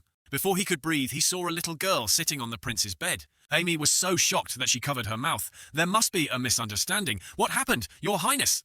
Davy doesn't want to hear it. Don't say useless words. I told you not to let others into my room, right? Amy insisted. I wouldn't let anyone in. Your Highness didn't bring her in that day. No. Davy deduced that if Amy didn't know, then one of the other servants had secretly placed her here. I seem to be a joke these days. Amy heard that and hurriedly ran to the girl. I'm sorry, Your Majesty. I should have guarded your room better. I will find this child's guardian immediately. The little girl pointed her tiny hand at Davy and called out to him, Dad? Everyone was petrified on the spot, huh? The little girl jumped out of bed and ran to hug Davy's leg, happily calling Daddy. What kind of Davy is that? He looked into the corner of the room where there was some light coming from and was startled when another girl with blue hair appeared. That night they had a very long silence. The next morning, the pink-haired girl was running around the castle grounds. Ha ha ha! Amy was struggling to catch up. Miss, wait, you'll get hurt. This pink-haired girl is named Hong Chi, in perfect condition. Double-edged broadsword shape, 8cc Tawaneti is long, 6 centimeters wide. Davy a round contractor, 100% complete. Davy sat in a corner looking at the data table. What a gift, I really didn't expect you could have checked her information from the beginning. Besides, I hope you feel very guilty. Davy is helpless. He has already named it, and how can he change it? Who knows? The sword can also turn into a human. Actually, these two girls are the two swords that Davy brought back, named Hong Ki and Lam Kai, in perfect condition with a wide, double-edged sword shape. Note they have consciousness. They awakened consciousness very early, so their awareness is still very immature. They consider Davy a Round who created them as their parents. Their awareness will grow over time. Lovely warning. Suddenly confused. I told you, I can't resist. Amy here couldn't stand Davy anymore, and now she had 2 kids, so she had more experience in dealing with him, so she changed her plan and didn't chase him anymore, but instead brought out food to lure him. Miss, look at this cookie, try it. Honky turned around and ran towards her. Ha ha ha, Miss Lam Kai, hurry up. Davy's eyes were opened. Swords can be eaten. They are literally human. 2 tiny hands came from somewhere and placed themselves on Davy's legs. Little girl Lam Kai lay down. Davy touched Lam Kai's head. The little girl raised her head and whined, Daddy! Infinity and Davy's hearts immediately stopped beating. As cute as they are, they're really not good for the heart. Davy, let's test the 2 Honky Lam Kai first. Can Hong and Lam return to their original form? The 2 girls looked at each other and nodded, seeming to understand what they said. The 2 immediately flew up and quickly returned to being 2 swords like before. Davy held them in his hand and looked at them. Their nature was still swords. They did not hesitate to return to their original form. They transformed very quickly. It seemed like this was their instinct. The density of power within the swords also increased the fact that they had consciousness, made them stronger. Okay, you 2 can go back. The 2 kids kept hugging Davy's legs, one calling for Daddy, the other asking for cookies, and Davy was wondering if he should announce that he was protecting them. Wushu suddenly interrupted. Aren't they? Your daughter's in this case the original daughter. Davy sighed. You're not going to let me get married. Wasn't that the original plan? Hearing that Davy pouted and pouted, Honky asked for cookies, but he said no. Having cavities like that was what a real father would do. At this moment, Amy hurriedly walked in. Amy, what's the matter? His Highness is a guest who has come to visit. Davy wondered who would be coming at this hour, an Asian guest unannounced. Amy replied, Princess Winley has arrived. Princess Winley was fascinated by Honky and Lam Kai so cute. She hugged the 2 children and asked, who are these children? Davy was helpless. They were the children he was taking care of. They look like your daughter. Winley's eyes widened with excitement. Oh my! Every time I come to see you, I see something new. Oh really? Princess Winley looked around. She was so worried when he said he was going to a wasteland. Princess Winley looked around. She was so worried when he said he was going to a wasteland. The dwarves in that village are so nice. I thought they wouldn't appear in the outside world. Well, they've always helped me. It's wonderful. Davy looked a little regretful. He wanted to pity you carefully. But you see, the territory is in such a state. Winley shook his head. Please don't worry. I just feel relieved to see you. Happy baby Davy was confused. So what? Wow, you are quite a busy person. I didn't realize I was so busy lately. Happy, huh? Surely the girl is right. Davy smiled and said to Winley, why don't we go inside? Yes. On this side, Amy leads the guests who are with Princess Winley to the resort. Those who are with her, please come this way. Winley is still chasing the 2 Hong Kai Lam Kai kids. Come play with me. Davy noticed a man with red ponytail in the group of people who came with Winley. I think I've never met him before and find him a bit strange. Entering the house, Davy asked about his sister's life. How is Baris? How do you have time to visit when your territory is so busy? Brother, the number of bandit attacks has decreased recently, so the territory has become quite peaceful. Am I being too heartless? Davy just smiled stupidly. Haha, I'm sorry. Winley rubbed her hands together and said hesitantly, actually, the reason I came here is because I have something to ask of you. Brother, do you know how to use the power of the Holy Seal? The power of the Holy Seal.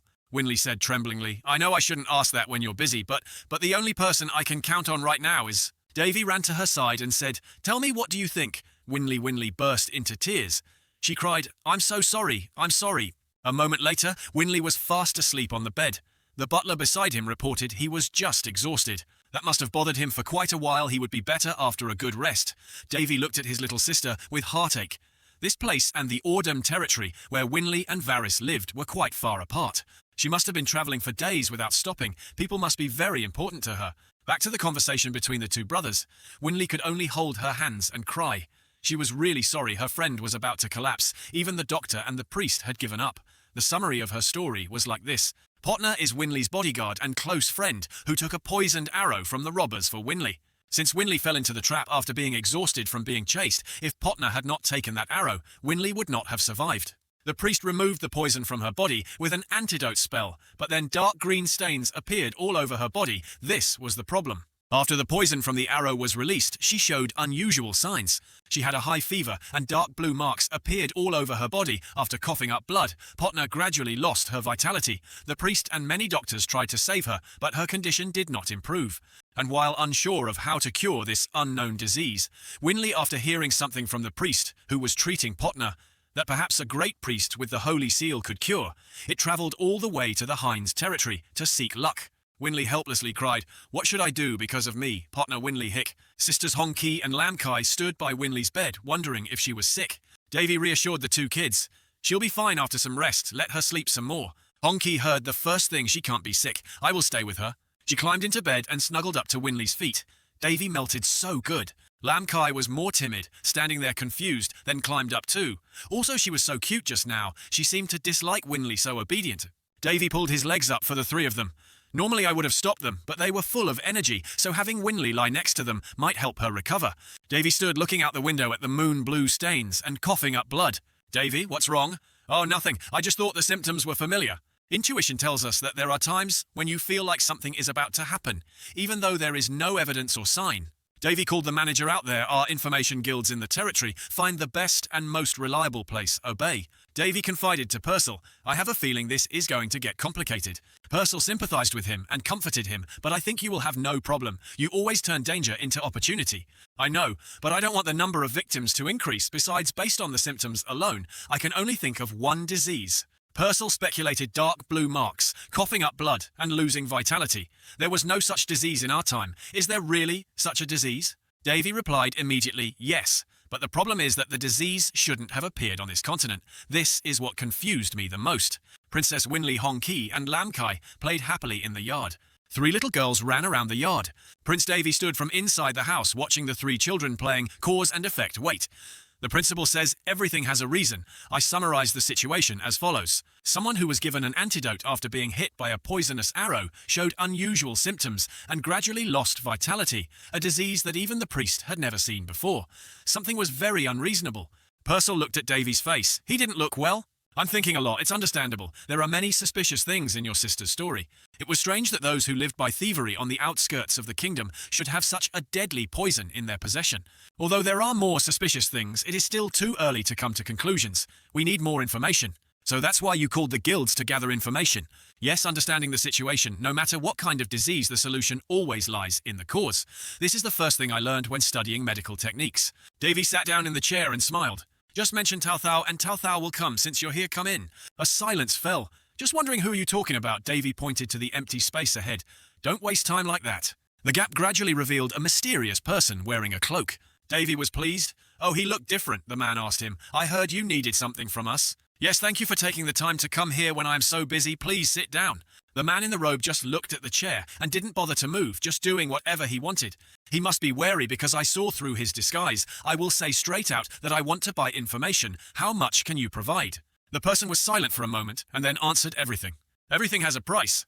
"Yeah, I agree. Nothing in this world is free." The man said to Davy very seriously, "As long as you can pay us enough money, we can even learn about the harem of the neighboring kingdom. We can even get you a pair of royal underwear, Prince Davy spray." "That's a bit far, my friend." "What a strange thing to say." "What about the princess of the Palin kingdom? Can you do it?" Purcell is annoyed, perverted. "You don't need to go along with him." Seeing Davy's sparkling eyes, the man looked away in guilt. "Even I value my life. That's a bit understandable." Davy stood up. "Very good, that's enough. He gave me a bag of gold coins. This is the deposit. There is a woman named Potner, who is my sister. Winley's knight. Investigate her recent activities." At this time, the game board just displayed the parameters of the mysterious person wearing a helmet to tell us this person's name is Jack, or full name is Aina Helishana. Age 124, both male and female, dark elf official race, title star assassin unusual. Other details: have basic assassin skills at the expert level. Working for the Information Guild as one of the 4 leaders. Known as Jack in the guild, current status is messy. Looking at the information about Jack, Davy was startled. Was it a woman and on top of that, a dark elf? How could that be? She doesn't look like a dark elf at all, because she's disguised as a human. Jack was a little hesitant investigating the background of an Asian woman. Davy preferred another way of speaking. I prefer people to call it medical practice. How about that, okay? Jack was silent for a moment and then said, I will not accept the money. Davy asked, what do you mean you're willing to do it for free? Not really, the total will be calculated later. Davy jokingly asked, what would you do if I defaulted? I make this offer because you don't seem like the type to break a promise. Davy understood Jack's meaning. Oh, so you're trying to build a relationship. A bit arrogant. But I like it was that your group's decision. It's a personal decision. Very well, do whatever you like. Well then, goodbye, Jack said, blowing white smoke and leaving. Going out normally is fine, is it because of her pride?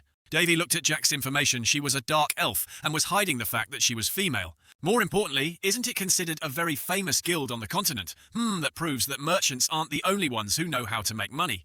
By the way, do you know about the Helishana family? Davy doesn't know Helishana. No, that's the dark elf's last name. What do you know? Purcell saw that he didn't know, so he stopped talking. No, if you don't know, it doesn't concern you. Forget it, it's boring. After hasty preparations for departure, Davy officially departed 2 days later. Prince Davy scolded sternly. No, it turns out that Princess Winley insisted on coming along, so I'll go with you too. Davy stepped in first. I know how you feel, but don't think you've had enough rest. Winley doesn't give up easily, but... Only Davy understood that this was a very urgent situation. I had prepared to go to the Ordem territory as soon as possible, but trouble would come before I left. He scolded Winley harshly. Don't be so stubborn. It would take us at least a few days to reach the Ordem territory, and even longer if we took a carriage. To check the patient as soon as possible. This is the only way. I'm just in the way.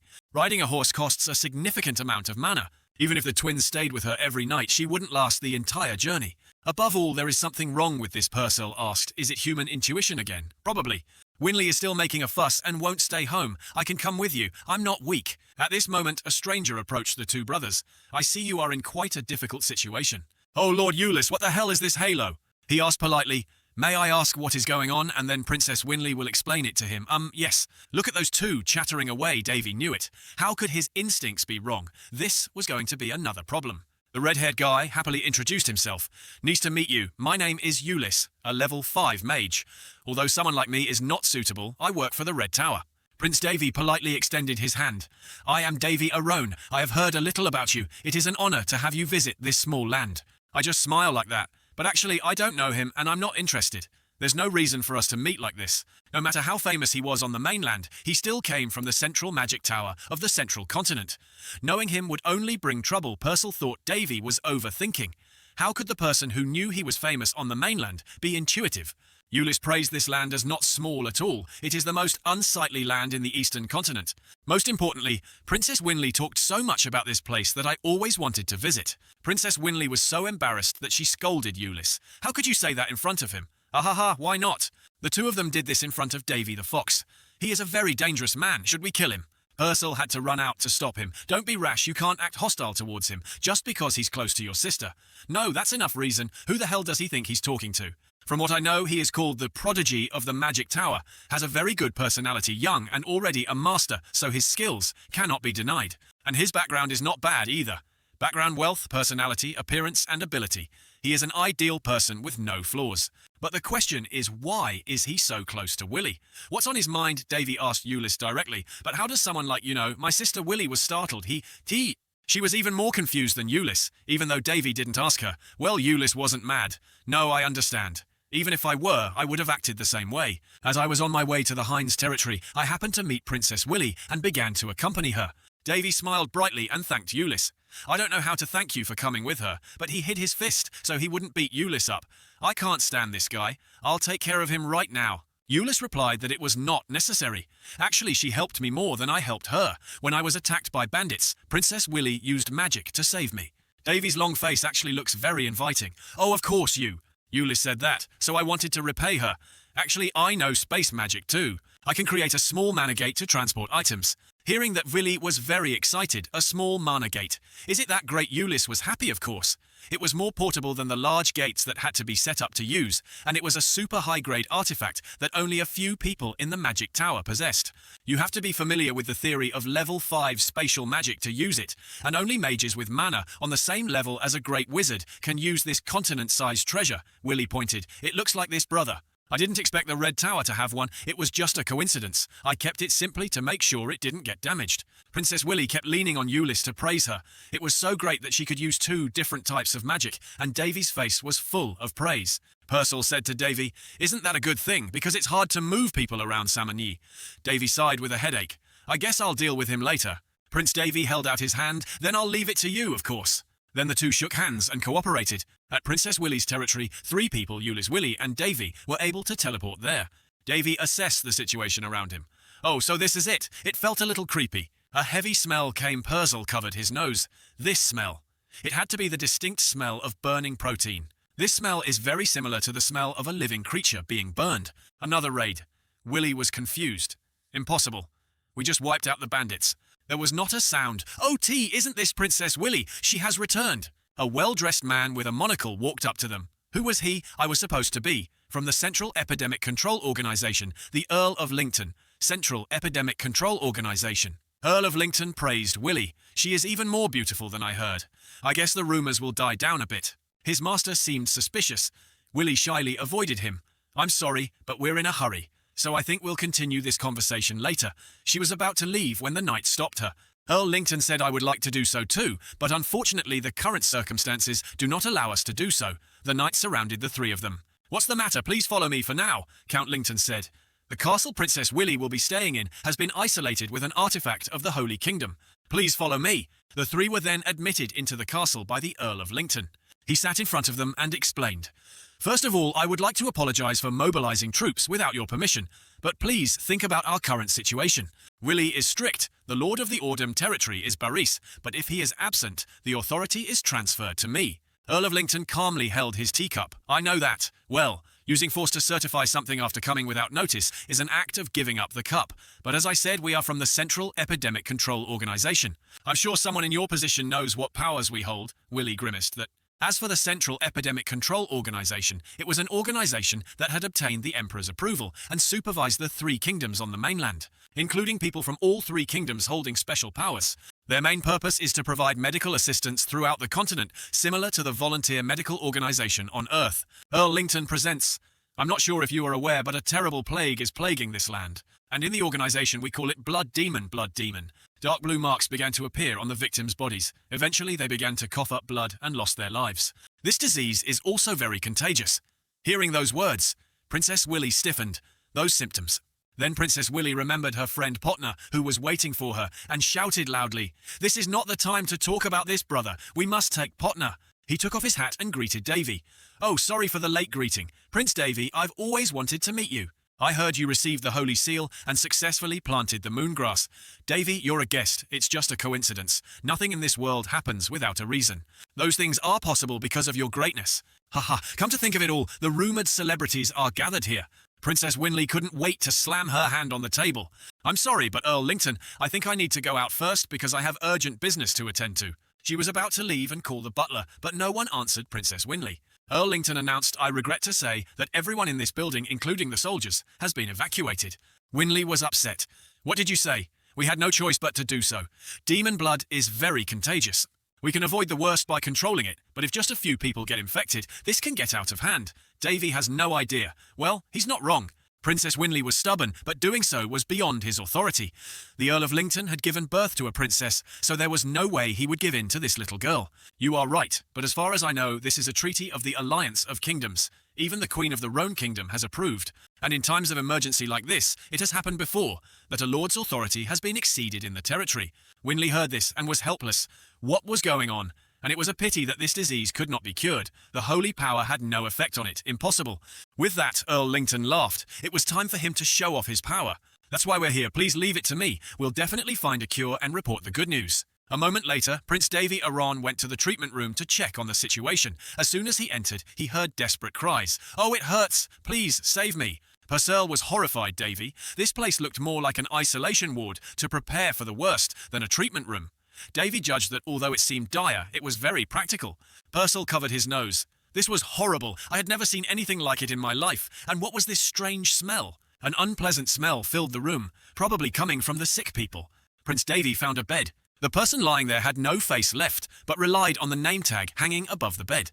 Patient number 02155, named Potner, found her Princess Winley's friend. A scent rushed straight to Purcell's nose, making him feel disgusted. Rhinitis flower? Davy explained rhinitis flower. If I'm not mistaken, it's called tostas flower. In this world, I've never heard of it. It is a rare flower that only grows in harsh conditions. This flower contains deadly poison. Davy checked Potner's temperature at 39.7 degrees. At this rate, her brain cells would fry. Her body was in a state of imbalance. When she came out, it was cold as death, and her organs were extremely hot. The horrible symptoms, the cause, and the way they died. I had imagined when I heard Winley tell it, but when it was happening before my eyes, I felt it was more complicated. Davy muttered, I really don't understand why this disease appeared in this world. What do you mean? This is the accelerated melting virus. No matter what stammering, what melt, it's a virus that accelerates the melting. A disease that is common in another world, and it was created for a specific purpose. Very different from a cold cancer or the plague. The process of death is brutal and extremely contagious. One infected person can kill millions in a short period of time. It took 10 years to find a cure, while 280 people died from the disease. After the cure was developed, 18 million lives were saved. Davy looked at the tray of instruments nearby. We need to create antibodies before it's too late. Davy was holding a knife and was about to do something to Podner when someone grabbed his hand. What are you doing? Outsiders are not allowed in this place. The knife fell to the ground with a clang. The masked man continued to ask questions. Who are you, and why are you here? That person was Baron Gorneo, an employee of the Central Epidemic Control Organization. Davy calmly replied, My name is Davy O'Rown, the first prince of the Roan Kingdom.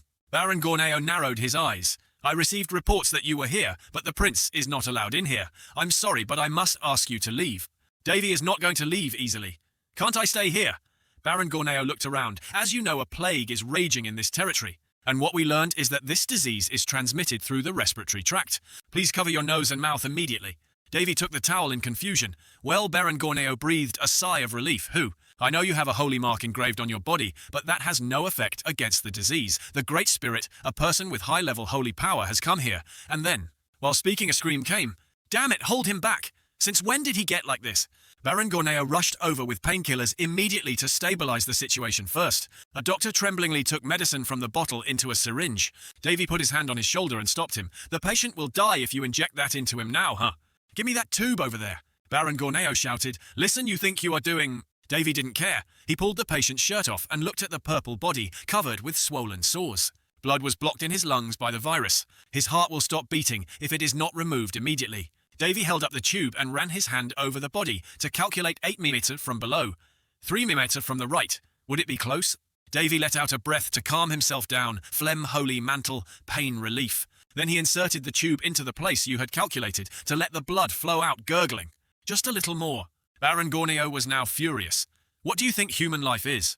He lifted Davy's collar. Stop it, what do you think you're doing? Stop it, what do you think you're doing? Davy didn't bother to answer any of the questions. Say what at this time the blood in the patient's body has flowed out. He was able to cough again. The patient's pulse returned to normal. Baron Gorneo was bewildered. What do you mean? Please come and see. Davy was released by the Baron and went to find another doctor to borrow something and lent me one. Davy then collected the patient's blood sample into a small vial. Done, he put it in his pocket and then showed the doctors there. You just need to stop the bleeding and stitch up the wound. If you inject painkillers when the patient has these symptoms, they will die of shock, so remember that. Yes. Prince Davy turned and walked out. The work here is done, I'm leaving. But reaching the door, Davy did not forget to turn back and say, and also Baron Gorneo, those who bear the holy mark are granted resistance to most diseases. Please don't compare me to someone like the high priest. With that, Davy left the Baron Gorneo still standing there in a daze and left. Prince Davy, after leaving the treatment room, returned to Winley and Euless. I'm back, oh I'm back. Seeing Winley being so intimate with Euless, he flew away shyly when he saw him. Davy angrily put his hands on his hips. People say raising a daughter is useless. Don't protect Winley, she's not your daughter. Davy asked, have you not been able to contact Boris yet? Well, their situation is not very good either. Davy sighed and sat down on the couch. Winley was curious, how was the treatment center? Well, they were doing the best they could. Euless told the two of them what he found. I did some investigating. 2 officials from the Disease Control Organization have now arrived in the territory. They are the Earl of Lincoln and the Baron of Gorneo, and their titles of nobility are past. They are now officers of the Central Epidemic Control Organization. Winley asked, were they officials exactly? Euless drew on paper. This is the hierarchy in the Central Epidemic Control Organization. There was a governor and 3 presiding officers, and there were 15 officers, under whom were numerous knights or medical men. Davy looked at the diagram. So these 3 seats are 3 emperors. I knew you would figure it out quickly. And the only governor is the Pope of the Holy Kingdom, and armor. Prince Davy thought teasingly, foreign injuries are quite easy to cure, but the weakness of this world is disease. So the reason for establishing this organization is quite clear and easy to understand. The 15 officials are mostly individuals of great achievement, or people with outstanding medical skills, Eulis said. But in order to eliminate the private matters in this organization, the details of the officials have all been covered up. It seems that I can feel the level of their madness. But the matter is that the houses are the trustees of the 3 emperors and the alliance of the kingdoms. So what Earl Lington said is reasonable. The kingdom is always part of the alliance. And if we oppose this, we might make the empire our enemy and be seen as traitors to the alliance as well, Winley said anxiously, but the people were very scared. Eulis didn't know what to do either. They hadn't been here for long. We could only sit and wait for now. But the knights who were sent were knights, and their captain was Count Coleo. Winley was quite surprised. Count Coleo? You mean from the western territory of the Kingdom of Brandisar, right? They are one of the royal knights. Only Prince Davy doesn't know who is who is who. Eulis said, I heard he retired a few years ago, but it seems like he came here. I think it's not bad to leave things to them for now. Winley bowed his head dejectedly. If I knew there would be danger, I wouldn't have brought you 2 here. Prince Davy touched Winley's hand. Don't worry, Winley, everything will be fine. He even sincerely cherished his sister to comfort her brother, but I'm worried that you'll get into trouble, Eulis. Eulis replied with no energy. Not at all. Actually, the woman named Potner is a magician from the Red Tower. I was just doing what was natural for me as an elder. The Abyss appeared and said that he really wanted to help. Davy pouted, already wanting to chase him away. Oh, right, so you are the elder of the Red Tower. I know that he is the type of person who looks diligent, but why do I feel like he has another reason for being here? Purcell sighed. Don't trust the power of the Abyss too much. It's a status window, like in that game. As night fell, Purcell asked Davy, why don't you stay at the treatment center to help? I can't help there either. This is the key, a vial of infected person's blood sample. Davy held it up to look at it with interest. Now that the disease control organization was trying their best to contain the disease from spreading, we needed to create it while we still had time antiviral. In other words, vaccine Purcell was confused antibodies. I find it a bit confusing. It's quite common in the medical field. The CDC must have tried many times to create antibodies, but since creating antibodies for this disease is beyond conventional methods, they probably didn't succeed. Purcell was curious, but how do you plan to create antibodies with just that? Since we're here, I guess I'll have to ask them for help. What are you doing? You should have said it. Just then around the corner, Jack appeared, and it was so annoying that he found me because I could see you. Seeing that Jack didn't bother to say anything, Davy chuckled. She probably didn't like that such tricks don't work on me. You don't know how much experience I have as an assassin. Jack gave him what Davy needed. This is the information he requested. Well done. You still don't want to get paid. Not yet, so stubborn. Jack pulled out another scroll that looked like it was something very useful. Please take this too. What is this? I brought this because I thought you might need it. Prince Davy teased. You'll be fired if you keep doing your own thing like that. Never mind, I expected these actions. No way, I didn't expect this to come from the guild. Davy then took the scroll off and read it for a while. He asked Jack if this information was reliable. Seeing as Jack didn't make a move for information, buyers' credibility is their lifeline. So she didn't lie, this information is reliable. Davy, help me open the book, sorry, but I have one more request.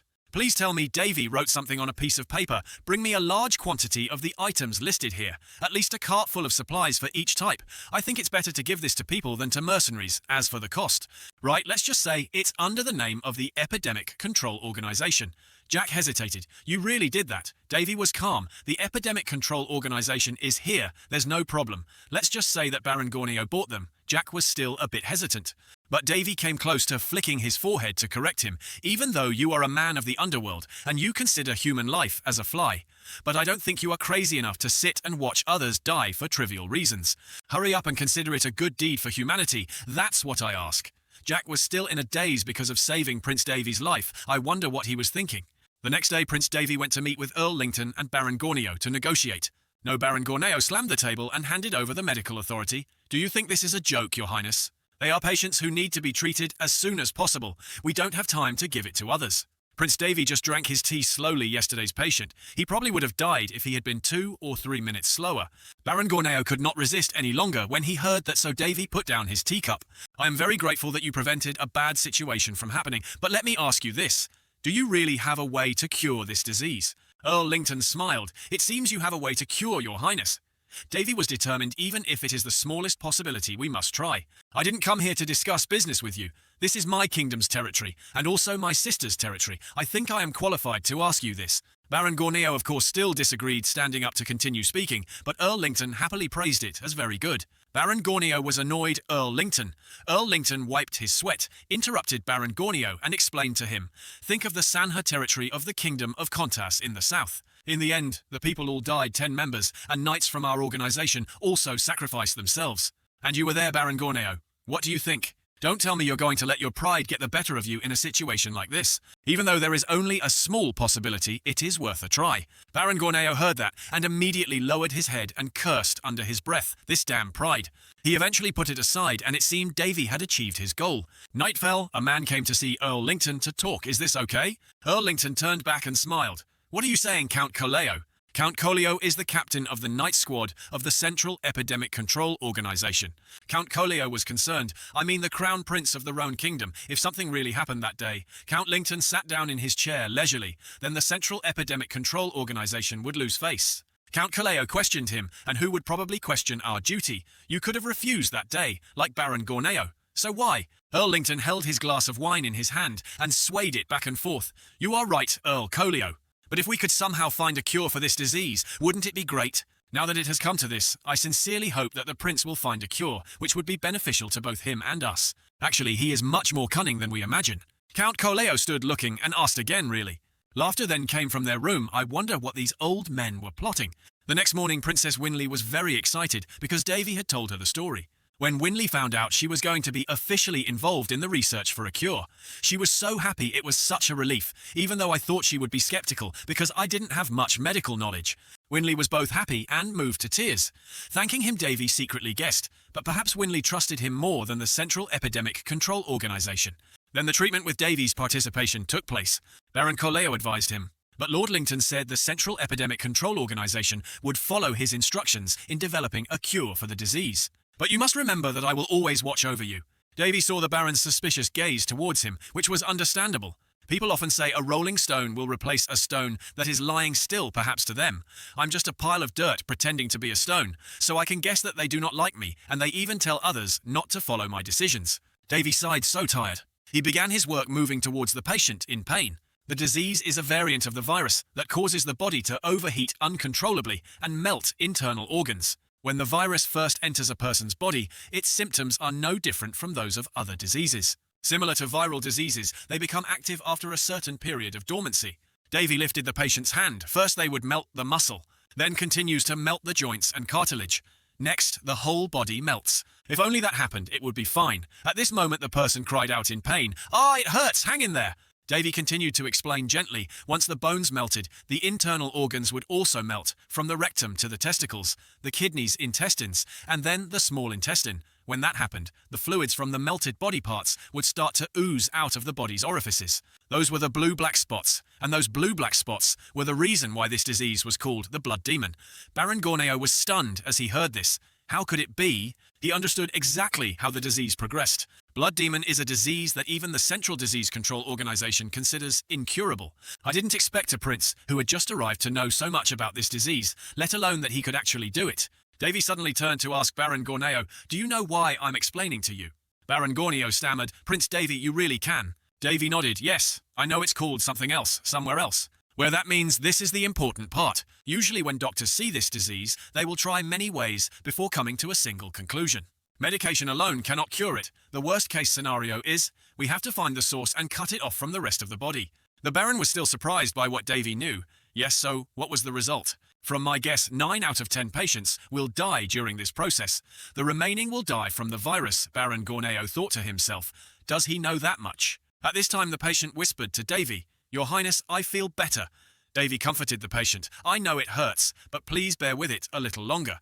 If you have the will to live, I will definitely save you." The person who received the will to live thanked him very good. At this moment, a shadow appeared behind Baron Gorneo. Davy also asked that person, "What about the items I requested?" It was Jack. He came to report that I had prepared it at the place I told you about. And as for Baron Gorneo, I'm not sure where he came from. Where did he come from? Davy was pleased and praised. "Good job, just credit me. We will finish this in 4 days." Time passed. 4 days later at the medical camp. Potner looked in the mirror and saw that her face had returned. Winley was also extremely happy and jumped up. It was amazing, her skin was recovering. Amazing, recovering so quickly. Winley couldn't help but climb up and hug Potner. Potner, I'm so happy. Baron Gornio still couldn't believe his eyes. How did this happen? Davy was very relaxed. I told you we'll finish it within 4 days. Gornio sat down unsteadily in his chair, muttering in disbelief. None of the drugs we used worked against the virus. The antibody you speak of is an antibody, and anyone who wants to develop a cure has given up on creating the first antibody. Davy agreed with him. It certainly wasn't easy. Baron Gornio sadly recounted 3 years. It's been a while since we've been trying to find a cure for this disease. Who would have thought it could be cured so easily? Seeing him so disappointed and sad, Davy had to ask him to see something. Baron Gornio, would you like to hear something interesting? Davy took out a round tray, and there was a liquid in it. This was the patient's blood that we had collected. Now we're going to add the cure to this blood, which is the medicine used in the cure vaccine. As soon as the vaccine was injected into the blood droplet, the infection washed aside. It just moved later. It's too early to be surprised. Or should we observe what happens next? At this moment, the bit of blood in the tray from pitch black instantly turned bright red. Oh my god, its colour. Can the human eye see it? Prince Davy explained the melting point. Virus is actually a living thing. What? Oh, so that's it. It is precisely a parasitic biological weapon that has a living consciousness and strategically attacks the human body. So before we can do anything, we need to draw all their energy into it. We need some herbs and poisons that have never been used as medicine. This world calls them by different names, so it's hard for me to find them. Davy left the Baron in the room and instructed that 1 bottle would be enough to inject 50 people. I left the ingredients in the backyard. Feel free to use them, the Baron asked excitedly. Is that okay? Okay, because we owe them to people. Princess Winley is so proud of her brother. Brother, oh brother. She praised Prince Davy with sparkling eyes. Do you know what people are calling you? They call you a saint. They call you a saint. Ulyss also joined in. How wonderful. I didn't know you were so knowledgeable in the medical field. Your Highness, Davy humbly replied. I'm only average at this. In his mind, he actually didn't want to be called a saint here. As for Persil, he breathed a sigh of relief. It seemed like a miracle to them. Davy didn't think the treatment would go so smoothly. I developed the remedy in 3 days as promised, and the patient's condition started improving. Although no medical staff suspected me anymore, I decided to leave most of the treatment to Baron Gorneo. Davy trusted the Baron very much. It's hard to find someone as honest as that honest, huh? Earl Lington seems to be an extremely generous man, but I could sense a strange feeling behind his smile, even if it was just an intuition. Persil saw that he was using his intuition again and shook his head in secret intuition. People shouldn't judge others based on such an unscientific thing, Davy saw, and above all, he felt that he was more like a researcher than a doctor. On the other hand, although Baron Gorneo is very stubborn, his sincerity towards treating patients is something that makes me respect his profession. Maybe that's why I treat him well, even when he has an attitude towards me. At this moment, Ulyss interrupted Davy's train of thought. But Prince Davy, can I help you with anything? Winley was also very interested. That's right, brother. We could only watch you do everything. Let us contribute too. Davy saw them begging so much and softened so ambitious. Then control the temperature of this boiling solution, since both of you know magic, so it won't be too difficult. Maintain the current temperature using heat magic. I'll go check on Baron Gorneo in the treatment room. Leave him to us. A moment later, Princess Winley and Ulyss sat among the jumble of jars and bottles using heat magic to keep the medicine stable. Ulyss asked Winley who really likes her brother. Winley was very proud. Of course, he's always been a great guy, even though we have different mothers, he was always by my side and treated me like family, although he was a bit hot-tempered Varys, and I will never forget the warmth of our brother from that time. I still remember the story about the moon and the sun he told us when we were kids. Ulyss smiled. I was so jealous. Ulyss just sat beside her, watching this little girl intently looking extremely happy and excited. Something was stirring inside Ulyss that made her blurt out, "Your Highness, if it were me." Princess Winley turned around, not understanding anything, realizing that she had been distracted by Ulyss. Stood up and told me to excuse myself and go out for a bit. Winley happily agreed to go.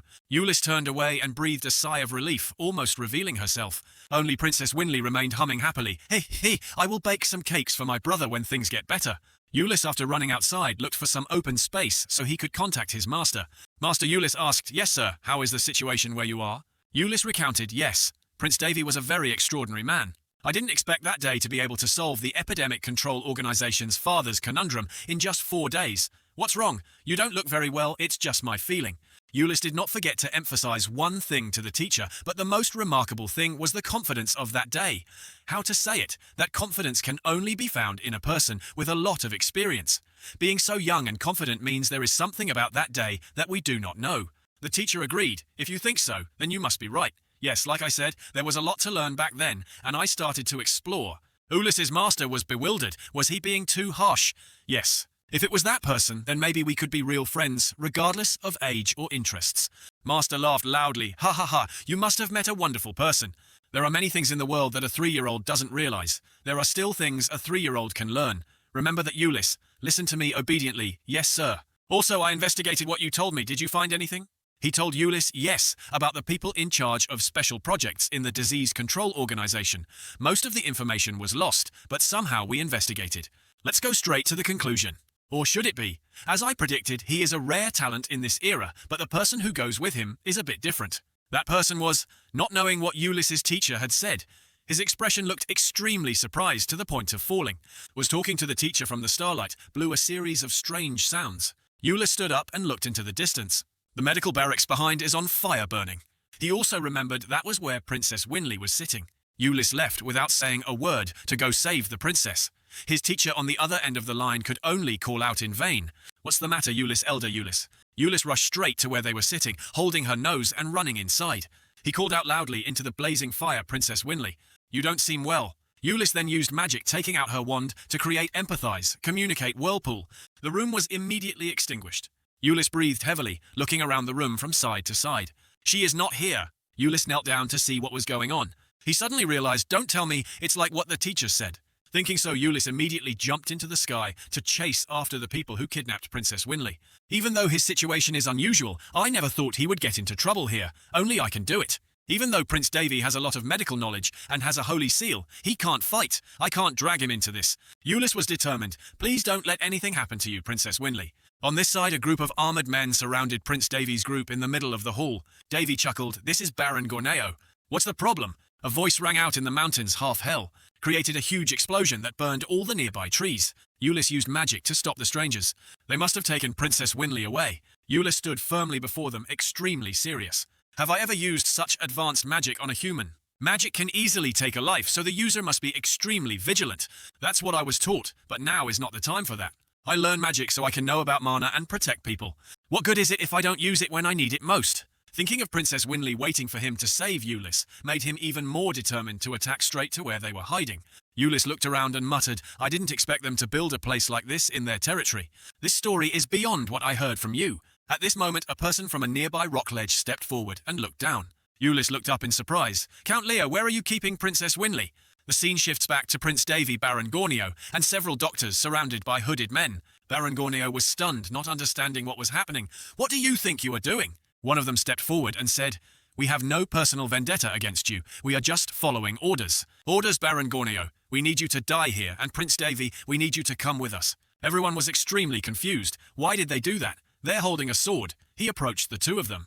Don't try to resist in vain. Doing so will only cause you more pain. After saying that, the guy jumped up, preparing to end Gorneo's life. The sword slashed down on the knight's sword, but Davy quickly blocked the knight's sword strike. Using only his bare hands, Davy cut the knight's sword in half. Oh really, Prince Davy? Davy smiled. Are you hurt anywhere? Oh no. The knight was being held by Davy, with his sword in his hand, trembling in fear. A knight, right? Well, that guy pisses me off, but he's dumber than I thought. The knight was being held by Davy, with his sword in his hand, trembling in fear.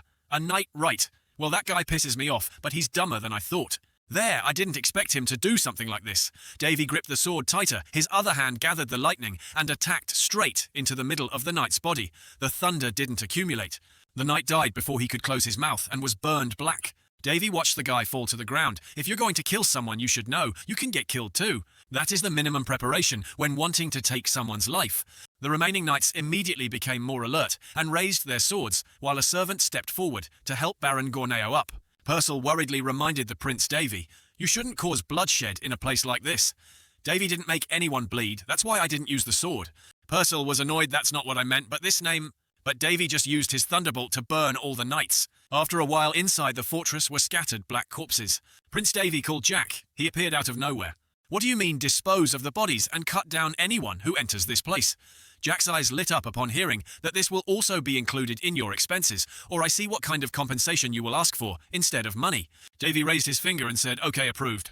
Before leaving, Prince Davy told Baron Gorneo, Please stay here and focus on treating the patients. Baron Gorneo is feverish, but what about you? I think I'll go and destroy those inhuman creatures. What do you mean? Davy flashed out of the castle. He ran like the flash outside, glide past all the knights, breaking the door. Davy had just run outside when the shockwave he had just created exploded behind him with a boom, boom, boom. Persil thinks this guy is crazy, Davy. Yeah. There was a jolt of electricity. The image of Princess Winley tied to a chair appeared before Davy's eyes. The tracking spell on Winley has started to work, which means Winley has been kidnapped. I used a tracking spell because defensive spells weren't very effective, but this is the result. Purcell looked at the remaining guys outside. Each of them were at least swordsmen, if I remember correctly. They used to serve the Empire. Even if I cast a defensive spell on her, it would be useless against a swordsman, but that was still my mistake. Prince Davy landed right in the middle of them. They stared at Davy and someone shouted, "He has no weapons, all kill target." Prince Davy heard and grinned. "I don't have any weapons, let me show you." Davy pulled out the red and blue flags. That's just what you guys think. A spiral-like beam of light was rushing forward vigorously.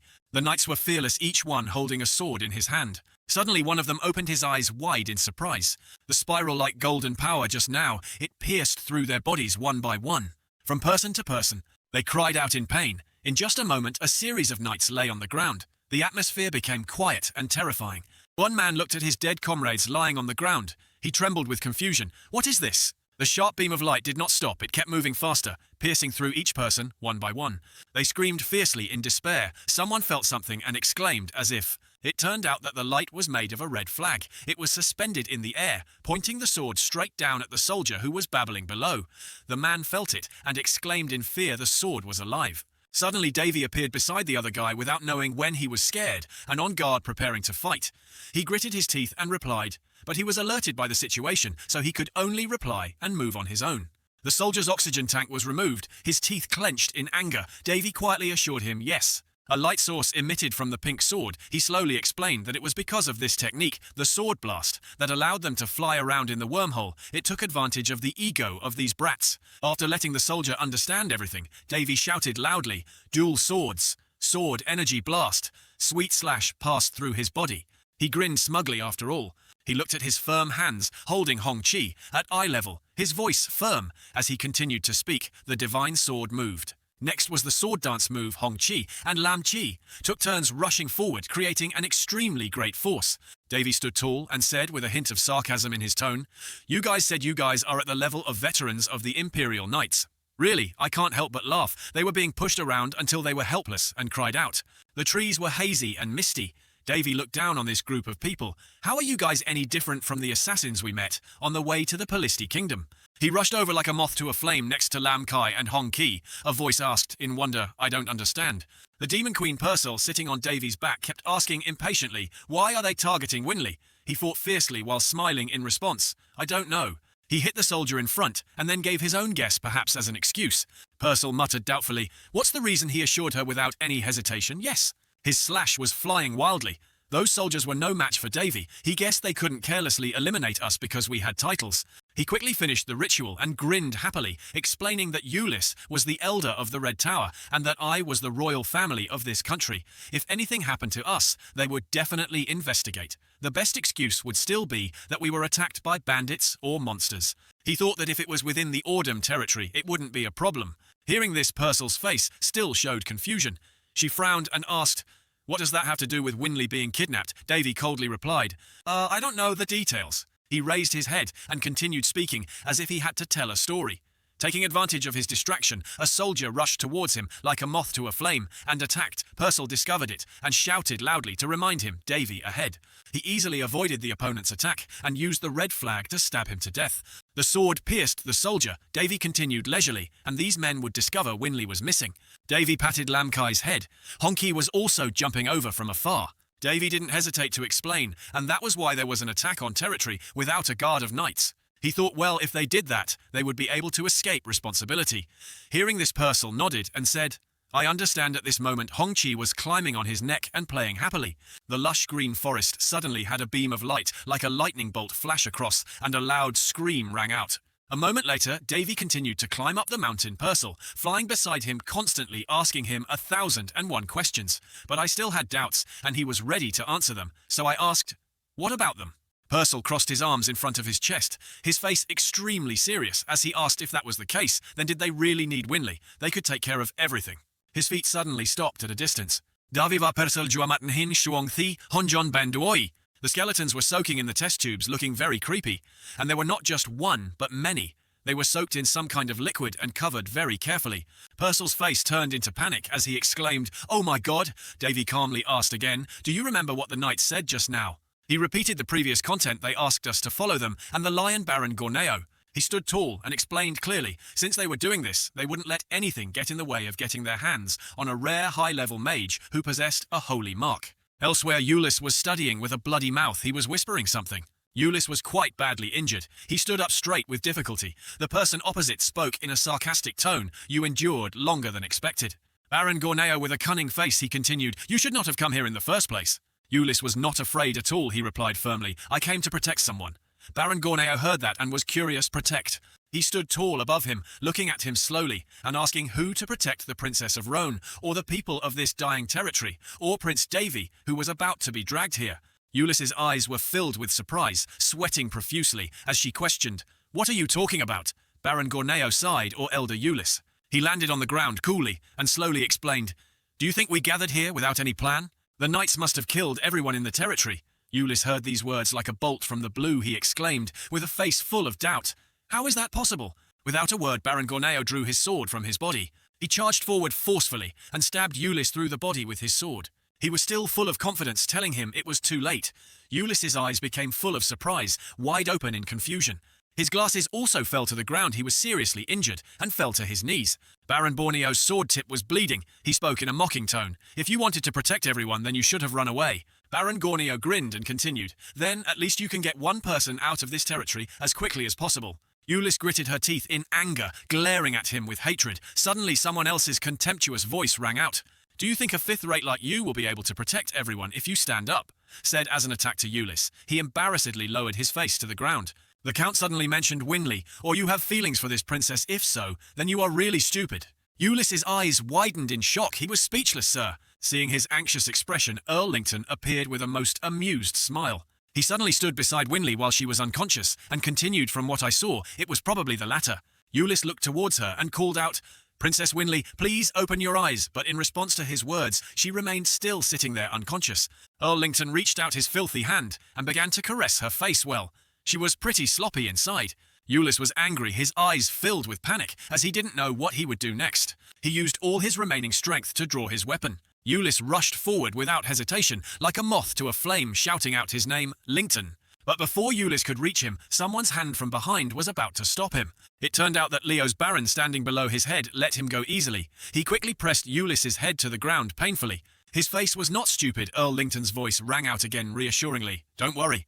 He stood with his arms crossed, as if he had lost all reason, declaring that he would turn you all into useful, experimental subjects. Being suppressed by these two people made Eulis angry and cursed, "Damn it. Earl Lington's real name is Lincoln Bonetiat. He was born in the kingdom of Rayutis, a medical kingdom that existed on the eastern continent before it became a feudal state under the Lindis Empire. He was a genius who showed extraordinary potential in the medical field from a young age. However, due to his eccentric personality, he was once punished by the Rayutis kingdom, forbidding him from performing any medical activities, and his story goes like this. Lington had a big ambition to develop a cure for a rare disease. He captured 200 people in his territory and performed thousands of experiments on them. This happened when Lington was only 15 years old. He was quite young at that time. At the same time, although he had successfully created the medicine, only 10 out of 200 survived, and yet they were all half crippled. In other words, he was the type of person who would do whatever it took to achieve his goals. A person who kills another person is a murderer. A man who kills 10 people is a serial killer, and a man who kills 100 people is called a butcher. But a man who kills 1,000 people is called a hero, as Lington did to develop the cure. It can only be seen as the work of a demon who killed 1,000 people. The demon of ambition seemed to have taken hold of Lington's mind, making it difficult to explain everything. Back to reality, Count Lington chuckled. "I never thought you would take the bait so easily." Eulis lay on the ground and spoke in a harsh tone. "Earl Lington, do you know what you are doing?" Earl Lington did not have the patience to listen to him finish. He reached into his shirt, leisurely took out something. "Let's not talk about things that are only beneficial to us. What is good will be good." He had a power fantasy that Prince Davy would die and the medical field would progress, and I will take his achievements and gain fame. As he spoke, he spread his arms wide as if enjoying the taste of victory. Ulyss lay prone on the ground, listening to his every last word, the one who would become a great test subject and a contribution to humanity. Earl Lington affirmed what could be more reasonable. Hearing this, Ulyss was extremely angry. He gritted his teeth and cursed, "You are crazy!" But he was shameless. Even took a towel to wipe the sweat on his face and provocatively replied, "Thanks for the compliment." He took out his gun and ordered, "Let's finish this, Baron Coleo." Count Lington's evil voice continued to ring out, giving Coleo careful instructions. He will be obedient if we cut off one or two of his arms, as long as he doesn't die again. Coleo was ordered to hold his sword and approach Ulyss. He was seriously injured. There was no way he could resist. He was angry, gritted his teeth, and cursed in his heart. Damn it. Baron Coleo used a towel to gently wipe the sharp sword in his hand. He calmly said, "I will do it." Standing on the border between life and death, Ulyss looked towards the princess and whispered, "Winley." He also remembers his respected teacher, Ulyss teacher. Ulyss's hand clenched helplessly in his head and whispered to Prince Davy. Count Lington was standing to one side, laughing gleefully, and Coleo was also ready to raise his sword and strike down. He said, "In this world, there are evils that an individual cannot do anything about." Count Lington pointed to Ulyss and said happily that it was his mistake to realize it too late. The sword began to slash down with great force. The group's laughter rang out happily, "Ha-ha," while Ulyss's eyes widened helplessly, thinking to herself, "Please don't forgive my shortcomings." While Ulyss was lying face down, waiting to die, suddenly a familiar voice rang out, "You're wrong, that disgusting guy." It turns out that Davy has appeared. He brazenly pushed Baron Coleo back. His face puffed up in surprise. Davy said loudly, "You guys are not in." The painters that one person can't do anything about the words just made him grin sinisterly, and Ulyss lying behind was also excited by his cool appearance. Davy clenched his fist so hard that it turned red. Like in the legend, he continued slowly, the way of the Demon King Ugray. Davy yelled. The punch was destructive. The penetration transformed instantly a punch, like heaven punched straight into Baron Coleo's body. He also smugly stuck out his tongue and licked his lips to tease the other person.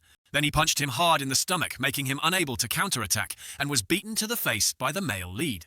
A mouthful of blood was sprayed out, accompanied by a scream. In another development, in a luxurious place, suddenly there was a group of soldiers lying on the ground, beaten. Baron Coleo was on the ground, his eyes filled with surprise as he asked what happened. He glanced at Jack, who was standing with his weapon beside him, and asked, "What are you doing?" Baron Coleo was speechless. Jack calmly replied, "I don't do deals half-heartedly. Do what needs to be done." He was embarrassed for half a day. He couldn't say a complete sentence that matter. Baron Coleo said with a tense expression, pointing around and saying, "Man, really don't see anything wrong with this situation." He kept scolding. How could one act like this in this situation? But in return, it was Ina Helishana's indifferent attitude. Otherwise what? His tone became urgent. "You are going to abandon the patient because your soldiers caused trouble." Jack tried to explain. "That's not it." But before she could finish her sentence, the Baron continued to use his martial arts to scold her. "Then why did you stop, since you have entrusted the treatment of the patients? To you today, you have to do it properly." While the two were still arguing back and forth, a soldier suddenly appeared. Jack quickly pointed his sword at that man's face. She was quick as lightning and used her sword to pierce the soldier's head. Baron Gorneo looked at her as she fought enthusiastically. The voice still echoed steadily like knights breaking rocks. He became really worried and said, and if Baron Gorneo was also an accomplice, then Prince Davy was in danger. After finishing off the soldier, Jack glanced at him, but she still didn't respond. The day Baron Gorneo was so angry, shouldn't you have helped him? That day, Jack replied indifferently, "Who do you think you're worried about?" She slowly explained to him, of course, each knight was at a veteran level, and their captain was a once very famous swordsman. I understand how he felt, because he went alone to face people like them back then. Jack calmly continued, "But let me tell you, the Baron listened attentively in amazement." She calmly frowned and affirmed, "Worrying about that person was the most useless thing in the world." Back to the south side, Davy. He was clenching his fist to break Baron Coleo's attack. A source of light exploded. Two great streams of power met, creating a loud explosion that illuminated the dark sky. Davy stood tall and unharmed in front of Ulyss. The explosion was so loud that the surrounding ground shook, and Earl Lington, who was standing above, was also affected. He swayed unsteadily as if he was about to fall. He finally knelt down on the ground, his face filled with astonishment and admiration. What a breathtaking scene. Below, Davy retracted the move, his hands still pink with energy. He was also surprised by his own strength. Damn, even I didn't realize this move was so strong. If he finds out how to create this technique, he'll probably be traumatized. Suddenly, the Demon Lord Lady Purcell appeared. She looked towards the injured Ulyss and called out Davy. He indifferently turned back and replied, Ulyss lay gasping for breath on the ground with wounds all over his body. Ulyss opened her eyes slightly, her voice weak and respectful. Prince Davy gently teased, "Calling me Prince at this time, there is no reason to be so respectful." Davy smiled mischievously, then he sat down to treat Ulyss's wound. He said gratefully, "Thank you, Sir Davy," silently chanted the incantation. "Your little gong asks for a favor, borrows powerful blessings. Your prayer is truly unique." As soon as the words fell, a beam of angelic blue light from the sky descended on Ulyss.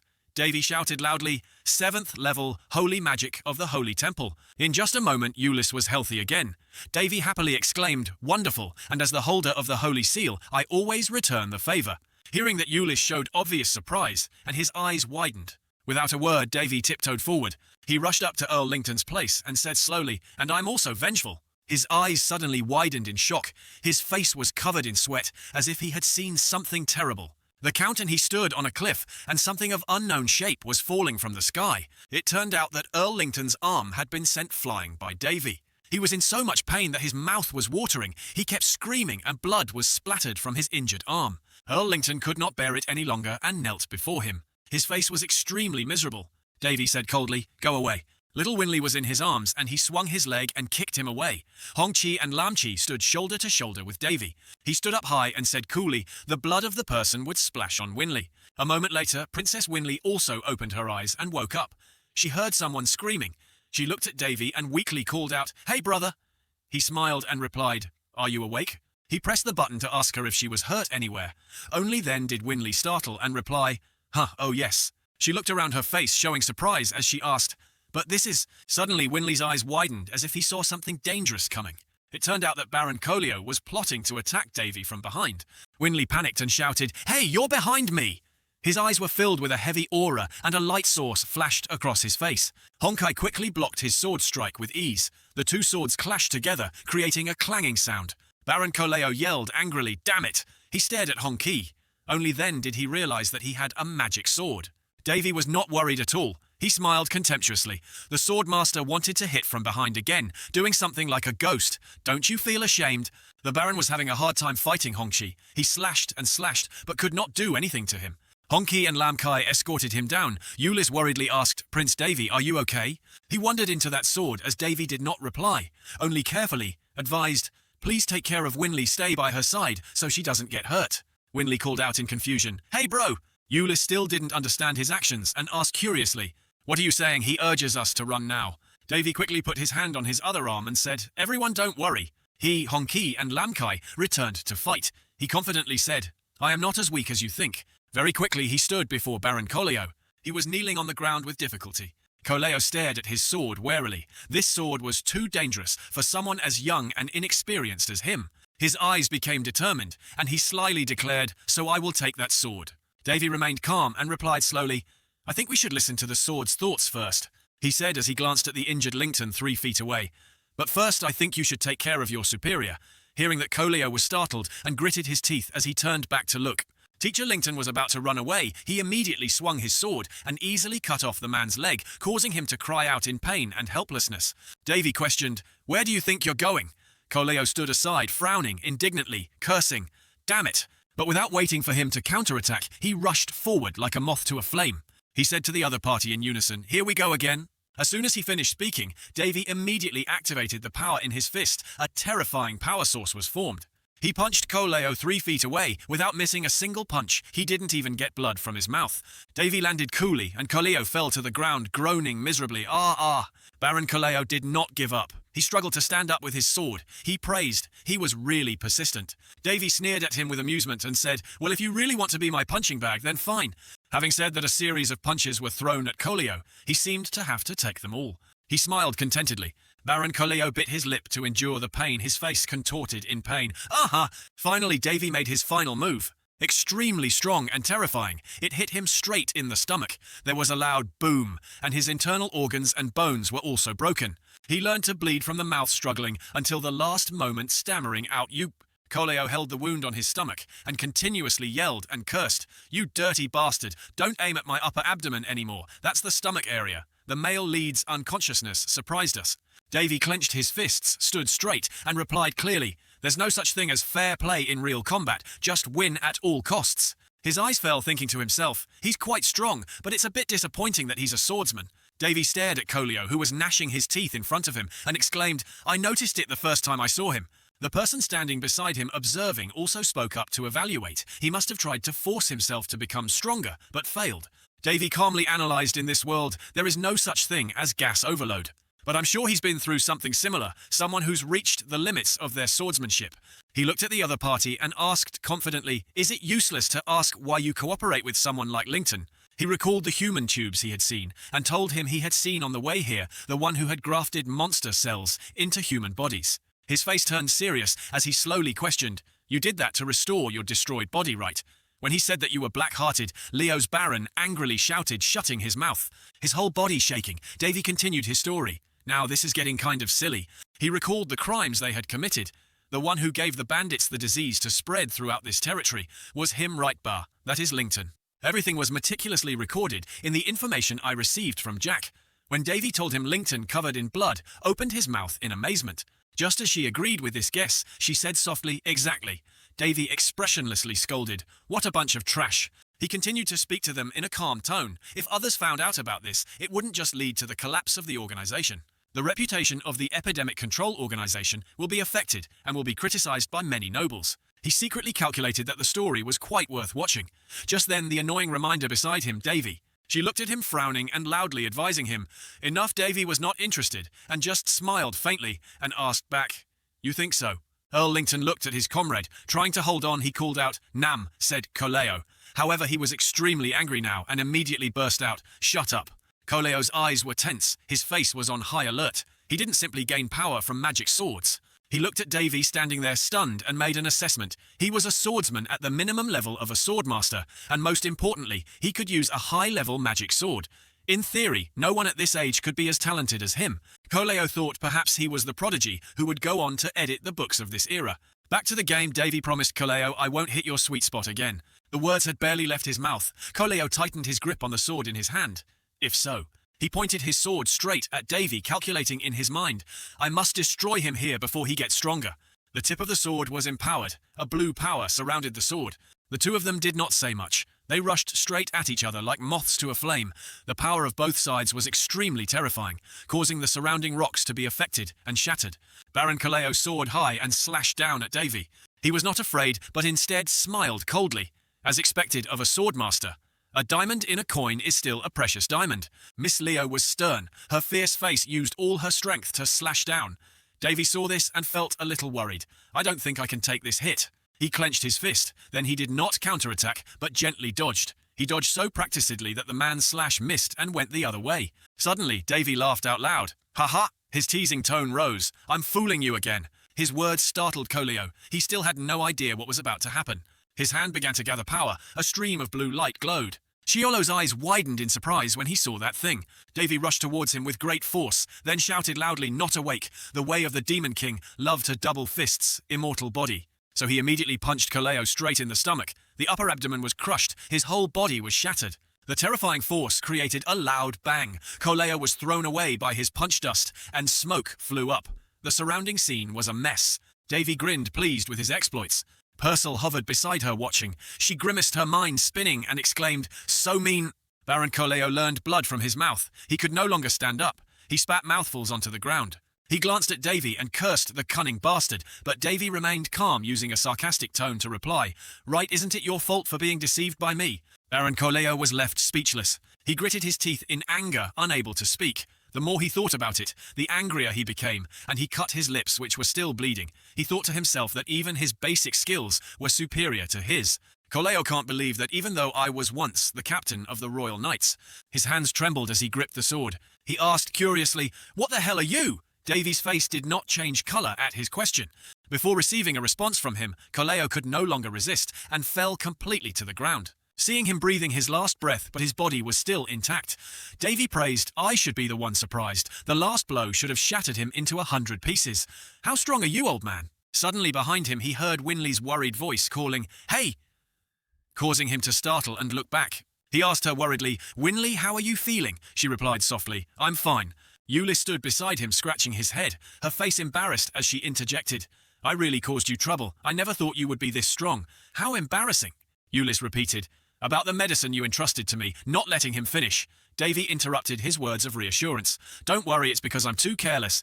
Euless heard that and asked again, not understanding, what do you mean?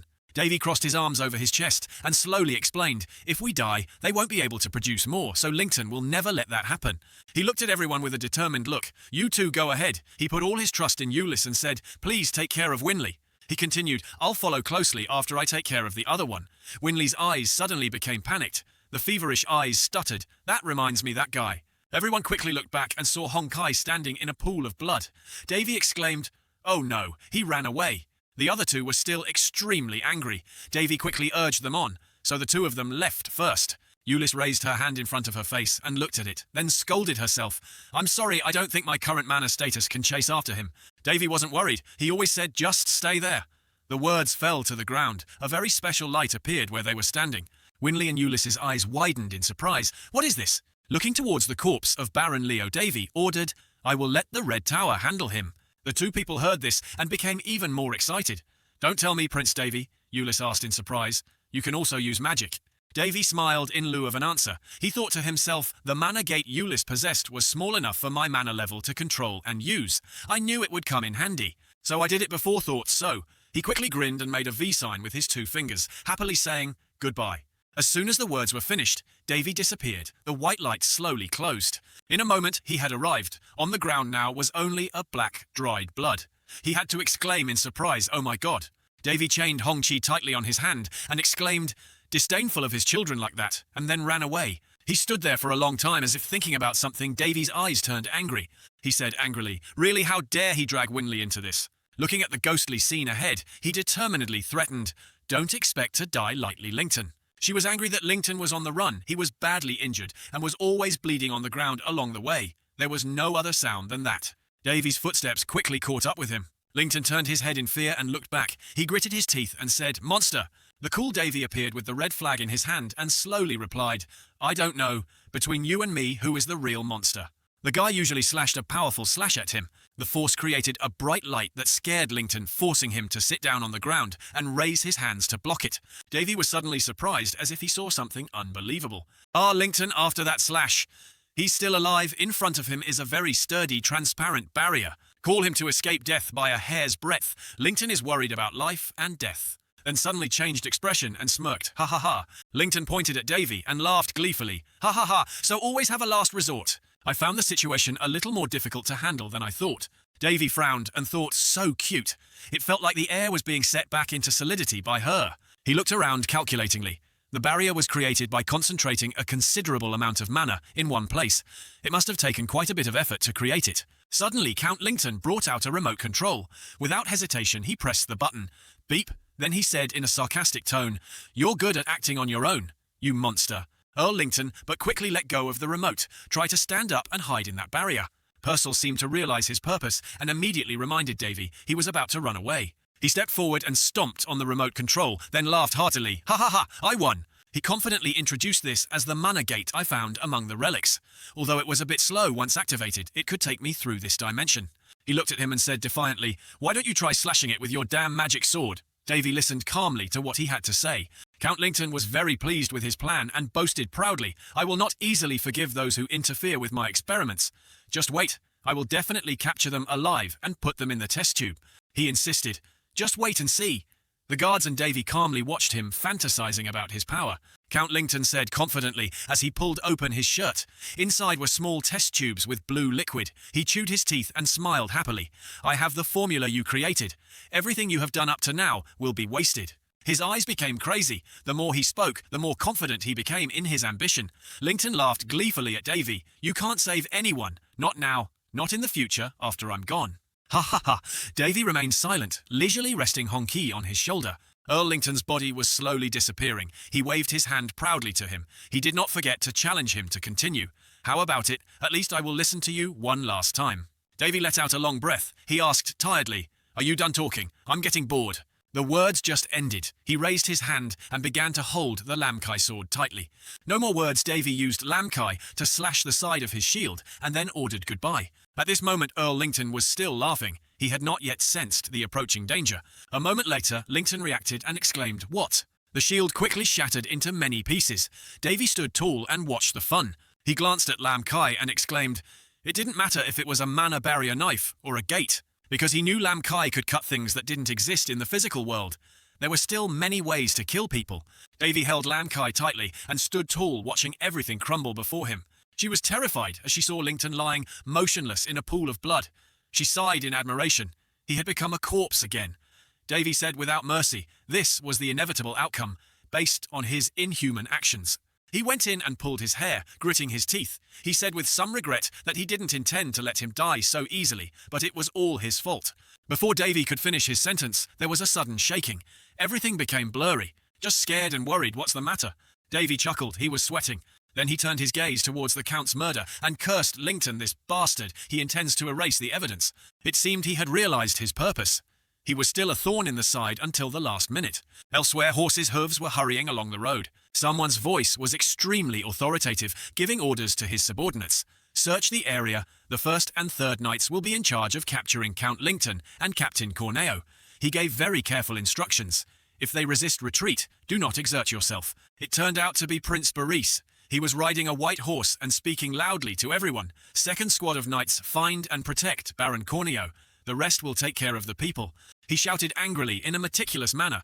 Don't forget, our goal is not to risk lives, but to protect the safety of the people, save as many as possible. The subordinates heard the order and galloped forward like arrows. They obediently accepted the order. Yes, Your Highness. Boris's expression became worried. The situation in this area was quite bad. The atmosphere was extremely desolate, revealing a sense of death. He glanced around and sighed. Before I went anywhere was not so bad. A few days after leaving the Heiser region, Countess Lington arrived as the head of the epidemic control team. He recalled, based on the covenant, he should have waited to see if he had some authority over this area. At that moment, Boris looked back in surprise. He recalled the person he had met that day.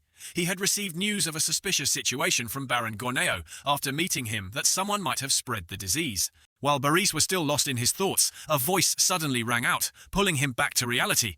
Your Highness, please look here. The report was extremely panicked. Boris rode up on a white horse. He was startled to see a corpse. Looking at the corpses lying on the ground, also wearing familiar clothes, Boris quickly realized they were all dead knights. He was shocked and couldn't believe his eyes. There was so much. What the hell was going on here? The situation was urgent. Boris urged himself to gallop his horse forward at full speed. He had to hurry. At a majestic and magnificent palace, hurried footsteps entered. Boris was impatient, Baron Corneo.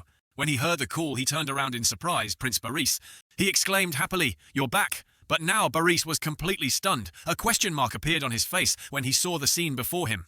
Baron Corneo stepped forward worriedly, speaking with concern. Fortunately, the day is fine. Boris replied even more confusedly, I am the one who is worried about you. He looked around. Everyone was working hard. He wondered what exactly happened here. Baron Corneo quickly explained Prince Davy and Princess Winley were here. He was shocked when he heard that you came.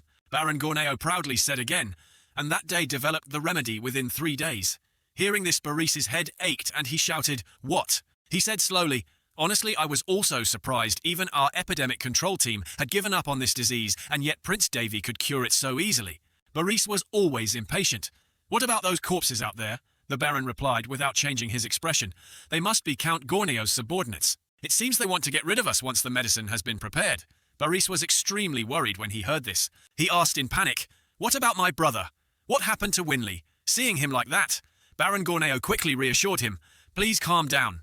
You don't need to worry, but he just kept getting angrier and angrier. Why can't you worry? The medicine is very important, but my brother and Winley are much more important to me. Boris angrily punched the wall beside him. Baron Corneo asked worriedly, Prince Boris, are you okay? Please speak up. His eyes were panicked. Gritting his teeth, he began to imagine the worst possible scenario. What if like the two of them? The more he thought about it, the more he broke out in a cold sweat. Winley was a gullible fool. If anything happened to that fool then... Suddenly, Boris turned around and saw Winley. His face suddenly darkened because of his recent loss of composure. He suddenly stammered, Euless smiled teasingly. It seems Prince Boris cares more about you than you tell me. Winley blushed. Her eyes were suspicious because she had never seen her brother act like this before. She asked, Hey, why are you suddenly like this? It's not like you at all. But before he could answer, there was suddenly a slight movement that caused everyone in the arena to be stunned. A moment later, everything returned to normal, but the light bulb above remained still. Everyone looked up and asked in wonder, earthquake. Outside, the sky was pitch black. The birds were also panicking and flying high. They moved to a new hiding place. On this side, Davy smashed everything around him with great force. It created a huge explosion. The impact also shattered the rocks and soil. He looked at his achievement and said happily, "It's easier now that it's just in time." Davy put his hands on his hips and laughed happily. "Ha ha ha, I just need to destroy everything." Suddenly Purcell pointed forward and said to him. Davy looked over there. The monsters were moving forward majestically. He exclaimed in surprise, "The Chimera." He looked down. They escaped. Purcell continued. "What matters is their direction." Hearing that, he finally paid attention and asked again direction. He looked in the direction they were moving. Davy seemed to have guessed that direction was the Ordum region. Looking at the monsters moving in a massed herd, Davy suddenly got feverish and cursed. Damn it. He sighed and thought, if they escaped into the forest, it would be difficult to catch them one by one. Purcell quickly came up with a plan. Or should we go back and set up a defense line there first? Davy looked up at the distant sky. The sky was pitch black. He was pleased with the idea and praised it. Good idea. Having said that, he immediately jumped forward. Davy soared hundreds of meters high. Suddenly he stopped, feeling around. He snapped his fingers and a yellow thread appeared. Then he clicked his tongue and said with satisfaction, "Perfect moisture." Davy sneered. He reached out and grabbed the sword beside him and called out, "Honkai!" He gently stroked the sharp sword, "Sorry, but I have to borrow some of your mana," he told himself. "If there is no way, then I will create one." Purcell looked at him with a puzzled expression. She asked in surprise, "What do you want to do?" Davy patiently explained to her. "Normally a level 5 mage couldn't use area of effect magic, but with what I have in my hand, I will be able to use the mana from Honki and myself to cast the spell." As soon as he finished speaking, he pointed Honki straight up to the sky. A bright pink light source was created and shot straight in the middle. Mysterious circles were also created under his feet. "The tip of the sword has enough energy." Davy said, "We will use the lightning." A scene of pure white with a myriad of colors was created. Davy's face was full of confidence.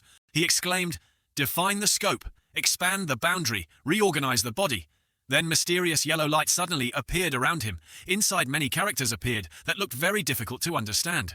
Purcell's eyes widened in surprise. She asked in wonder, "This is the first time I've seen this kind of language. Is this rune?" Davy chuckled. His whole person was filled with unbelievable secrets. He spread his arms out. Standing in the middle of those yellow circles, he began to calculate. The range would be the entire area behind him. He looked at the monsters running hastily below and made a plan. "I don't need to chase after the ones that split off. Just deal with the ones that get past me." He stood in the middle of the golden light, thinking for a long time. Suddenly Davy turned back to Purcell and said, "Oh, I just thought of something I want to try." She asked in surprise, "What is it?" He said slowly, "Not fire, it was thunder." The words just ended. He tightened his grip on Honkai that he was holding in his hand.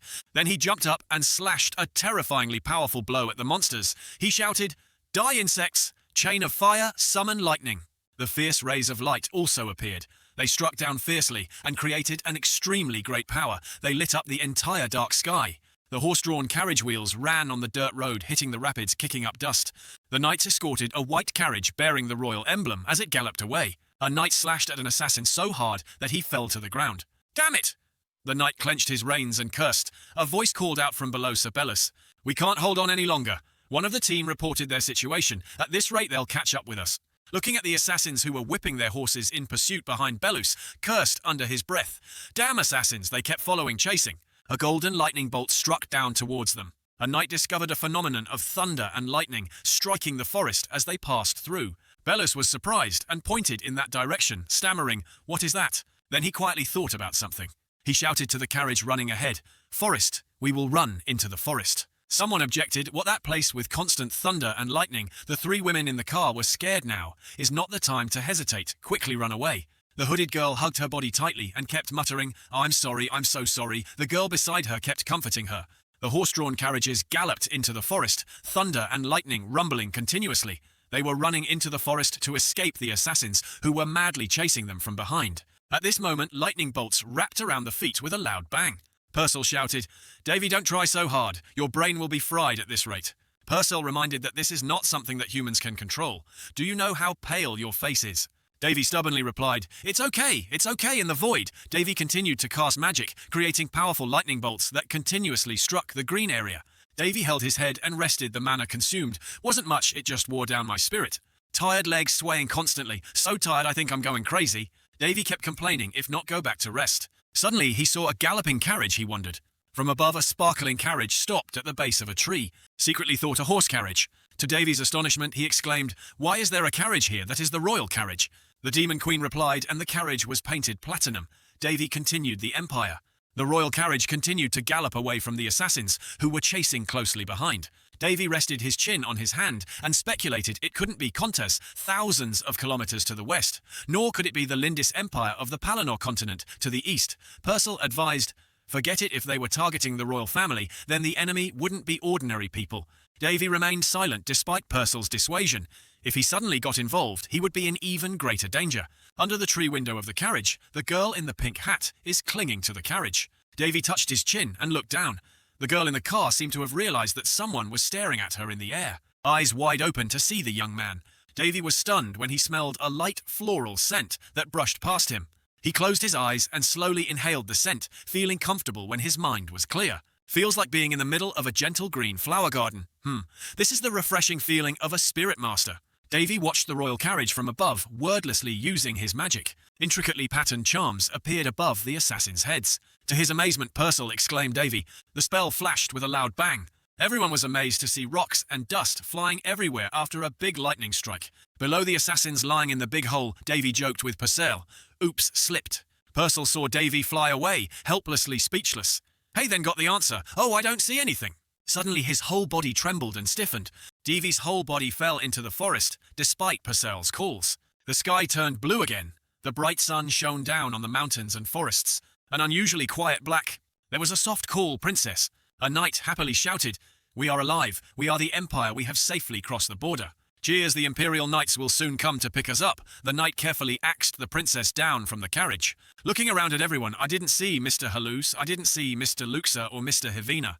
The princess sobbed and said, I'm sorry, everyone." She held her hat bowed and said, "Let everyone suffer because of a mixed blood like me." Everyone heard that and objected, "Princess, it's not because of your two bloodlines, that's absurd. That's right, who dares to say your birth is lowly?" Belus knelt down and said, "Our incompetence has made your highness sad. Please grant death." The prince quickly waved his hand and said, "Stop." Hurriedly stammering an explanation, I don't want any of you to get hurt because of me anymore." Belus said softly, "Your highness?" The princess's hand tightly grasped the cut skirt. "That's right. At least I have to be strong for His Majesty the Emperor." But her voice suddenly stopped. Belus solemnly swears that he swears on the name of the Belus royal family that he will investigate and clear up every grudge of His Highness's people. The princess looked at the knights who had protected her with their lives all along the way and replied, thank you, Lord Belus." A knight behind spoke up, "And Captain, what is that ray of light?" Belus immediately replied, "I don't know. No matter how I think about it, it can't be a natural phenomenon." Everyone was talking excitedly. "How could that be done?" another person added. "The important thing is that we are still alive. We don't understand why, but that ray was controlled by someone and shot down." The princess just silently listened to everyone discuss about the strange phenomenon just now. Belus speculated one day this person will be the great mage of the continent, although I'm not sure that will happen. The knight beside him replied, "Of course. If a person could cause such a disaster, it wouldn't be a person, but a dragon standing at the pinnacle of magic." Everyone laughed happily, only the princess remained silent. Holding out his hand, muttering, "That boy with the light hair." The judgmental voice rang out light and simple, giving off a sense of trust. Davy was now lying among the old trees. With the scent of cherry blossoms, his eyes were closed, as if he was sleeping, but in fact, he was unconscious.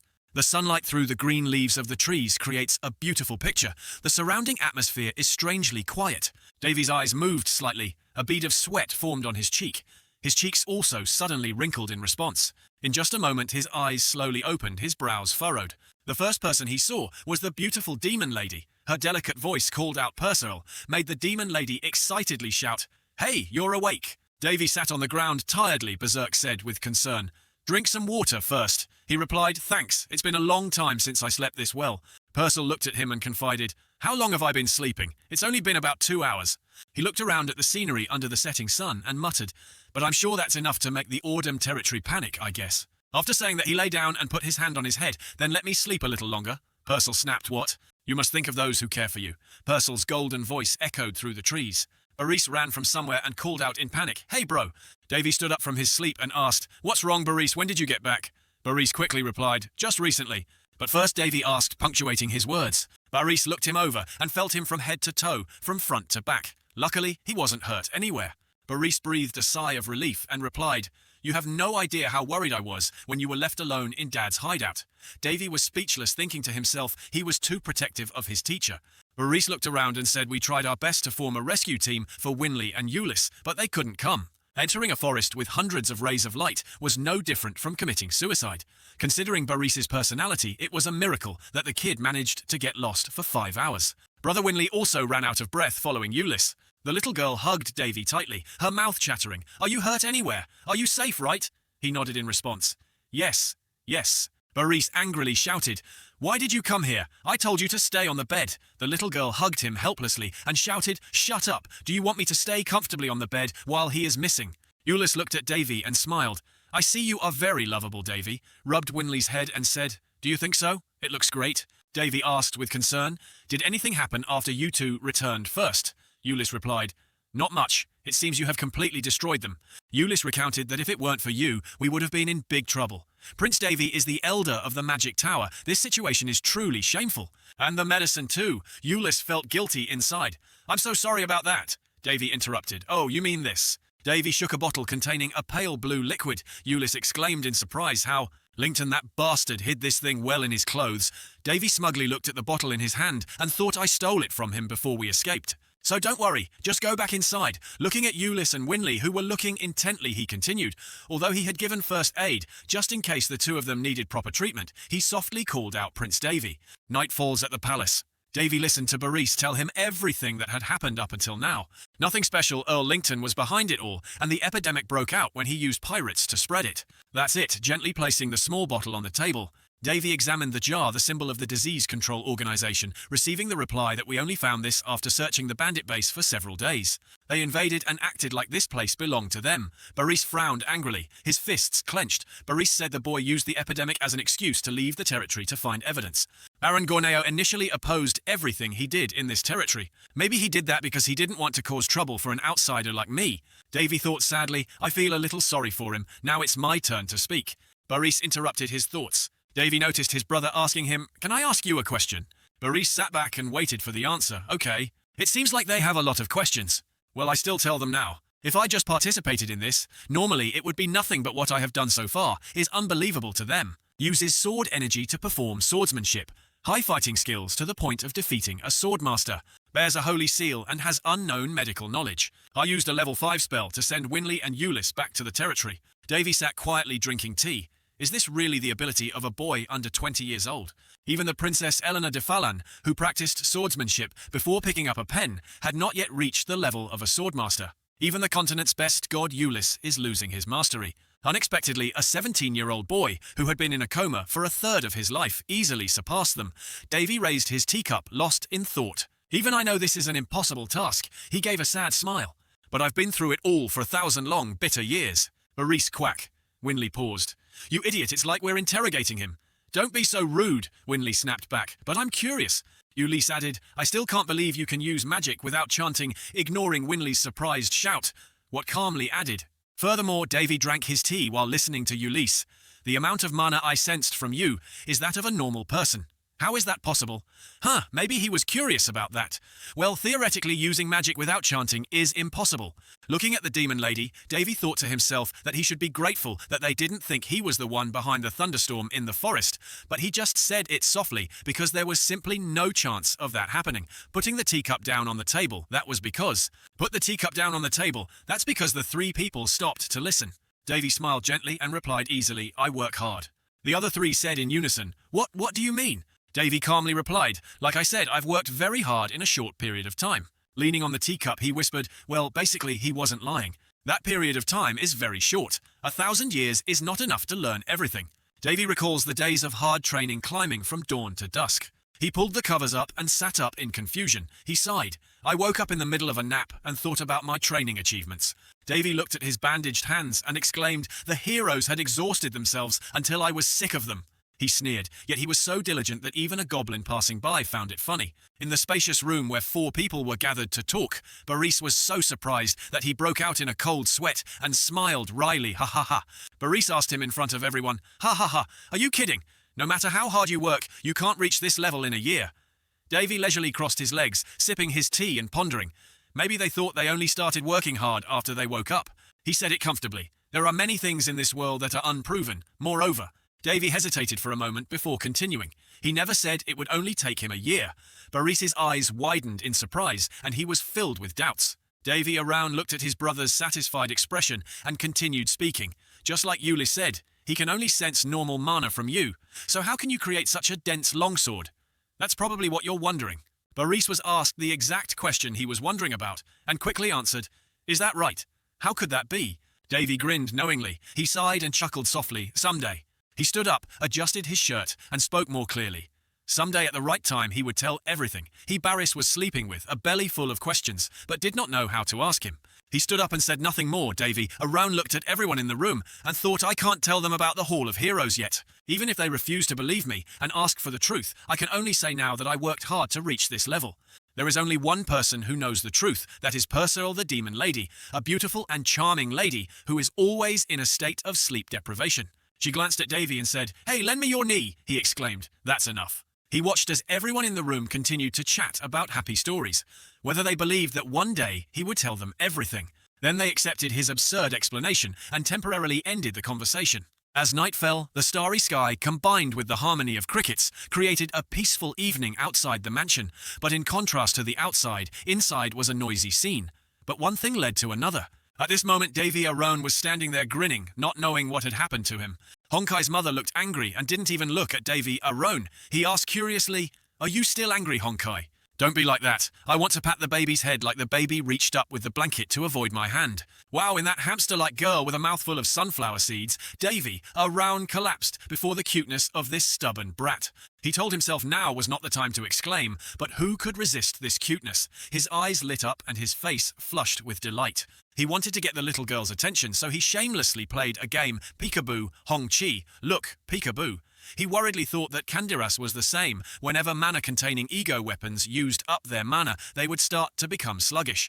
Perhaps Candiras had an ego that matured and grew stronger over time, but for Hong-Chi, who was less than a month old, the amount of mana used up in that series of disasters must have been enormous. Faced with his teasing and joking, Hong-Chi showed his face full of delight. Suddenly he exclaimed, "Damn it, this won't work." Suddenly Lam-Ki appeared, hugged Hong-Chi and acted spoiled. "Stop it." Davy A.L. Round pulled out a fragrant cookie in front of Hong-Chi Tada. He continued to speak sweetly.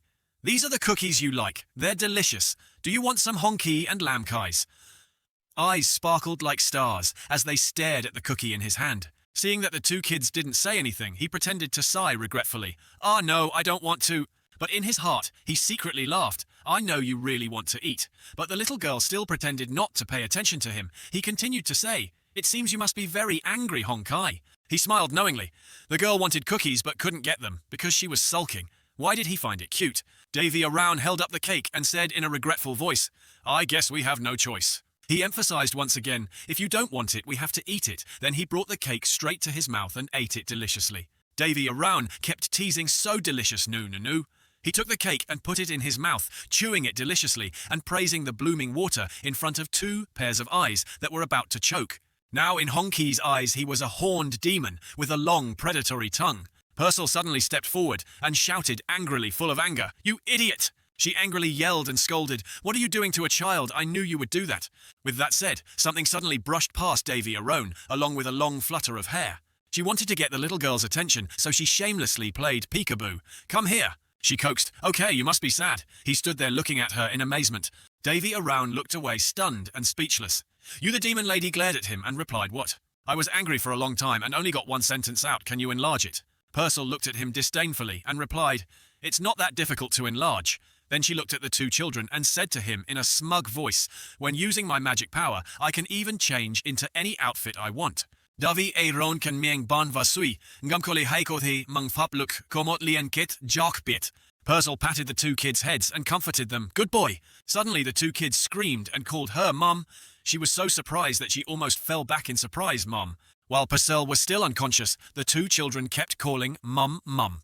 Davy Around clasped his hands and looked at the happy scene before him and said to her, "You made the baby cry." She panicked and her hands and feet were shaking. She could only hug the two kids and comfort them. "What do you mean?" Hong-Chi and Lam-Kai suddenly got up and the father Davy Arone stood there helplessly looking and laughing. "Ha ha." Purcell hugged and comforted.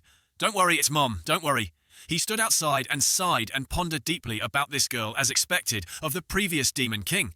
You adapt so quickly. Nowadays on the mainland, demons are famous as evil creatures that only appear in ancient books. But looking at the scene, perhaps everyone just misunderstood. Thinking about it, he let out a long sigh of admiration. Davy. A round snapped out of his thoughts and pulled out a few cookies from somewhere and went to flatter Hongqi. I have more cookies, Hongqi. Hongqi replied without looking at Davy, and at this moment Po got angry and spoke to him in a high-pitched voice. Davy, sometimes I really want to sew your talkative mouth shut. He put the cookie in his miserable mouth and savoured the taste. Cookies Davy Dark tasted bitter. A few days later, the sky was blue again. Everything was peaceful. Outside, it was also bustling with people shopping as usual. The incident was officially over, and we began distributing medicine to the people in the territory. Of course, we don't stop there. We're also setting up a vaccine system to prevent future outbreaks. Even though we have a cure, we can't do anything about the viruses that are already present in the territory, as the rest depends on Lord Baris's decision. From this incident, more than 300 people died in the Ordem territory. He held the report and replied lightly, "Is that so? So that's less than expected." The masked broker wondered. "Don't you feel anything?" Davy tapped his hand on the table and said with a smile, "I'm just grateful that such a deadly disease hasn't gotten worse." "How many people do you think live in this territory?" Davy thought darkly. It was a disease that had killed tens of millions of people on other continents. If I don't come here and it spreads to the neighbouring territories, using Ordem as the hotbed, the eastern half of the continent will be damaged by it. Things will be even worse. And so what Lington did was so ridiculous, I can't help but be grateful that we were able to stop it with just the deaths of a few hundred people. The masked broker asked again, "You must know about this epidemic." "Your Highness," he said with a sigh. "That's right." The other broker asked again, "How much do you know?" He sneered. "Well, is that deductible from the fee?" The masked man replied calmly, "I am an information broker. I calculate everything for the final cost." The man continued, "Of course it is converted into points. You are too subjective, Davy." A round put on an innocent face and said, "I will not need to give you my organs." The broker sweated in response to his joke. "I respectfully decline your offer. I value my life very much." He sighed, leaning back in his chair, propping his arms up, and said in a frustrated tone, "I really can't understand what you're thinking anymore. Isn't it about time you told me what you want from me? Tell me now." Facing Davy, a roan sorrowful expression, the other man calmly replied, "No, I still need to earn more points. I have to make sure you have no choice but to fulfill my request." He looked at the other man with a bored look and said in a sorrowful voice, "I don't know what kind of request this is. If you are like this, why don't you work for me? Will you accept me?" Davy. Around looked at the man and laughed contemptuously. "Ha! You think I will accept someone like you?" He sighed in frustration and thought to himself, "I don't care about your past or your relationships, but if you really want me to accept you, you have to at least take off your robe first." Davy Arone's eyes were determined. He also wanted to know who the other party really was. He lowered his eyes and opened the drawer of his desk. The crystal ball. He thought deeply, who could it be? I couldn't think of anyone who would contact me. He was wondering when suddenly the sphere showed a familiar face. He exclaimed in surprise, "Amy." The scene was beautiful, with blue sky and white clouds below were the luxurious ancient palaces. When Euless and Winley arrived, Winley waved and called out, "Hey brother," in an excited tone. Davy Around turned his head around when he heard someone calling him. Looking around with a bewildered expression, someone's voice rang out announcing all preparations were complete. He remembered a week had passed since that day. After the virus was eradicated, most patients were able to return to their normal lives. At this time, everyone looked healthy and bustling outside. However, because the virus was quite strong, of course, some people died after succumbing to the virus. But overall, it was fine. Suddenly, a daisy wreath appeared. Suddenly, a boy jumped on Davy Arone and put a daisy necklace around his neck and shouted loudly. He exclaimed happily, the Ordem region had returned to its original state. When he heard that, he immediately raised his hand to greet everyone. When everyone around heard that, everyone was happy and cheered. Everyone cheered and said cheering for the saint. At this time, when Davy Around heard everyone calling him a saint, he was embarrassed and said, if only they didn't cheer like this, it would be better. Everyone continued to cheer them. Saint seeing Perseral like this, it was embarrassing to use him. Davy Around came out of the crowd and walked towards Winley and Euless, making his sister happy. He told them that he had finished everything and was going home. When he said that, his sister told him that the carriage wasn't very fast, but he would be able to return in 4 days. Easily when he heard what he said. Great, he had already calculated in his mind that the managate he used to travel from Hines needed to be recharged, so he would use the carriage to return. As Davy Arone was looking around, Euless said there were many beautiful sights along the way. Yui looked and said, are not too bad. He sat looking out deep in thought. I rushed into such a big plan to live a carefree life. He thought to himself that in the future I will eat a lot and retire early. I have never wanted a life that is burdened by work like this. Moreover, enjoying laziness is much more comfortable, Davy. A round thought as he smiled in a cute way.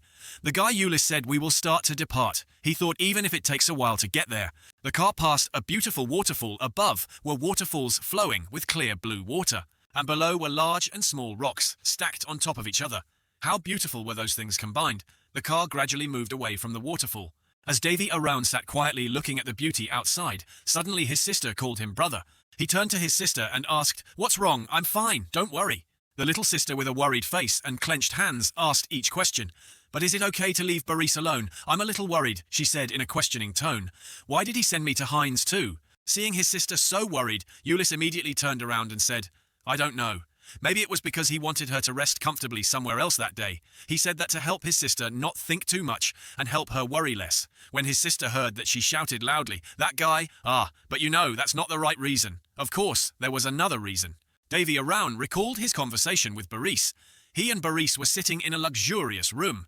Boris said to him in a helpless voice, "I'm sorry, but can I give Winley to you for the time being? If she stays with me, she will be safer than if she stays with you." When he heard Boris say that, his face became confused, not understanding why. He asked, "You don't seem to be doing well. Is something wrong?" Boris hesitated.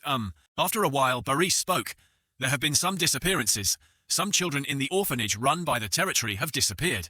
As he spoke, Boris's face grew more worried. The news had not spread yet, but if Winley found out, I didn't know what she would do. In his mind, Boris was right to be worried. And I heard Amy say a few days ago, this happened in the Heinz area too. The blue gem that appeared looked very beautiful. Once the sisters' worries were dispelled, the sister and Ulyss noticed the scenery outside. The sister said, "It looks different outside. It looks like we're going to Heinz soon."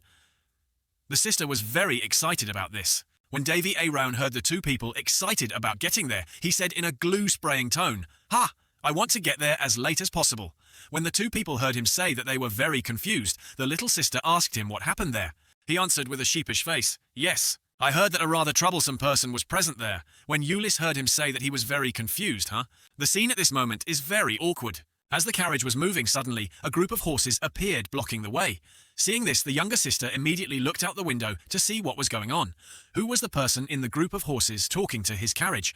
"Guys, do you know whose car you're blocking? Excuse me, the scene is really tense right now." Two people looked out the window. Two people stammered, "What is that symbol?" The cool-looking lion emblem must have a special function. "The captain of the Red Dragon Knights." Ulyss said to him urgently, "Please forgive my insolence." Davey and Raoul listened to him with a calm face. He continued, "We came to escort." He introduced himself as the captain of the Red Dragon Knights, Ulyss. When he heard him introduce himself, his face darkened and he said, "Why is that girl's bodyguard here?" The captain said to him, "It's been a long time since I've seen 5th rank Ulyss." She said to him softly, "A week ago, in addition to the news about the situation in the territory, I also heard another news from Amy." When he heard her say that, his face immediately changed. He smiled with a sinister smile as he said to her, "That's why I say she's a smart girl." When she heard him say that, she immediately said, "Little girl A, if I remember correctly." Well, the person who made the contract with Candiras was about the same age as him. She was a beautiful girl with long golden hair and a gorgeous blue dress. The Palan Empire's precious child had gone out for a trip. The image of a large, majestic palace appeared. Suddenly, the image of an arrow appeared, looking very dazzling. The image of the center circle at that time also had arrows appearing. The person who shot these arrows must be quite the person.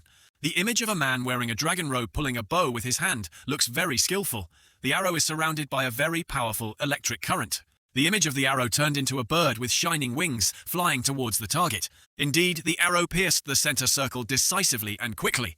When the arrow was in the center, suddenly a voice said, "They hit the bull's eye." Then laughter suddenly rang out. "Prince Albus Al-Lindis, praise the king, you are truly extraordinary, your majesty." When the king heard him say that, he was very happy and asked, "Do you want to try?" When Prince Albus Al-Lindis heard the king's protection, he smiled shyly and put his hand on his head, rubbing his head and saying, "Haha, how can I compete with a master archer like you? Your majesty, if I compete with you in an archery match, I will lose in shame. What a sweet-talking guy who knows how to please others." The king looked at him with a rather stern face. Well, the emperor of the Lindis Empire, Theod al-Lindis, he said the future leader of this empire is really a crybaby. When he heard that, he forced a smile and replied to the king, "Ha ha ha, a fool like me has no talent for using a bow." The king, with a slightly sad and disappointed face, said to him, "At this rate you will lose the throne to your brothers." He answered him with a confident face, "If you have the guts, then try it." It seemed like he had made thorough preparations. As he spoke, he poured tea for the king. The king calmly told him, "It seems that the prince is living very well." He also calmly and frankly replied, "Yes, I'm living well thanks to your generosity. Your Majesty, you are truly a person worth paying attention to." The king confided to him, "Of course, if you are a real man before you fly out into the wider world, you must know how to cherish your family. Although those fools only focus on fame and status and completely ignore me." When he heard the king say that, he immediately replied firmly, "You will remember that." The king, with his intelligence, discovered that he did not come here to watch him shoot his bow and complain. He immediately asked, "It seems that you did not come here to listen to me complain. What are you here for?" When he heard the king say that, he did not hesitate to speak out. He said, "Yes, your Majesty. I got the information from the Maori Guild." The king heard that and exclaimed, "Oh, so there's progress." The two sat across from each other, enjoying tea together. He continued to speak, "I have good news and bad news. Which one do you want to hear first?" The king was delighted when he heard him say that, "You really know how to tease me." The king immediately pointed at him and said in a cheerful tone, "Very good. Tell me the vague news first." He also quickly replied, "Yes." He said with a calm face, "Earl Lington is dead, and Earl Coleo has been arrested. Their inhuman acts have been revealed, and there will be appropriate punishment." The king, upon hearing him say this, said, "But I heard Coleo's situation, and directly appointed him to the Epidemic Control Organization." He continued speaking. "It seems he had been conducting unauthorized experiments in the Odem territory, on the outskirts of the Roan Kingdom." The king said in an angry voice, "Greed drove him mad, I see. So who dealt with them?" He answered quickly and decisively, as if everything was within his expectations, "The crown prince of the Roan Kingdom." The king said to him thoughtfully, "You mean the young man who is famous everywhere?" He said in a flattering tone, "Your Majesty, there is no need to feel guilty about this matter." The king laughed when he heard him say that, "Haha, do you think I will be able to sit on the throne if such a thing affects me?" The king said to him cheerfully, "Now tell me the good news." He said, "Yes. This is news from Earl Lington and Baron Gornio, who are researching demon blood with him. According to the report, a remedy was created to cure the blood demon disease." When he just said this, the king's face changed color, and he put his hand on his chin in thought.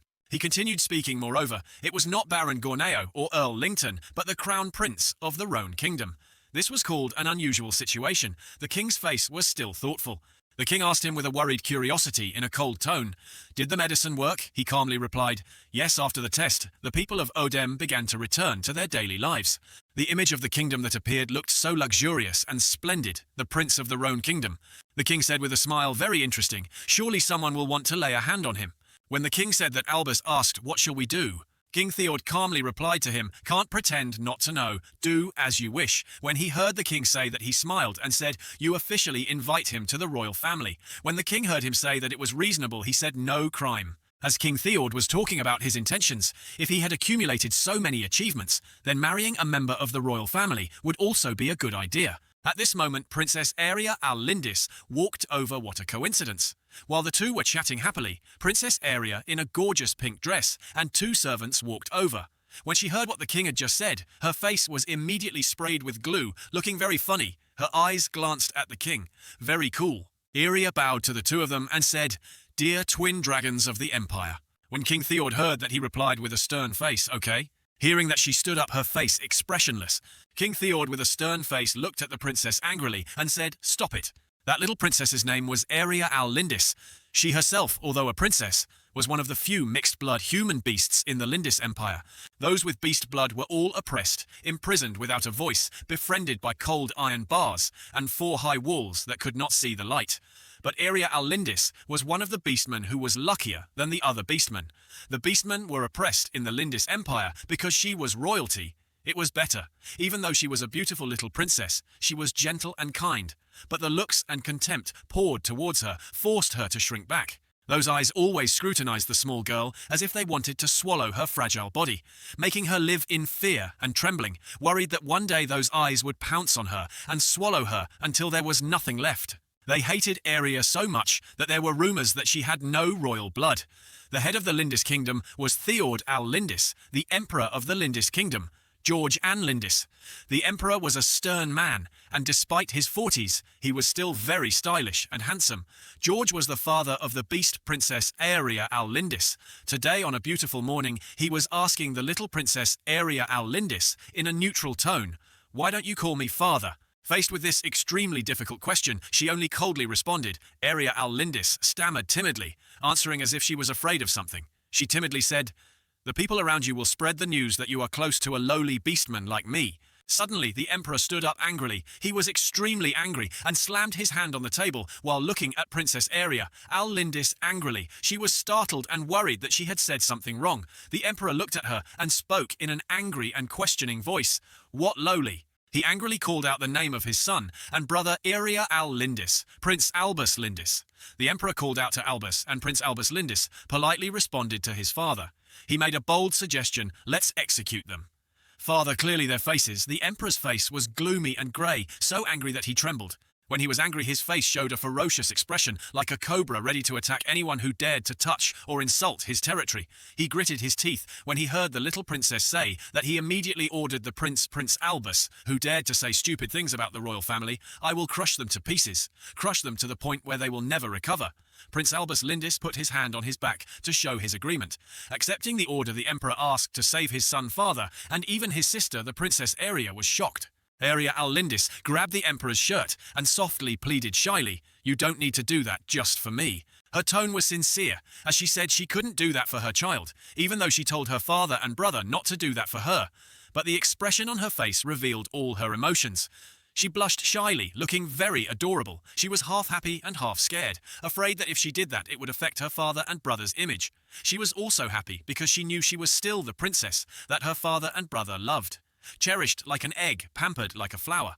Because Aria al-Lindis was so excited that she revealed her beast ears. Upon seeing the ears, Emperor Theod al-Lindis and his brother Prince Albus Antonides jumped in surprise. But then the two returned to their gentle, smiling expressions, as if nothing had happened when they saw the princess's lovely ears. Emperor Theod al-Lindis patted Princess Aria al-Lindis's head and said softly, "You are my beloved daughter. If anyone dares to speak like that about the emperor's daughter, I will destroy them to the point of not even ashes remaining." His words were very gentle, but deep inside there was a faint smell of blood. If anyone dared to touch this little princess, Aria al-Lindis was afraid because she was worried about the honor of the emperor and her brother, as well as the image of the royal family, so she shyly refused, asking father to take back his words and pretend not to hear anything. She was truly a gentle and kind girl. "It was okay if you do that for me. It would damage the dignity of both of you, father and brother." She hesitated a bit and then continued talking about those words. "Please pretend not to hear anything." She put on a pitiful face, and her sparkling eyes looked at the emperor and said earnestly, "Will you promise me?" The emperor smiled to comfort the princess. "Okay, don't worry." The emperor then glanced at his son standing behind him and called out his name, Albus. Albus understood and bowed his head in acceptance. "Yes, I will quietly take care of this matter." Aria al-Lindis looked at her father and brother in panic, thinking that the two would agree with her words. But it seemed that she had underestimated the love that her father and brother had for her. She panicked and helplessly shouted, "Father!" On a beautiful day, the light of the blanket blends with the chirping of birds in the land called Heinz country. There was the night court of Princess Eleanor of the Palan Empire, standing in front of Davy's mansion. A representative approached the main gate and knocked on the door. Davy stood from the window looking at the knights below and sighed, remembering what had happened in the past. He recalled that some time ago, when he left the Polisti kingdom, he actually blamed all the troubles on that girl and left. If it were him, he would have immediately chased them down and torn them apart, so it would definitely take some time, he thought with a regretful sigh. But things had come to this point when the army suddenly called him. Davy's train of thought was interrupted. She softly called, "Your Highness." But things had come to this point. Suddenly, the army called him, interrupting Davy's train of thought. She gently called, "Your Highness Princess Elena of the Palan Empire requests an audience with you." Davy glared at Amy and laughed. "Ha ha ha ha ha. A request, huh?"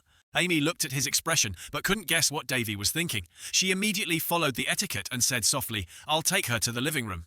Davy looked at Amy with a profound expression. No matter how you looked at her in his eyes, she was nothing more than a big shot. He continued to ponder about this Heinz region, about the girl who was waiting for him to meet her out there. He thought no matter how developed Heinz region was, even if it was the superstar of the territory, on the other hand, an empire, it was still too early for the precious child of the strongest nation on the Palan continent to come here. Ulyss in the distance was sneezing continuously, not knowing who was talking behind his back, returning to Davy's strong thoughts. He thought, of course, even if Ulyss was considered an exception in terms of influence, the other party's strength was decisive. Davy sighed and turned back to Amy, saying, "Reject her." Amy looked at him blankly, a bit surprised by his answer. She stammered, yes, but no." Seeing Amy still hesitating there, her mouth stuttering and unable to finish her sentence, Davy sat on the sofa, reading documents, and didn't know what was wrong with her. He immediately asked Amy what's wrong. When he asked Amy, she immediately answered, "I'll let her know." Although she wondered why the prince did not agree to an audience with Princess Ilana of the Palan Empire. No matter how much she wondered, she did not have the courage to ask him again. She gently kept quiet and walked out of Davy's office. Suddenly, two heads, Honky and Lamky, appeared looking at Davy with sparkling eyes full of curiosity. Perseult also appeared in his original form, put his hand on Davy's shoulder, pouted and looked at him, saying in a questioning voice, "Hey, aren't you afraid of anything happening?" Davy saw the beautiful Demon King and picked up the newspaper to continue reading at the same time, smiling leisurely, and said to Perseult, "I won't act carelessly." After hearing Davy's answer, Perseult fell silent. She looked at Davy with eyes full of dissatisfaction. After that, after refusing that one time whether they suddenly got angry or not, they continued to come and request an audience. Each time Amy refused the invitation, she felt pressured because of the pressure from both the prince and the knights. Not knowing what Davy was planning, he kept rejecting them, refusing them, and refusing them. Davy refused to meet Princess Eleanor day after day. Davy knew he was the one who initiated it, but they continued to be stubborn in a rather childish way. Poor Amy only knew how to follow orders every time she refused Princess Eleanor's group. She was scolded, the family took it out on Amy, and during this time Amy ended up getting caught up in the trouble and suffered the consequences. She still didn't know why the prince didn't accept this meeting. Although she felt sorry, she didn't know what to do. She just followed Davy's orders, refusing Princess Elena's invitation day after day.